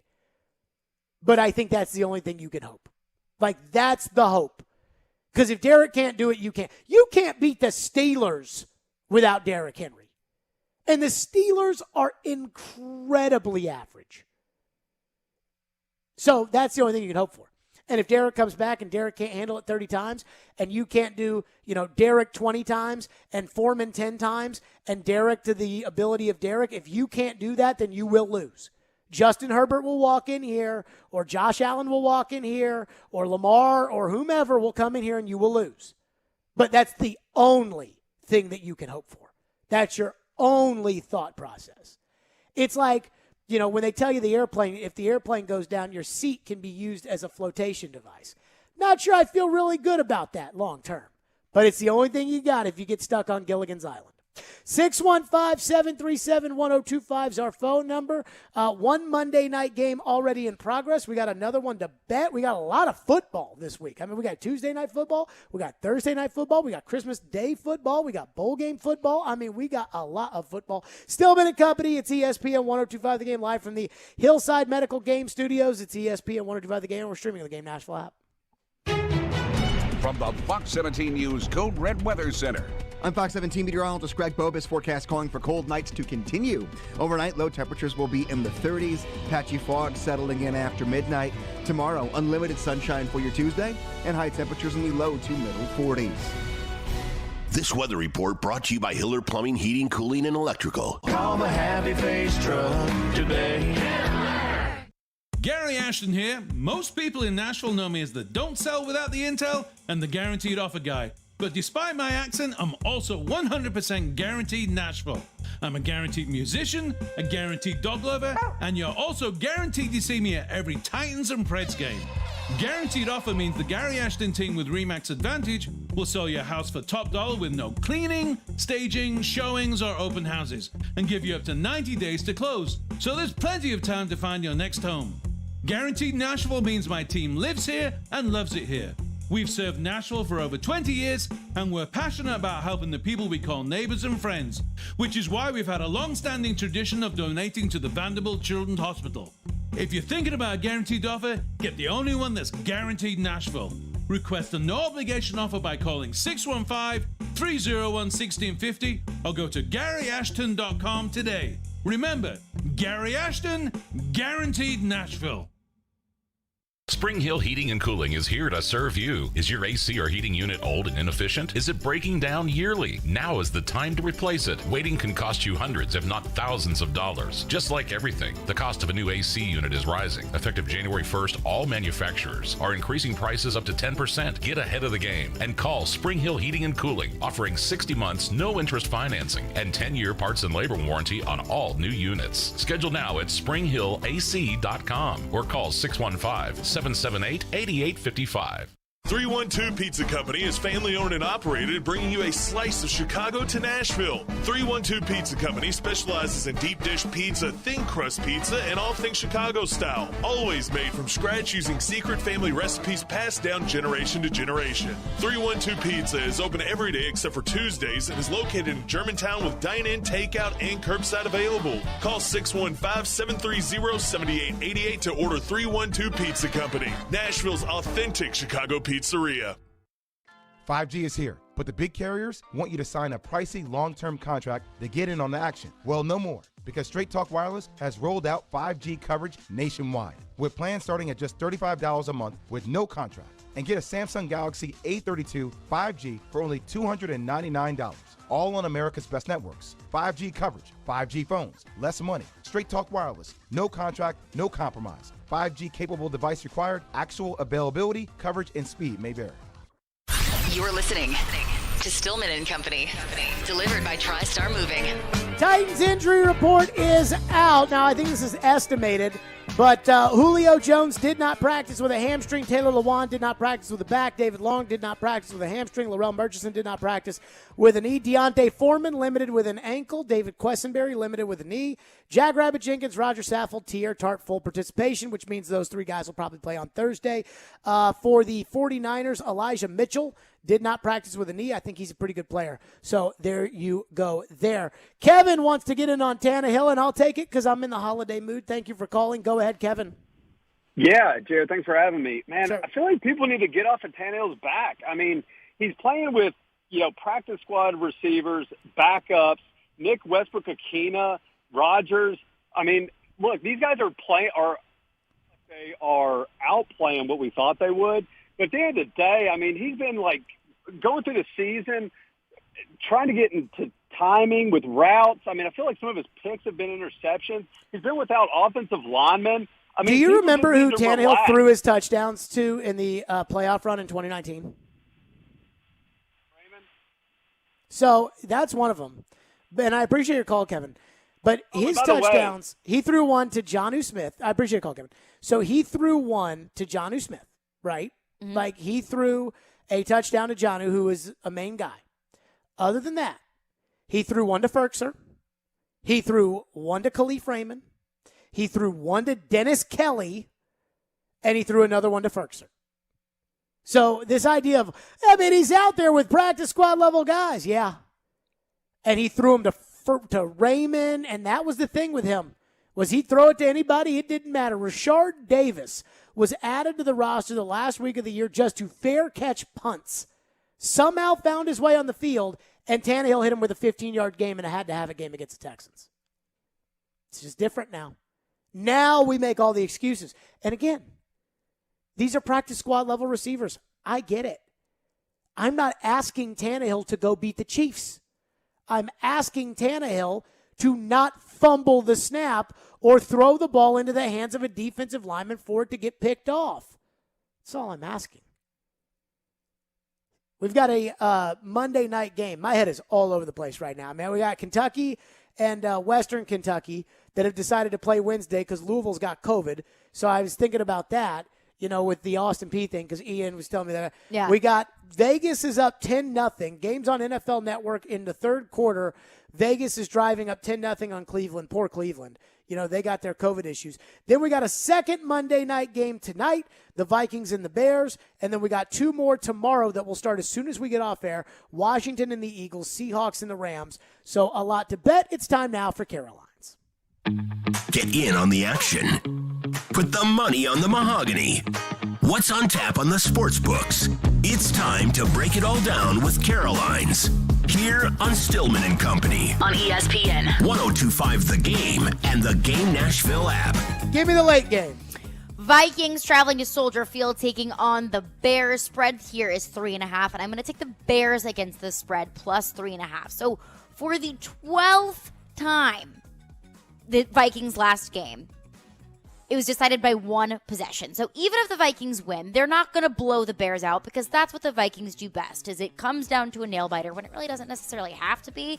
The Vikings are just incredibly difficult to trust, especially on the road. The Vikings are 2-5 straight up on the road when they are favored. Also, Minnesota is 0-7 against the spread in their last 7 games against teams with a losing record, which Chicago has. And while their last 5 visits to Soldier Field, they're only 1-4 against the spread. Also, fun fact, the home underdogs are 4-0 against the spread on Monday Night Football this year. So I think that trend will continue.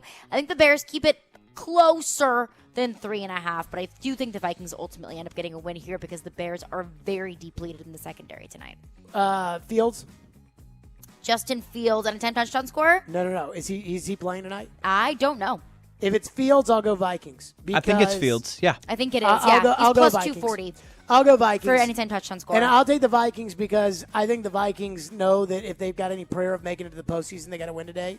I think Fields is just not ready. I think he makes some spectacular plays. You're like, He could be great, but I just think that for a whole game, I think he's kind of a liability, so I'll take the Vikings to win this one big. That's going to do it for us. We are out of here. The Preds are on the COVID list as well, but Robbie Stanley takes the reins for, I believe, his first ever Preds Insiders, right, Ian? I believe that is correct, yep. His first ever Preds Insiders. That's next. We'll see you tomorrow at 2.